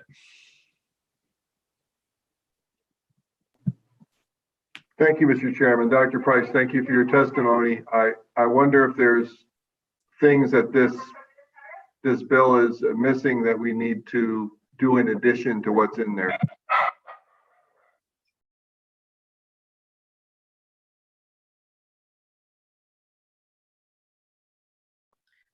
I'm not sure. Like I said, maybe Griffles would have a better understanding of the legislation and what's required to make this happen in Connecticut. But I'm just speaking on the clinical part. Thank you, Mr. Chairman. Thank you. Thank you, Doctor, for your testimony. We're going to give a lot more thought to the potential for enhancing the availability of plasma in the state. We greatly appreciate it. Next up is Stephen Wansik-Karp, which I'm sure I got wrong, followed by Tracy Wodach. Thank you, Mr. Chairman. You actually got it correct, and I appreciate that. My name is Stephen Wansik-Karp. I'm Executive Director for National Association of Social Workers Connecticut Chapter, and we're here in testimony for 1086. First, we just wanted to point out, I guess we'd call it a technical amendment or technical change, that in lines 12 and 13, it talks about an independent social worker certified pursuant to Chapter 383A CISW. This statute actually was passed before licensure for social workers. So in 1995, we became licensed clinical social workers, and all references to CISW were supposed to be changed to LCSW. Obviously, this one got missed. We think it's important, though, because if someone was ever to question an LCSW as to whether they could actually see a minor under this section of the statute, someone may say, well, you're an LCSW, you're not a CISW, which no longer exists. So we ask that be changed, whether that's done in this statute, in this bill, or whether it is done, something just popped up, whether it's done in a technical amendment. It is important. The bill eliminates in section 1C, that eliminates the reassessment of a minor situation that would continue to require treatment without parental or guardian notification, involvement, or consent. The practice of social work calls for the practitioner, social worker, to do their best to work with not only the minor, but with parents or guardians. And we recognize there's times when it's not in the interest of the child to do that. But we don't think it's a good idea to eliminate this reassessment. We do feel like six sessions is not very long. We would recommend maybe making it 12 sessions, but it's not an onerous requirement to reassess. And in fact, it's actually good practice standards to reassess at some point to make sure that the minor still qualifies under the criteria for this bill. So we strongly recommend that not be removed from the bill. And finally, in section 2, we do have some questions and concerns regarding a mental health examination by physicians assistants, and APRNs. We surely recognize and appreciate all the work that this committee is doing around mental health. We are obviously about to see the tsunami of mental health needs from the pandemic. We do have some concerns about what examination tool will be used. Will it be different tools for different age groups, or ethnicity come into place? If a physician finds a problem, are they then required to have resources available? We do know that when a physician refers someone to mental health, then about 50% of the time the patient does not go. So we would really encourage the committee. Mr. Wansik-Karp, you've reached your 3 minutes if you'd like to give a conclusion. Sure. We just want to say we really encourage the committee to think about models of integrated healthcare and ways that we can enhance that. And that may be both public health and insurance issues. But that seems to us really to be the way to get at this need. Thank you. Thank you so much for your testimony. I don't see any questions at this time, so thank you for being here and for giving your input. We appreciate it as always. Thank you. Next, we have number 57, Tracy Wodach. Thank you. Senator Abrams, Representative Steinberg, and members of the Public Health Committee. My name is Tracy Wodach, President and CEO of the Connecticut Association for Healthcare at Home. The association is the united voice for the DPH licensed skilled home health and hospice agencies. We fully support SB 1070, an act allowing APRNs and PAs to issue home health orders. You have already heard from several today in support of this bill, including the Department of Public Health, as well as several APRNs, a PA, and home health and hospice providers. We also appreciate the support stated during previous conversations, as well as today during the hearing by the Public Health Committee, especially Representative Steinberg, Representative Pettit, and Senator Summers. You have my detailed written testimony, so I'll be brief. This bill will align with new federal allowances and will help us continue our goal of modernizing our current regulations. Your committee just recently heard from Susan Schaffman stating that this is already within the scope of PA and APRN practice. The scope of practice is not the issue here. The issue is the DPH regulations for home health care agencies, section 1913 D66 to 1913 D79, which currently only allows physicians to sign home health and hospice orders. One area of concern is the potential gap in such allowances should the public health emergency end and this bill not yet be signed into law. I say this as the DPH commissioner released an order effective April 27th, 2020, expanding these allowances through the end of the public health emergency. We may need to advocate for the commissioner to continue said order until this bill becomes law. In addition, I would like to comment on HB 6666, an act concerning the Department of Public Health's recommendations regarding various revisions to the public health statutes, specifically all references to the new language added as hospice home health care agencies. Our association is working with DPH to update our regulations, which will include separating out hospice from home health. Currently, in order to be licensed as a hospice provider, one must first be licensed as a home health care agency. We are the only state in the union to require this. Moving forward, we are hoping to have two sets of regulations, one for home health care and one for hospice. I believe this is the reason for adding such language to HB 6666. However, we would like to recommend a different term, either hospice agency, hospice program, or hospice care agency. Other states use these terms. None use hospice home health care agency. The reality is that we provide hospice services in a variety of venues. You've reached your 3 minutes. If you'd like to give a conclusion, please. Thank you. We provide hospice services in a variety of venues, not just the person's home. So we would appreciate a different terminology, and I have already spoken to DPH about that.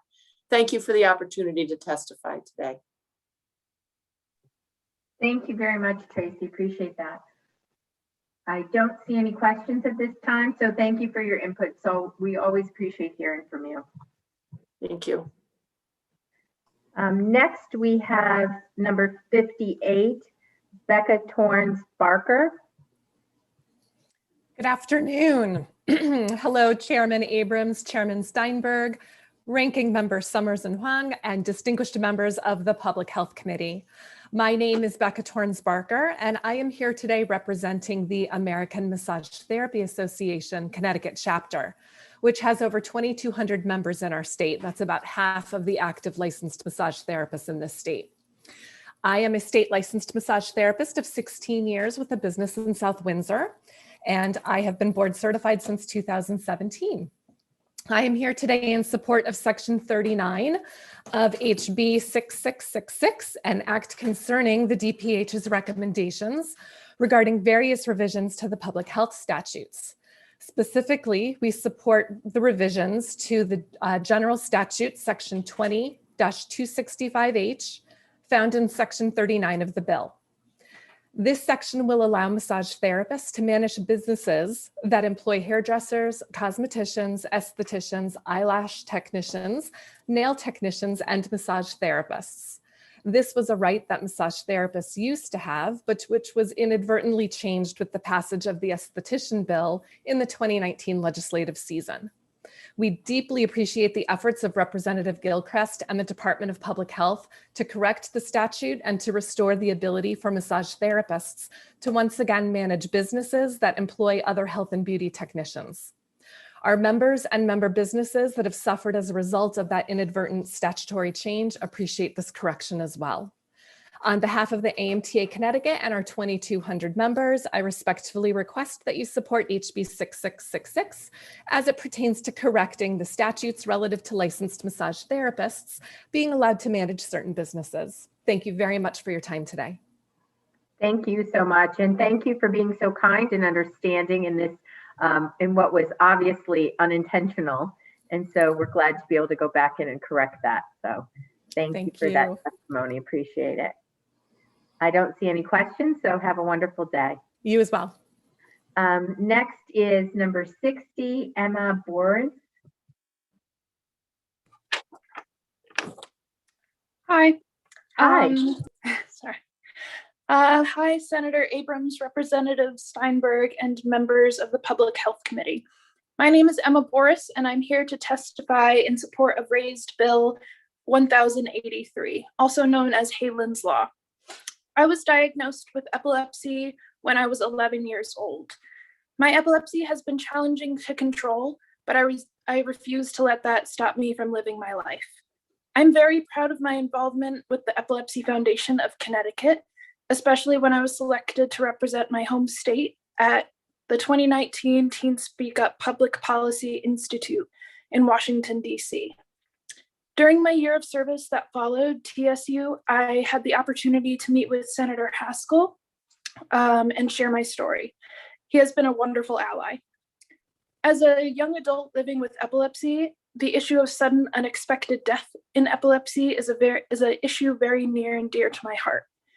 The unfortunate occurrence of SUDAP is a very scary reality that everyone in the epilepsy community must not only live with, but confront head on. That is why I'm testifying in front of the Public Health Committee today. With greater awareness and education in the medical community, SUDAP cases will no longer be underreported. This legislation will help not only to raise much needed awareness for SUDAP, but will also provide researchers with a body of data to help identify the potential risk factors associated with SUDAP. Every person living with epilepsy deserves to live life to the fullest. My passion for advocacy helps keep me moving forward and gives me a sense of purpose. Today, I ask that you please support this relevant legislation created in the memory of Halen, a 9-year-old girl with epilepsy who tragically passed away in May of 2019. No parent should have to endure the loss of a child, and no one with epilepsy should have to live in fear. It is my responsibility as a young adult living with epilepsy to be a leader and to advocate for those in the epilepsy community. The epilepsy community wants to work together with the medical professionals in Connecticut to help combat the tragic occurrence of SUDAP. And this legislation will allow that to happen. I would like to personally thank Senator Haskell for advocating for this legislation, and to thank you for the opportunity to testify in support of this critical legislation. And I hope I can count on you to support this movement, or to support moving forward. Thank you. Thank you, Emma. Have you ever testified before? I testified last year. I thought you looked familiar to me. That's why I was wondering. But you did a wonderful job, and thank you for being a leader in your community. I do think it's important for young people to step up. And I think what an incredible role model you are for younger people who have epilepsy to see what an incredible life you have and how you've taken it and become a leader and an advocate. So thank you so much for being that role model and for helping us in moving forward with this really important legislation. Hang on a second, Senator Haskell, go right ahead. Thanks so much, Madam Chair. Emma, I just wanted to thank you for your advocacy, specifically for bringing this bill to my attention, for coming up to the Capitol in 2020 to testify, and for testifying once again this year. I also wanted to give you an opportunity to talk about how you've connected with other folks who live with epilepsy in coming together through the foundation, I believe, to learn more about their experiences and to advocate on behalf of this legislation. Do you want to talk a little bit about some of the things you've learned from others in this community as well? Yes, just specifically, I'll talk about the Teen Speak Up movement, because that was the first time I really spoke with anyone else with epilepsy. My brother has it, but we've been together for, we had the same experiences. And I had a really rough time in school. I missed a lot of school growing up, especially in high school, and I would have to make up assignments. And my epilepsy, you can't see it. It's little eye flutters, and I mostly struggled with my medication. It had really bad side effects, made me really, really tired. I couldn't really function. I couldn't do any work. But my teachers didn't see that. They didn't see me shaking on the ground. And so they didn't really believe me, and they didn't give me the accommodations that I needed. They gave me a really hard time. And so for a long time, being a teenager, never experiencing anything like that, I thought it was my fault. I thought I was the one causing the problem. I wasn't working hard enough. I should push through whatever I was feeling. And then I talked to all the people at Teen Speak Up, and they have experienced the same thing with their medicine, struggling with that, dealing with their teachers, having very similar experiences. And then I just came back from that a little bit stronger. And that was really just great to hear from other people. And to just know that there's a pattern. I'm just so inspired by your courage in talking about what you have experienced. And like I said, I cannot thank you enough for getting involved in the legislative process and making sure that this bill is on the agenda once again this year. Senator Abrams stole the words right out of my mouth, but I think it's so critical that young people have a seat at the table, and you have certainly earned this seat with the courage and compassion that you bring to this topic. So thank you so much, and thank you, Madam Chair, for the time. Thank you, Senator Haskell. Emma, just hearing that, I don't know if you know this, but I was a special education teacher. So hearing your struggles, I understand. And I think that now that you understand the legislative process a little bit more, as you continue in your role as a leader and an advocate, if there's other ways that we can help or support your efforts, then I hope that you'll be in touch with your local representatives or any of us on the Public Health Committee and continue your good work. So thank you so much for being here with us today. Thank you. Next, we have number 61, Stacy Cody. Yes, hi. Hi. Good afternoon.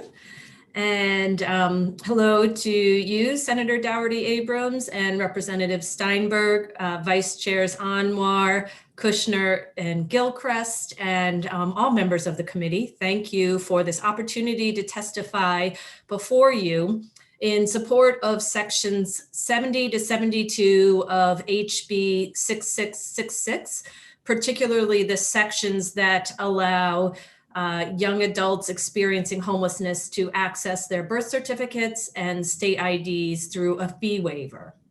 I'm Stacy Violante-Cote, and I'm an attorney at the Center for Children's Advocacy, a private nonprofit law firm representing low-income children and youth throughout the state. In particular, I am the director of our Homeless Youth Advocacy Project, so I provide direct legal work with youth experiencing homelessness, And I also work with some fine colleagues, one of whom you heard from earlier, Kylie Goslin, in the Reaching Home campaign to ensure that youth homelessness becomes rare, brief, and one time in the state of Connecticut. So we thank you for this opportunity to testify on this bill. This really is a good policy with wide support. You have my written testimony. You also have the written testimony of some young adults who have experienced homelessness, talking about how important this is for them. And I'd also like to point out, you have written testimony from one of our national advocacy partners, the Schoolhouse Connection, talking about how this is important work that's happening in other states as well to ensure access to these critical documents. The bill would allow youth and young adults 24 and younger to access a fee waiver for their birth certificate and for their state ID. And the bill utilizes the definition of homelessness consistent with the federal McKinney-Vento Homeless Assistance Act, which is already embedded in our statutes, both in the education statutes, but also in one of our vital records statutes.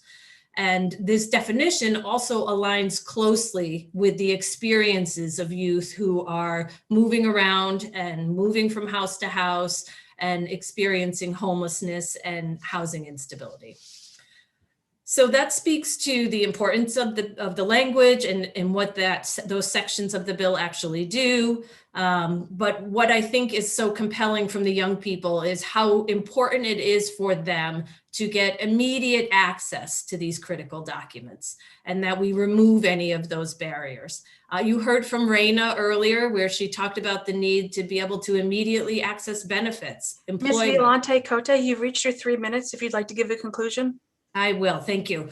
And that these services are critical. So really, I just echo the voices of these young people and say that this is one small thing we can do to help remove the barriers they experience and open the doors for them. Thank you. Thank you so much. And I agree how important it is to remove any barriers that we can to young people who are already experiencing incredible difficulty moving forward in their lives. So, and I love the phrase that you used, rare, brief, and one time. So I'm going to try to remember that. I don't see any questions. So thank you so much for being here. Thank you for your advocacy, and have a wonderful day. You as well. Thank you. I believe that is our last speaker for today. So this concludes our public hearing. Our next meeting will be Wednesday at 9 o'clock for our committee meeting. So thank you, as always, to the Public Health Committee. You guys are champions, and relatively easy day for us. So I think we deserve those once in a while. So thank you so much, Representative Steinberg. Any final words? Thank you. I do believe this may conclude our public hearings for this session. According to my calculation, we've exceeded 94 hours of public hearing testimony. I don't know where that falls in the pantheon of public hearings, but for me, it's not simply a matter of quantity. There's been tremendous quality in these public hearings, and I want to thank members of this committee, particularly our staff for helping manage it, but all the people who have chosen to take time out of their lives to testify before this committee with so many important issues before us. Thank you, Madam Chair. Thank you, Representative. And since it is our last public hearing, we have to thank our staff as well. They have been incredible managing this and becoming so proficient at our new way of doing a public hearing. And I just thank them so much for their work. They've been an incredible team and have worked so well together and on our behalf. So I know that I speak for the whole committee when I say how much we appreciate the work that they've done. So thank you all. Oh, silent applause for us. But thank you all, and we'll see you on Wednesday.